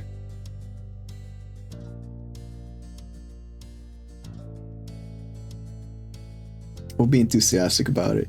It's been too long since I last saw little Cove. Mr. Holden met your gaze with a soft look that told you that he was thinking the same thing. I bet this would be a goldmine of entertainment. Cove buried his face in his hands and sighed. Slowly, his shoulders deflated in defeat. Fine, we can take a look. Everyone happy with picture time? Yeah! Fun. Yes. They both excitedly raised a fist in victory. Smaller cheers from your friends and family worked their way around the room, and even you bounced up to your feet excitedly. Cliff flipped open his faded album of physical pictures. He held it up to his face, the corners of his eyes crinkled, and though the book covered much of his face, you were certain he was smiling fondly. But he didn't keep it to himself long. Laying the family album on the dining table, you and the rest of the party gathered around to get a peek. Oh my god, look at him, he's so cute! Look at the baby! Ah! Look at him! The first picture on the page was Baby Cove in a cute little onesie. There were several coos and ahs from the group. Cliff's eyes were shiny with tears as he sniffled. He's grown so much. Cove was such a cute kid. That's my darling angel. Nice onesie, Cove. How precious. Even as a baby, you looked unimpressed. You smiled, enjoying the view. We're gonna be sappy here. That's my darling angel. No. Yeah. You met Cove's eyes with the fondest smile, and you saw the second his breath caught. His mouth twitched until he let himself accept the compliment. Cove held himself even taller, pleased and uplifted by your comment. Thanks, Gad. After breakfast and the photo showcase, everyone decided to stick around. Hanging around Mr. Holden's house turned into taking a walk around the neighborhood, and then for lunch you switched over to your mom's condo. It was a really good time enjoying each other's company, but eventually the sun began to set, and there was nothing else to delay your friends and family from going home. Inside your mom's house, the home you had been raised in, the group was taking their time saying their goodbyes. It was tough. For you, your family, your friends. You knew what was weighing on the mood. It might be some time before you'd see one another again. It was a pleasure having all you here. And you're welcome to come around again anytime. Mom wraps an arm around Mom with a light chuckle. Mom leans her head gently into her wife, and they both beamed. I appreciate it. Absolutely. I know we're all adults with our own hectic lives, but we appreciate the time taken to visit. Snorting, Liz crossed her arms. She leaned one hip out to the side while her lips curled teasingly. You make it sound like this was such a struggle. Some of these people still live here, and it was a vacation for everyone else. Even so, it was very thoughtful, and I hope everyone has a safe trip home. Kyra clapped a hand on Cliff's shoulder. He was puzzled as she leaned in so he could hear her. That means you too. It's dangerous crossing the street. Remember to look both ways. Hey now. Yeah. Good luck with all the important grown-up things I'm sure you'll have to do when you're all out of here. Definitely. I'll give updates next time something exciting happens or something lame so I can vent about it. Oh nice. I'm glad Lee won't be forgetting the little people. Never ever. I'll keep in touch too. Very nice. You better. Well, me and Randy aren't going far, so we can keep an eye on the town. For the rest of you, nothing will get past us. Right, we'll make sure everything is okay. Nothing need to worry at all. Thanks. That's kind of you. Miranda and Terry gave each other pleased smiles, already committing to their self-appointed task. Derek scratched the back of his head, wearing a pensive look. It's always sad when I have to leave this town. It happens too often, but at least there will be people looking out for Sunset Bird. That makes me feel better about it. After a pause, Mr. Holden gave the younger folks a thumbs up. Great. That's great, all. That's all great. You got a lot to be proud of, and a lot to be looking forward to. Well said, Cliff. I'm thankful that I've been privileged to witness the growth you've undergone over the years. You've each matured beautifully. But was touched by his parents' words and struggled to come up with something to follow. Yeah. It's been good seeing everyone. No one had taken a step yet, and you couldn't put this off any longer. It was time to say goodbye. Goodbye. I'll see you again. I'll miss you. This was fun. Thanks for being here. I'm so glad we got to do this. I'll probably say this one. Me too. Today was even better than I imagined. I don't know what you're gonna do without the kids around. Sorry, I don't know what we're gonna do without the kids around. I know. They keep us young. We're not that old. Some of us still got it. He winked at Cliff teasingly and he shook his head. Both of your moms laughed at that, and you caught several more cracks of smiles among your friends. Afterwards, there was more sniffling and hugs, a lot of hugs, and people started trailing out into the street, seeing others off. Your friends and family got into their cars and left the neighborhood. By the time things had fully settled, you realized the sun had set. Earlier, you and Cope decided on having a car pick you both up. Neither of you wanted to bother your parents after such a long day. It'd be a little while before it would be there, though. It was the right choice, as both sets of parents shot you weary looks. The four seemed ready to call it a night. It didn't take either of you or Cove very long to assure them that it was okay to head home to go to bed. With one more round of goodnight and goodbyes, your families returned to the condos. Then, the only people left on the street were you and Cove. Cove closed his eyes, humming happily while he waited for it to pass. He stared up at the sky. Cove's hands were in his pockets, and his shoulders were relaxed when he caught your attention with a tilt of his head. Can you guess what I'm thinking? Well, at that moment, you were in the neighborhood you grew up in together with some time to spare. Your mouth curved into a soft smile. You could see the happy glow in Cove's demeanor, and you had a feeling that there was an easy answer. Are you thinking about the fireflies? Right. Do you want to go to the Poppy Hill before we leave? Always. There was an eager bounce in your step as you and Cove crossed over towards the hill behind your mom's house. Side by side, you stared out at the view in awe. As you imagined, the hill was dotted with the glowing firefly light. It perfectly reflected the memories of childhood held closely in your mind. Cove sighed contentedly, seeing them across the hill, weaving in around the blades of grass and the stars above. Cove cocked his head to the side before his expression twisted playfully. When he met your eye, you were about to prod him about what was on his mind when he took off running. I bet I'll catch one first. Oh, it's on. You laughed and watched him try to catch one instead. You cheered him on. You went chasing after the next firefly that caught your eye. We'll be playful here.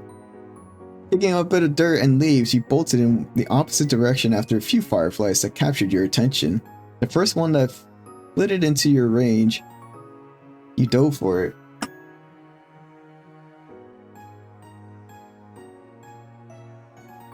Did you get one? It escaped between your fingers, but that didn't dim a second of your fun. You shook your head, trying to find your next target. The next one, I can feel it. Unless you're feeling my future victory. Out of the corner of your eye, you watch Cove get spun nearly around. Excuse me. Following one that was staying just out of reach. Chuckling, you crouched down low, searching the air. The pursuit for fireflies continued until a handful had been caught. Cove crossed over to you with a bright grin that could rival every twinkling bug and star around you. Cupped between both his hands, Cove carefully held a firefly. The corners of his mouth twisted before a few giggles escaped him, and you knew that feeling well, the way the firefly would buzz around, tickling the palms of your hands. Cove's eyelids fluttered open, meeting yours. He watched you with a complicated mix of emotions, heavy with the weight of 15 years of history, memories. It's really nice we came here together, at night, with the fireflies. This trip wouldn't have felt complete without it, especially after... Cove couldn't even finish the sentence. He became too bashful, but you knew what he meant. He was thinking about how you brought him one of those little critters as a surprise, and how you proposed to him. You hummed happily in response before getting caught up in watching the fireflies again.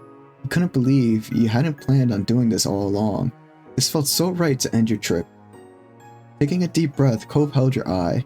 He appeared to be conflicted about what he wanted to say next, and you waited for him to make his choice. It's so strange not to live here anymore. Most of my life, neither of us were ever really away from Sunset Bird, well, unless one of us went on a trip somewhere. Or when both of our families took trips together, remember that? He chuckled, losing himself to fond reminiscing. You couldn't help but match his grin.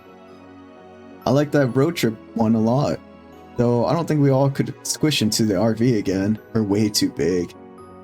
Laughing, Cove shook his head.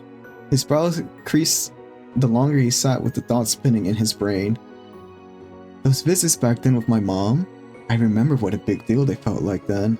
To be away from here without anyone else coming for a whole few weeks. Oh, how little I knew. Hey, what did you used to tell your mom about me when we were on those trips to see her? We were so innocent then. You nodded. I like this middle one. Sighing, Cove slowly shook his head. He offered him a small, reassuring smile. We were, and now we're just adults, somehow. Finally, Cove parted his hands and released the firefly back into the hill. It flew up around his face before darting away up into the sky, but your gaze was fixated on him. There was a touch of wistfulness in his features as he watched the bug disappear into the night. It wasn't until Cove turned his attention back to you that his demeanor warmed. Okay, I'm ready to go now. Yeah, I think I'm ready too. I'm not. Do we have to go? You nodded. You shook your head.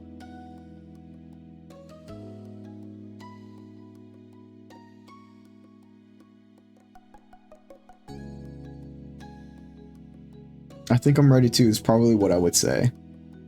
It's a very tender moment, right? Are you sure? Yeah, it's just goodbye for a little while. There'll be more nights like this one someday. Trailing a few steps behind Cove, you look back down on the hill. You spotted your childhood home immediately.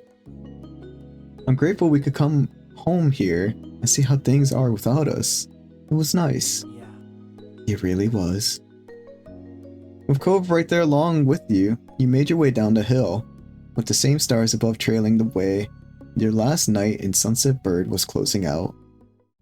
You were lost deep within a dream, adrift in the current of your unconscious mind. Cove was with you even there, his presence strong as your mind flitted from scene to scene, the logic of the conscious world melting around you. Something jolted you from your slumber, the visions you constructed slipping away even as you scrambled to catch them. It had been a good dream. You opened your eyes to an unlit, unfamiliar ceiling. The darkness permeated the room so thoroughly that you were sure it was still the middle of the night. As your eyes adjusted to what little light there was to catch onto, a smiling face cozied itself right above you. There he was. Good morning, Gad. Your grin was bright enough to make it seem like maybe the sun had risen, after all. Good morning. Wow, it's my dream come true, you said sarcastically. Oh, it's my dreams come true, you cooed. What's up?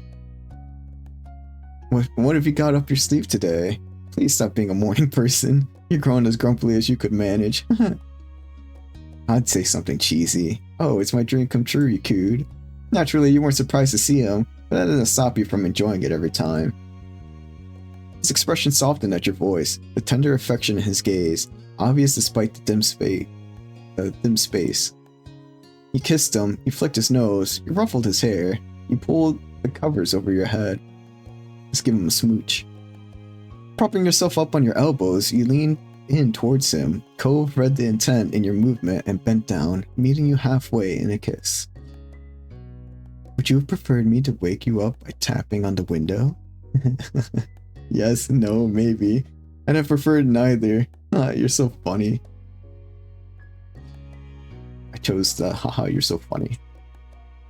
Cove simply smirked, amused by his own wit. I mean, you really should have expected this was gonna happen. I did. I was waiting for it.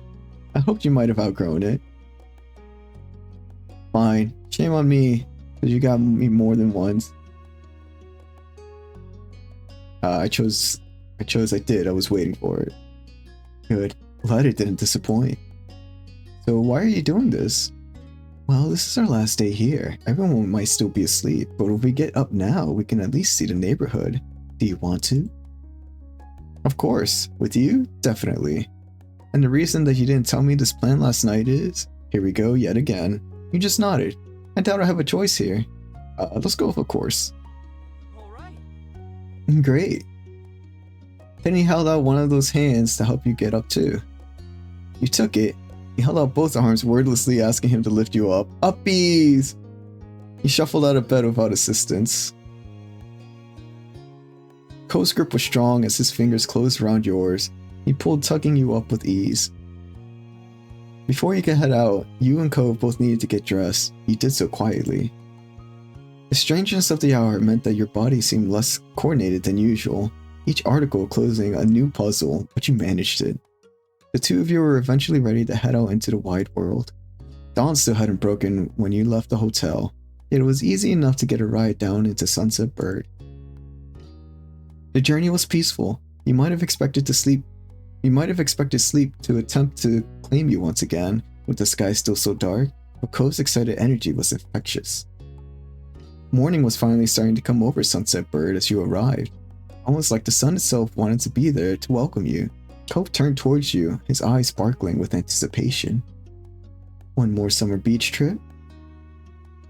He needn't have asked. Still, you weren't going to deny him. You gave him a thumbs up. One more. You could have taken your time getting there, dawdling under the morning sun, or you could have taken a short walk at a regular pace. And both of those would have been just right for some other occasion, but this time, without either of you saying a word, you and Cove set off sprinting. The two of you tore gleefully down the street towards the beach, as excited and as ungainly as the kids you'd once been. You were laughing with joy and at the absurdity of it all. Being here at the break of dawn with the boy who you'd once discovered on a nearby hill who never completely grew up. As it was still early, you did your best to keep the noise down. To the side, you saw Cove covering his mouth to stifle his own giggles, similarly aware of the people sleeping in the condos around you.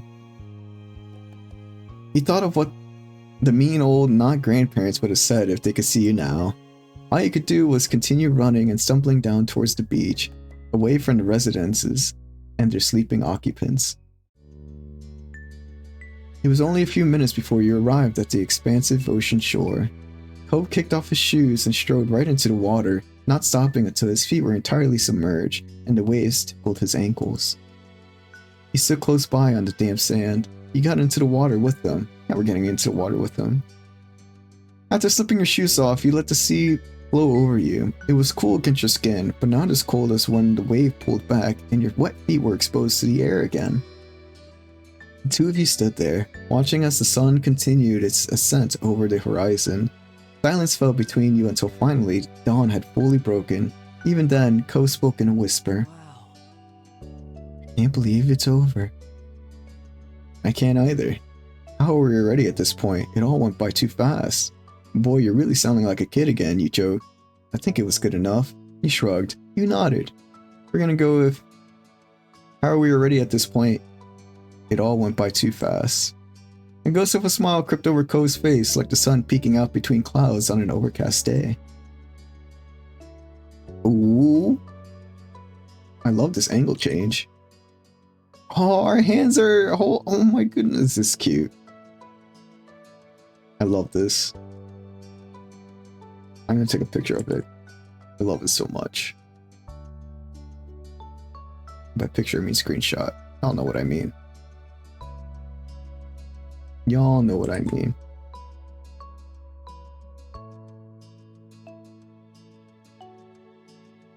Cove reached out and enveloped your hand in his, pressing your palms together tightly. The silence returned just for a second.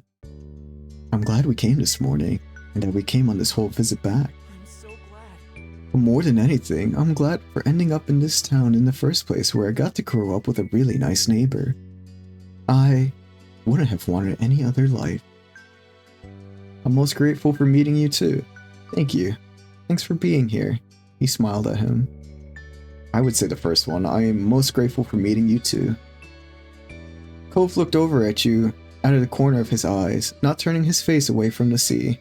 His expression was full of affection, from the gentle curve of his smile to his clear, contented brow. It was a stark contrast to the tears rolling down his cheeks. I love you. I love you.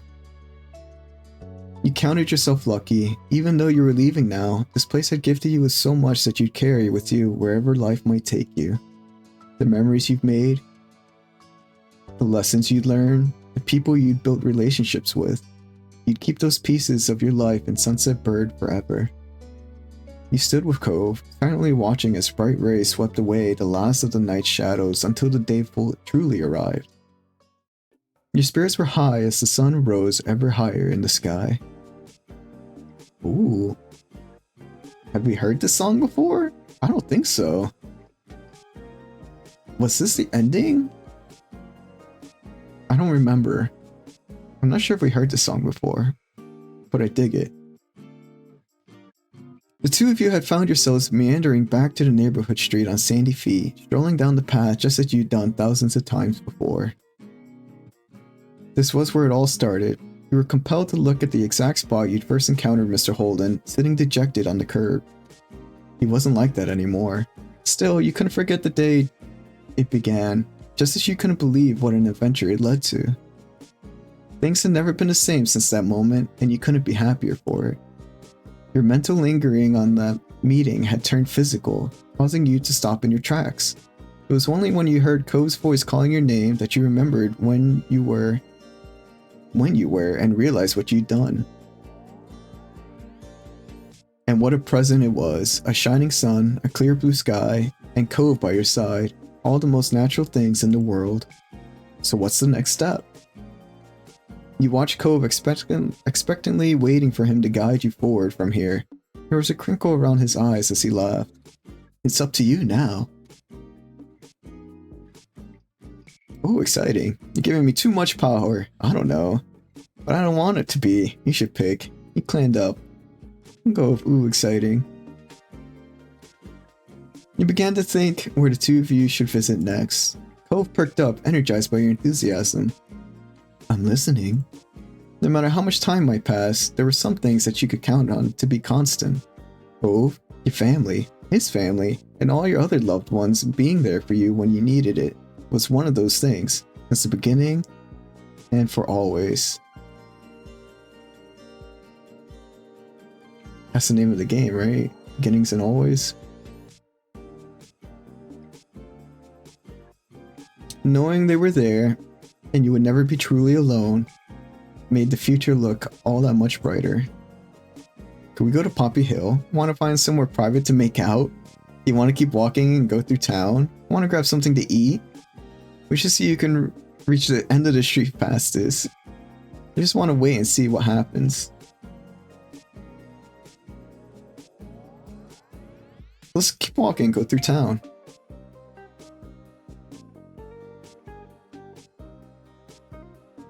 Though the time you had here was running out, you liked the idea of lingering while you could. Cove nodded, his gaze shifting from you to roam across the little place that you'd both called home. There's a lot that's still out there in the world, but a lot of different ways things could go in the future. But for this, I think that'd be a perfect choice. You beamed, his approval of your suggestion lifting your spirits ever higher. Your days growing up in Sunset Bird had been so wonderful. Even the prospect of leaving again made your chest ache, yet you weren't going to let that stop you. It would be hard, but you knew what that it would still be there, waiting whenever you wanted to return. Facing Cove, who'd been by your side through it all, you knew that one day you look back on these moments now just as you fondly reminisce about your childhood growing up here. Each happy moment you experienced became only a memory of what used to be, but that was what life was, and it was okay. As it was from the beginning and continuing that way for always, life took another step forward.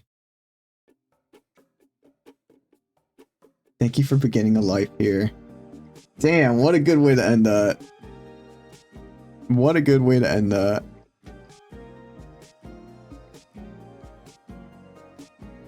The end.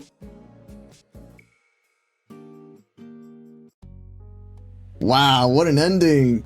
Oh, so like, I know they where are the credits? Can we play the credits again? Cause like, hot damn. It just ended so abruptly. Give me the credits, damn it. It's only the end without the DLC. Yeah. Oh man. What a good ending. Wow. And again, as it said, it's just the beginning, right?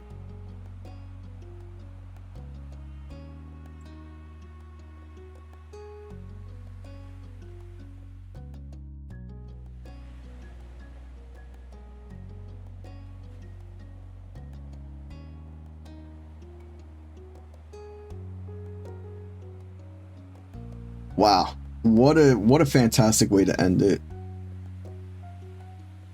I know there's more with the DLCs and stuff, and like I said, one day we'll come back to it because I really do enjoy this game very much.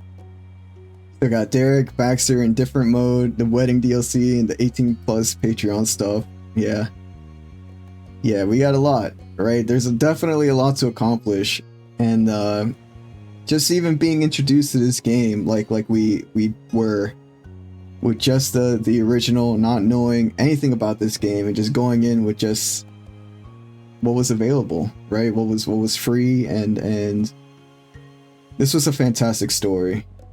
And I like their modeling of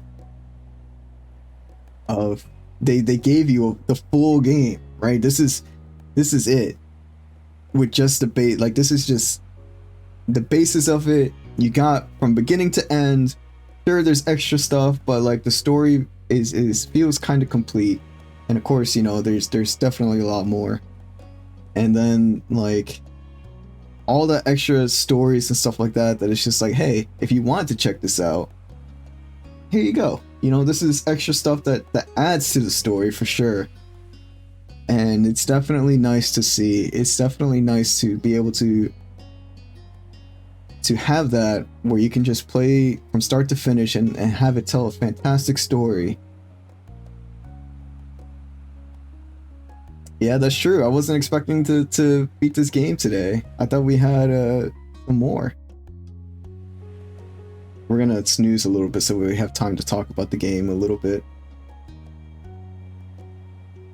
But honestly, what can I say about this game that I haven't already said before? This is a very fantastic game, and it was crafted with a lot of love and a lot of knowledge and a lot of particularness of we want this game to be exactly like this, and we're gonna do what we can to follow that design and make it so. Because having like a lot of branching paths, having a lot of options, that's a lot of like know-how that you need from a game design point, right? That's a lot of like, well, we want, if you can't get to the DLC by the time Our Life Now and Forever comes out, you got to do that too. Yeah, for sure. Now and Forever, definitely I want to play that as well. And yeah, like there's just so much that goes into this. Like the fact that they thought of so many possibilities, and sure, it's not, you know, you can't ever get everything, but they do such a fantastic job of like, hell, even when I was saying things like, well, that's not how I would have done it. I would have done it like this and this and this, and then like 5 seconds later, it's like they cover that as well, right? They give you a lot of options. They give you a lot of customization. They give you a lot of branching choices, or what feels like branching choices. I don't really exactly know what all would branch the story into the different aspects of the game, but they definitely give you a lot of options, and they definitely make it feel like real life. It's kind of wild. It's kind of amazing how they do so, and how they do so intelligently too. And I really appreciate that about this game, is that they really take into consideration a lot of emotional intelligence, and how each character brings their own sense of personality and trauma and just their life into the game. There's some really good funny stuff that can happen that usually doesn't happen in first playthroughs, because getting it to happen is a bit difficult. I can imagine. This game is very, very creative, and I can't, like, it's hard to think about them coming up with all the different paths, right? Because that alone is like having to come up with so many pathways in a game is just is difficult, because, you know, I know once you create a path, then you have like that own story, but then like the story mixes in with these other stories, and then you have to like connect the paths eventually, and it's like, well, how do you do that when you have to remember all these different aspects of what happened before, and then you recall them later? And not from like a programming standpoint, but I mean from like a storytelling standpoint. And you have to be really thorough. You have to be really like,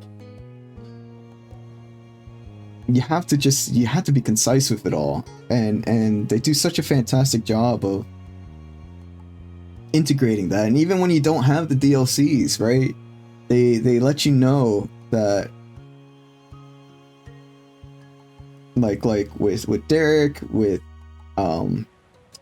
Baxter, with Shiloh and Jeremy, it's like more stuff can happen with them, but since you only have the base, there's still more that can happen.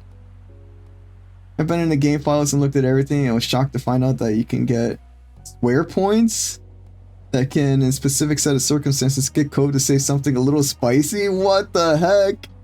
That's nuts! Holy cow! Again, that just goes to show how deep they thought about this, right? Man.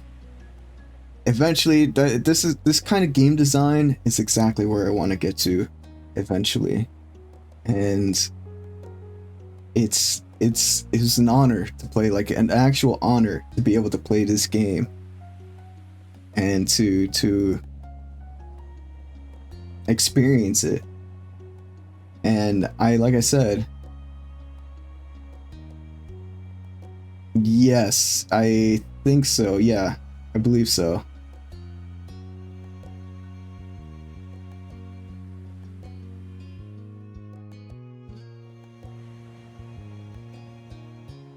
But yeah, definitely an honor to play this game, and to have my community suggest it.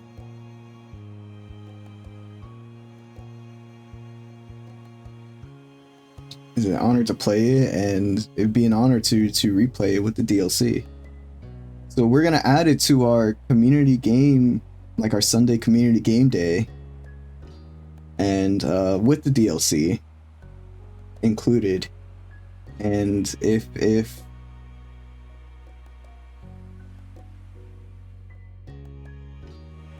you do some specific stuff involving the DLC, you and Kobe can get into a sort of argument about who's going to sleep on the floor, and it can end many different ways. That's great. That's great. That's great. Like, how do you even think about something like that, right? Like, why don't you take, like, it's like whenever they're coming up with this, it's like, why don't we take something that's lighthearted and, like, it's supposed to be this all, oh no, you take the floor, oh no, you take the floor, and then you like it actually dives into something serious and real, and it's no longer playing, and it's just like, well, you take the goddamn floor. And it's just like, well, damn, okay, shit got real really quick. But I mean, that happens, right? That happens so much in real life too.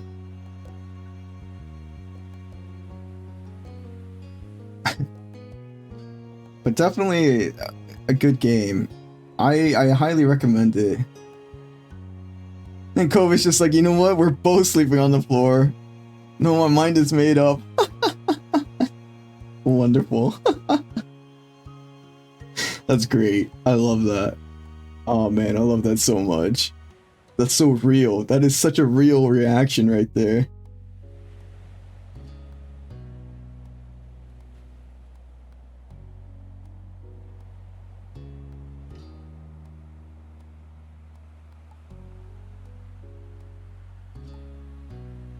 That is such a real reaction. But a fantastic game from start to finish, and you know, I'm so happy that I got to play through it. And the way their community game days for Sundays work is we usually have, like, whenever we finish a game, right now we're currently playing Sly 3, and we play this on Sundays, and we're changing up our schedule a little bit, but we're playing these on Sundays. Yeah, we did tell them about the $20 deal at some point. Yeah, we did. We ended up in Act 4, we were like, yeah, so this happened, and then, like, I even made a save because he started to cry when I told him, like, you know, what was it? So about the playing around? Like, it's not that serious, but have something silly or something funny. Want to know what happens if you just never do? Oh, yeah, sure. I was kind of contemplating saying nothing ever, but then I was like, you know what? Ain't no way, after being like, what are we, 28 at the end of this, that he's still gonna, like, have such an emotional tie to it. And then he started crying, and I was like, oh fuck. That's what made me go back to save, because he started crying. I'm like, what the hell? He's crying about this. You're like, hot damn. In your playthrough, he wouldn't have found out because you don't have the DLC. Damn, man, the DLC really adds a lot.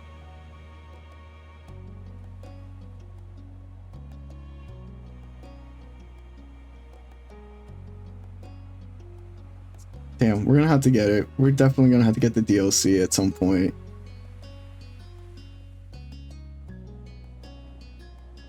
Yeah, he confronted his dad about it during the dinner, the parents' anniversary dinner. In wedding DLC, there's a part where everyone has speeches about the married couple, and Cliff accidentally spills the secret. It's hilarious. Wow.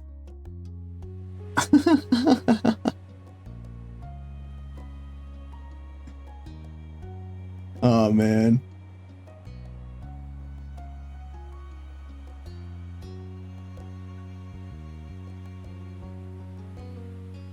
Definitely have to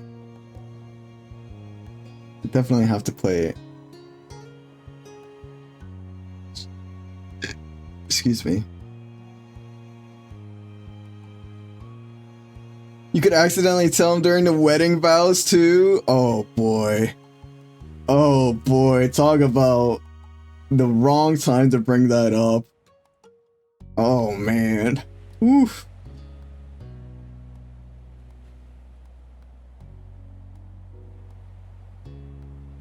Now, could you imagine if we actually took the $20? I feel like that would have been something as well. I feel like that would have been something as well.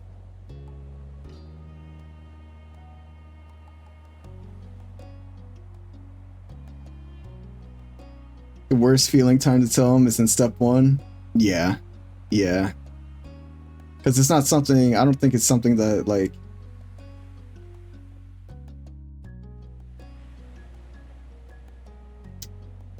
it's like it's hard to think about it when it's so close to it, you know, even out of good intentions, like, yeah, we went to the hills, the Poppy Hills. We got a firefly that we gave to him. We went to the hills, and it was either between the hills or the beach. And at first I was like, you know, the beach is a really good idea, but then the game suggested the hills too, and I was like, I mean, come on, that's where we first met. That's where we got the fireflies. That's where, like, we ended on step 3 was the hills, and I'm like, it's gotta be the hills. It's gotta be the hills. It's gotta be. Like, that's where we gotta do it at. And it was so cute. It was so perfect. Oh, I had thought about it. I thought about how he would, like, I don't know how he would have done it, but I thought that might have been like an option too. I just don't know how exactly he would have gone about that. Because we did choose like the middle ground where he could take initiative for that kind of stuff. And I think, like, maybe if we hadn't done the proposal, he might have. And, like, it would have been the opposite of, like, us falling asleep, and he would have gotten up and done all that stuff. But I wasn't sure, and I wasn't going to take that risk of not proposing to him in this final act here. So, I propose to you one of 4 ways, and you can propose to him 3 different ways. One of each requires the DLC. Damn. Really gotta get the DLC. Okay, y'all, I'll tell you what. We got one more ad break that's gonna happen, right? And we're not gonna play anymore, so, like, that's it for the gaming tonight. But we will talk a little bit more about the game whenever ads are finished. Can't do anything to prolong them anymore. They're gonna happen in about a minute and a half. But instead of trying to rush through the ad break and then, like, get everything out in a minute and a half, we can sit here and talk for a little bit more as the ads are about to, like, after the ads happen. I'm okay with that. And cut into some of my free time, but not too much. So it won't be a full hour. Usually we do 3 minutes of ads for 50 to 55 minutes of gameplay. But since we finished the game, at least for now, we're just gonna do the ads and then yap for a little bit about how amazing this game is, and then call it for the stream.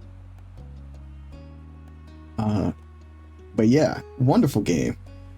I can't wait to experience the DLC. Like, again, we're gonna add it to our community games list, and essentially what that means is that every Sunday, like, we play a game that the community votes on, and there's a list of like 15 different games that people can vote on what they want to see played. And if we played it on Sundays only, and we play for about 8 hours a day on Sunday, and we would go and, like, play the game with maybe we'll start with the DLC for the wedding, and then go into different character arcs or different I guess the different story routes, different character routes, and experience those as well. Since this game has different ones like that, maybe not all of them at the same time, so that, it doesn't last for a long time, because we like to yap ourselves. Like 6 months after my first playthrough, I learned by watching a streamer that it's possible for the first kiss in step 2 can be initiated by Cove. It's pretty hype. Hell yeah. Hell yeah.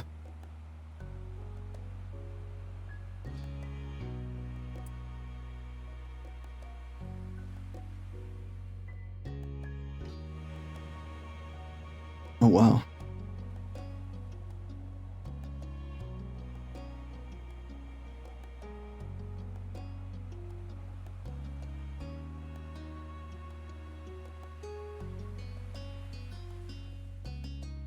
And then Derek and Baxter,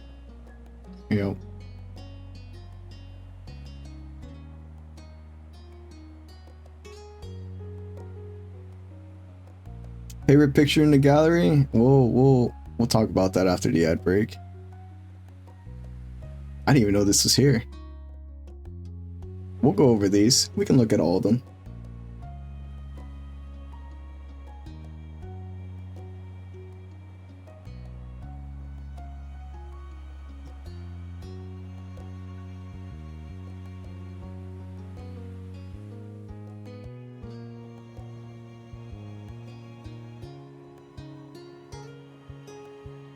Hmm.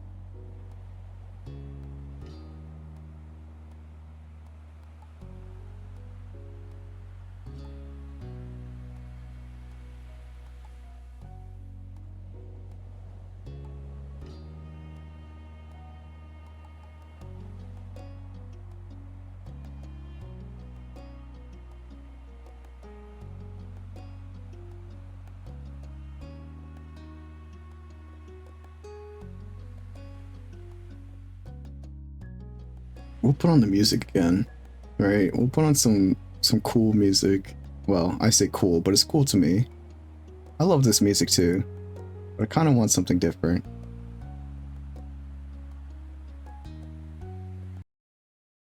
Kind of want something different as we just kind of vibe and relax for our outro. What are we listening to, y'all?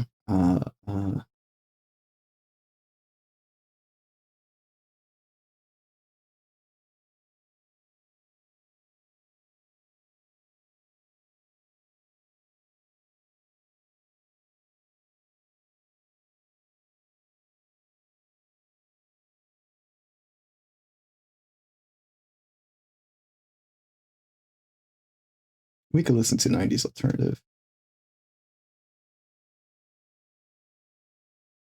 A weird one to start with, but it's fine.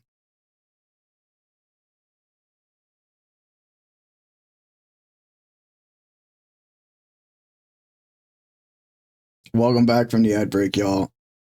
So you're asking the favorite picture in the gallery? I don't know. This is my first time seeing them. Well, not, obviously we saw them in the game, but as far as the gallery goes. So let's check them all out together. This one's pretty good. I like this one. Like, I'm pretty sure I'm gonna like a lot of these. Okay, his blinking kind of scared the shit out of me because I wasn't expecting him to be blinking. But holy cow.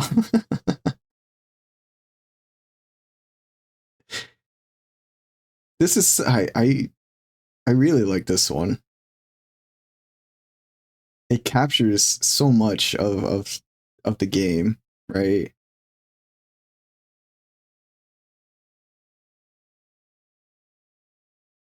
Oh yeah, the fruit.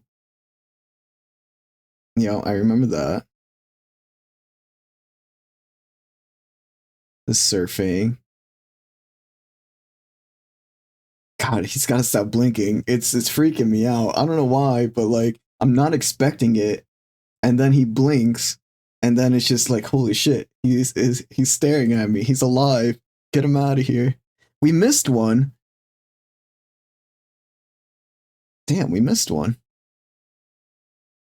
We missed two. I wonder where we missed them from. Maybe different options. This one was cute. I remember this one. In the RV. Oh my god, stop blinking. I kind of feel keep going on in the background as we go through this. It's kind of weird for me. It's kind of funny. Funny weird, not like, weird, but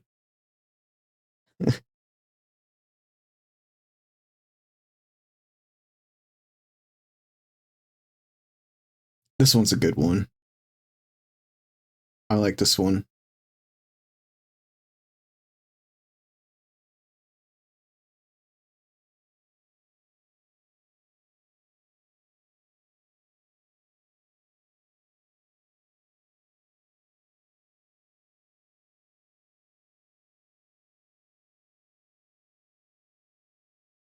It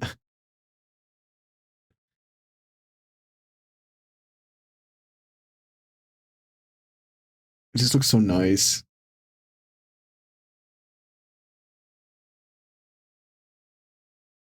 This one was good too.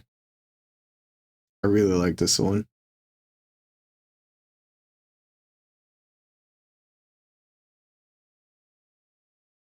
Man, these are so good. I really, as he grows more and more, it's just this one's good. I really like this one. This one was cute.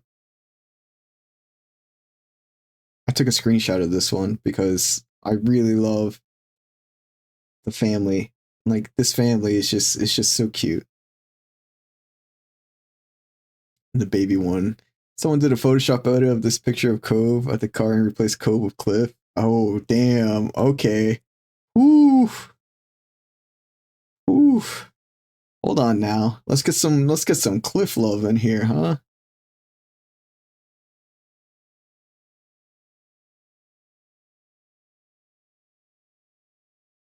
This one's good too. I have and they got the hand holding. That's good. I think I have two that I really like. Uh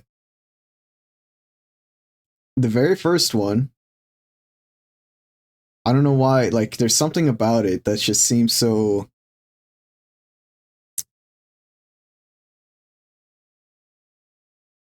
peaceful. Like maybe it's the fact that you know they're kids and they're just at this wonderful spot, you know, and it's very real, it's very raw. It's a lot of like if you know it's the first time they meet, right? It's a new beginning. That's what it is. It captures a new beginning with somebody who's you know has trouble with change and I really like it. I really like the background that they have. I like the night sky with the stars, and I love the hill. And I'm a sap for this one as well. It's mostly because the whole family is here, and it's just very adult and it's very real, and it's just like it's a wonderful scene. It's a wonderful, touching scene, and I think I started tearing up at the scene, like getting choked up because it's just such a beautiful scene of family. I know that's family, like in you know Fast and Furious family, but it's such a wonderful display of each character and how they grew up to be who they are. So I really like both of them, both of those pictures, very much. I might make this one into part of my desktop rotation. It's just so good. I love all her jewelry that she has on her arm, all her bracelets, and her fit is just she eats with that fit, honestly.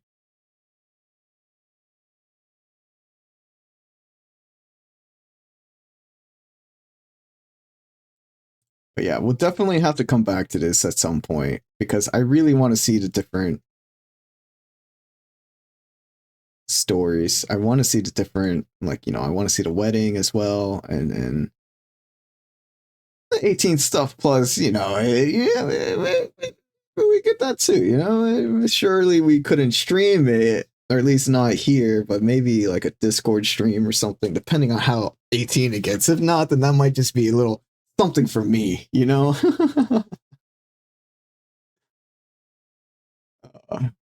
But yeah, um, a wonderful game, a fantastic game,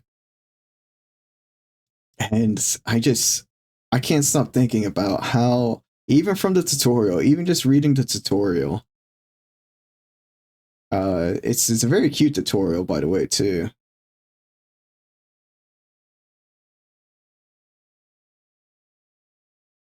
but they, I did this, before I played the game, I read the tutorial because I'm just wanted to get an idea of what kind of game this was. Because usually when it comes to like choose your own adventures and like different routes and stuff like that, I get kind of like choice paralysis, and like I'm like, oh, but now I can't, like, I gotta do everything for this way, and then I like go back and like maybe I gotta choose this one, but this was a little different. This was a little bit less like less like what is it like less like going after somebody and more like just living life, and I can appreciate that a lot.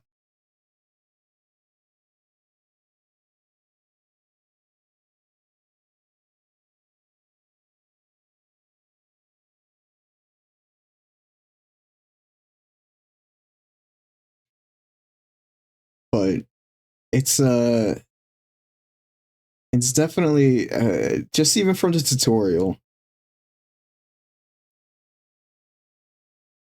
there's so much to take in, and like they set the tone of the game so well,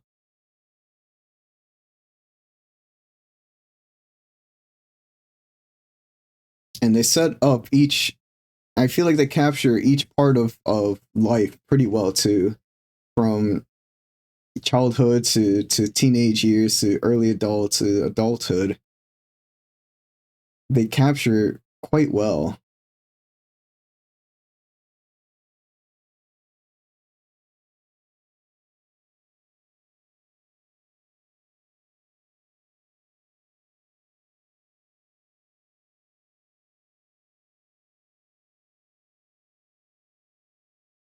And the different like relationships that you can have with Cove, and I guess I'm assuming the other characters too.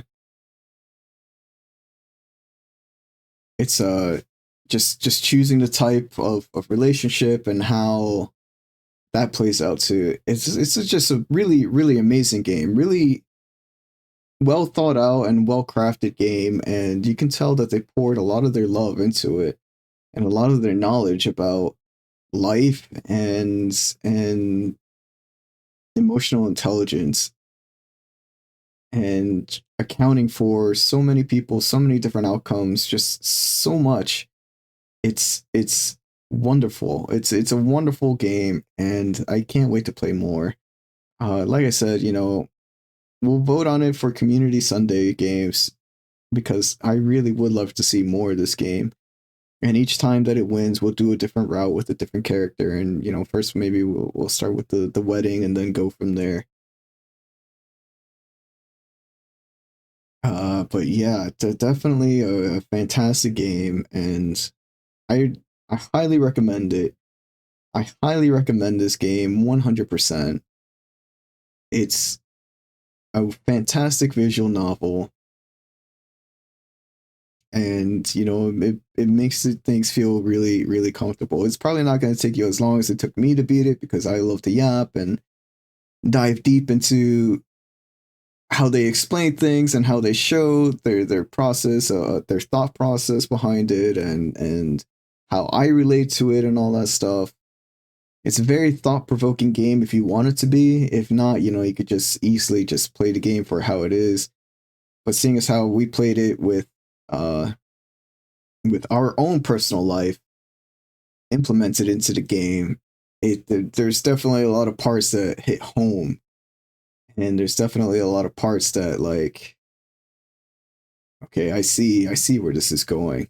I see how this works out, and I feel like this is how I would be in this situation. And they give you those options. They give you so many options to choose how you want to be. And of course, it wasn't a perfect one for one with my life because this is my life and not their lives. But yeah, it was definitely really cool to see.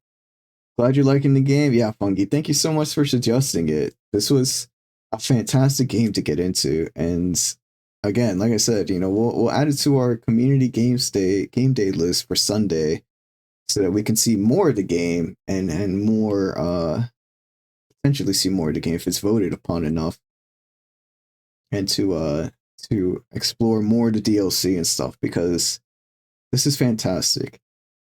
Who knows? Maybe we might actually just make a dedicated day to play this game. Like maybe Saturdays or something like that. I don't know. I still haven't thought about it yet. I don't want to we still have a lot of Pokemon to play too, so maybe not. But we'll figure out a way, right? We'll figure out a way to incorporate the DLC into our stream, and play and complete it before maybe not before the next game comes out, but sometime relative to the next game coming out.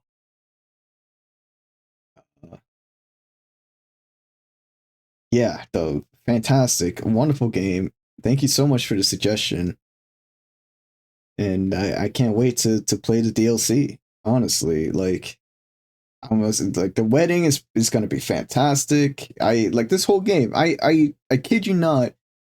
The base game is amazing, and if you never buy the DLC and you only play the base game, it's fantastic. It's a wonderful story. It's very well thought out. And with the DLC, I just can't imagine it pulling less. It only is going to give more, not less, because I feel like the different routes and stuff like that are going to be well thought out and well crafted, just like this one was. And you really can't go wrong with getting more of this kind of game, you know?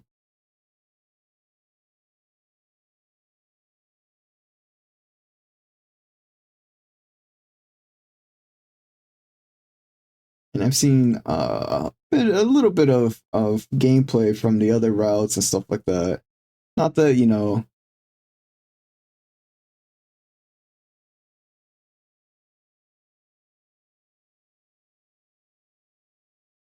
not that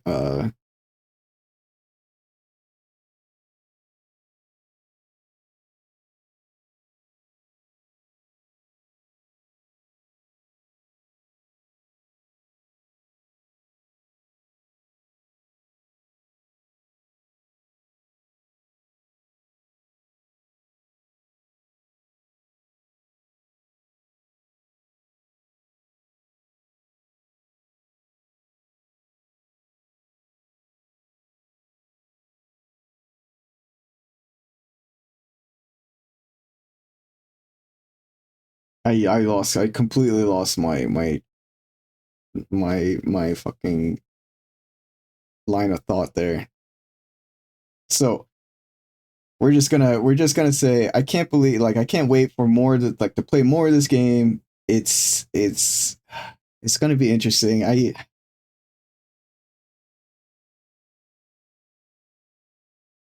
There's just so much to do, right? There's just so much to play, and maybe next time we don't play the same. Maybe we'll play it as a different character, right?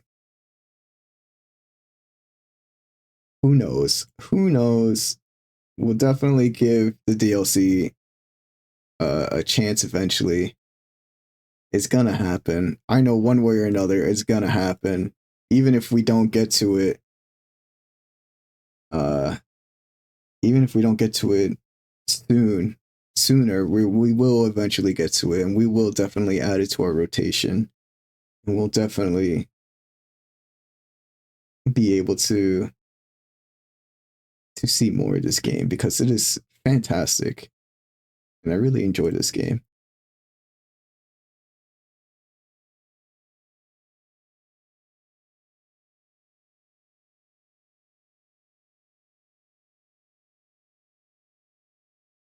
But that's it. That's it for today. Unless y'all have other stuff that you want to talk about.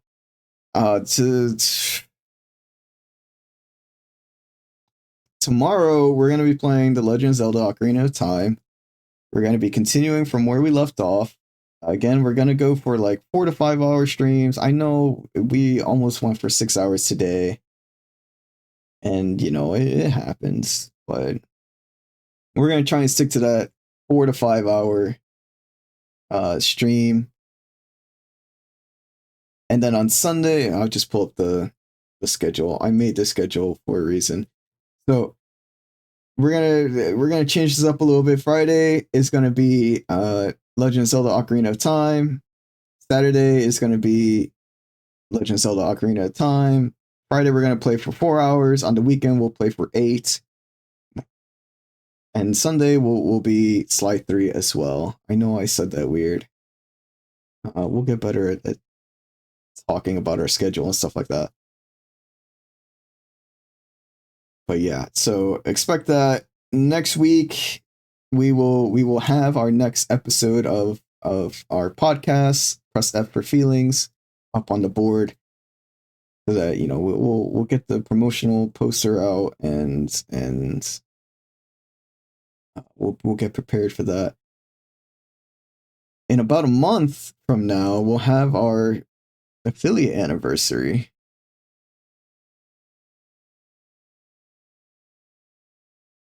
Which is going to be nice.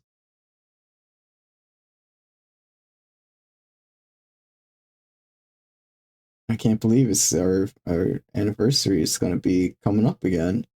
During that time, we played Luigi's Mansion. We played Luigi's Mansion without saving the game,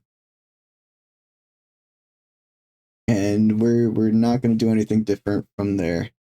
But yeah, so we're going to be playing Legend of Zelda Ocarina of Time tomorrow and Saturday into Sly 3. And depending on when we finish it, if we finish it sooner rather than later, then we'll switch to X-Men Legends 2, because that is a game that GPC requested that we play, and he so graciously said that we could play Ocarina of Time first before X-Men Legends. So tomorrow, Ocarina of Time. We're gonna continue. We left off in the Fire Temple. We probably won't 100% it because I don't remember where everything is. It's been a long time, but we'll play the game and we'll have fun with it. And then Friday, more Ocarina of Time, and then Friday, Saturday, what's today? Thursday. Yeah. Saturday, more Ocarina of Time, and then Sunday, Sly 3. But yeah, let's go ahead and raid out. That's going to be it for today.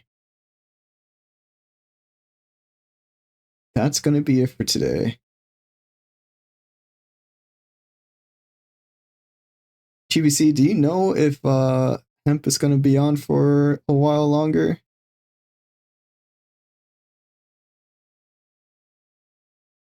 Because I see he's been live for like 13 hours.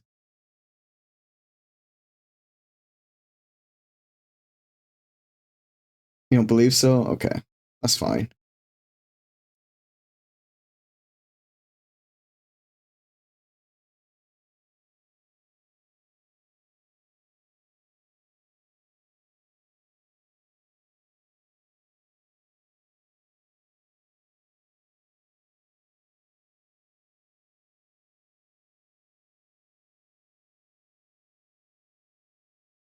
Yeah, he's doing a long stream today.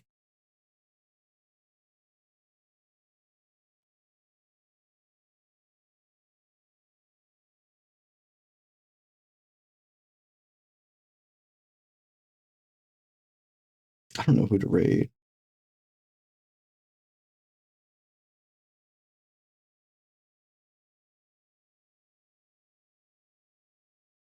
Fantastic game. I can't wait to play more, honestly. It's so good. I know I know we got a lot of games to cover.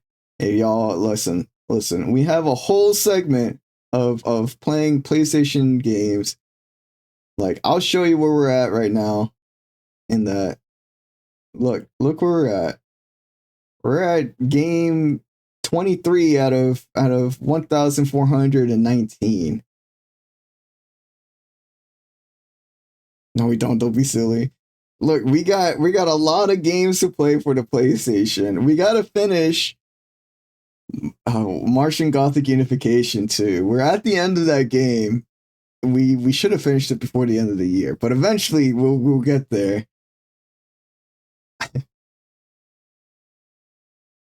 Paint, don't give me that paint. There's a lot of games that we gotta cover, you know. We got all those games. We got, you know, Legend of Zelda. We got a few. We got games. We got games we need to cover. We gotta beat Slide 3 because it's been like half a year since we've played it. There's a lot that we gotta beat, you know. If Arius were here, he'd be on my side. He's been busy with raids.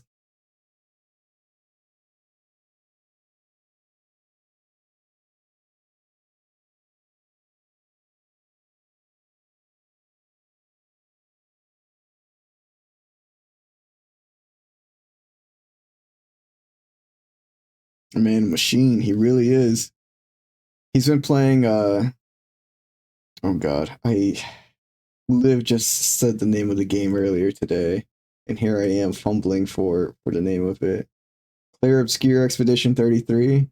He said he's been playing a lot of it as well in his in-between time. I think he said he got to Act 2. Oh, like Liv? Yeah. He said it's a really good game, which I've seen from Liv playing it. It looks fantastic. Like, it looks really, like, it looks difficult as well as that's fun, and it looks amazing, by the way. The graphics look fantastic. And then also we got to play World of Goo 2. We got World of Goo 2 that we're going to be tossing into. We got to get World of Goo 2 in there somehow. So World of Goo 2 is definitely going to be played on this stream.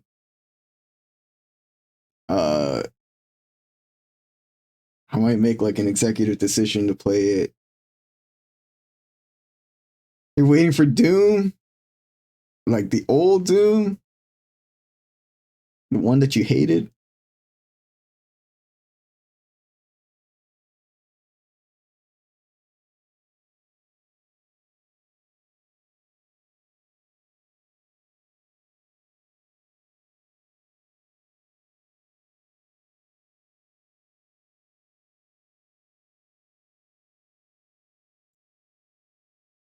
Fuck no, the new one, Dark Ages. There's a lot of games that we gotta play, right? There's a lot of games that we gotta play. I'm pretty sure we're gonna play Doom, some sort of Doom on the PlayStation. I know we did Duke Nukem, but I think we also have Doom, right?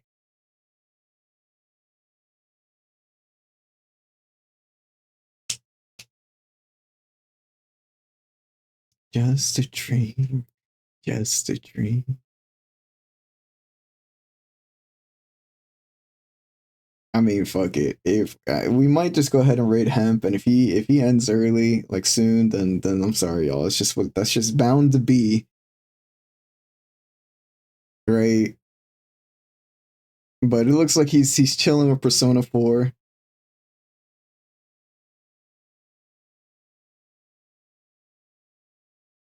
Watch him end like right now. I don't think so. I don't think he would end right now. OG Doom is good, but it can suck a dick. Oh yeah, 100%. It is fun though. Oh man.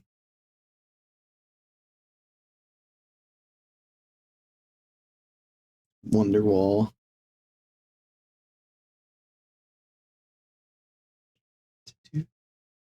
I don't believe that anybody feels the way I do about you now.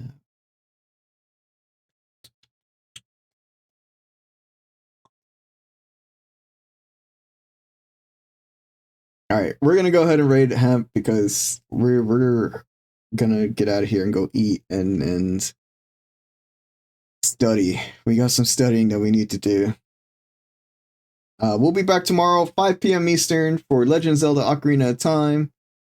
thank you everybody so much for joining me today. I know it's been a while since we've last went live, and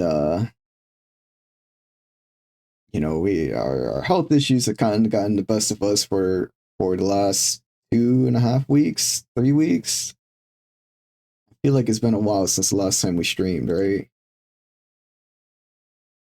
When was the last time we streamed?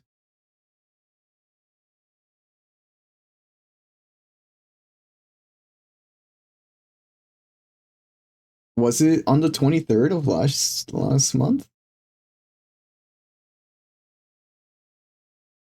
So a little over 2 weeks.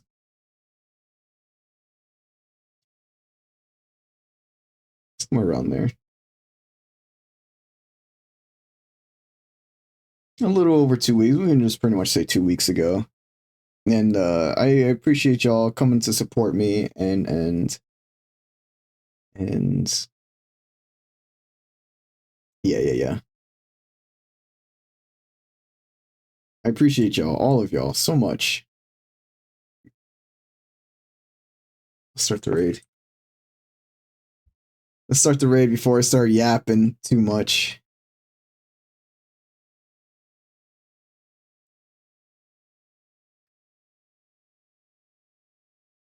But again, thank you everybody so much. Tomorrow we'll be back with Legend of Zelda Ocarina of Time. Let's go raid Hemp. He's playing Persona 4. And hopefully, you know, y'all have a wonderful time there. He's a wonderful person, and I enjoy his streams very much. But yeah, have a good one. No raid message. We got to work on a raid message eventually. But thank you again so much. This game was wonderful. I really enjoyed it. Funky, thank you so much for suggesting it. Thank you. I love y'all very much, and all the support that you give me and that you show me. I appreciate it very much. Thank you from the bottom of my heart. And I can't wait to get back to more constant streaming, and hopefully my health stays pretty good. But have a good one. Bye everybody. See you tomorrow. Peace.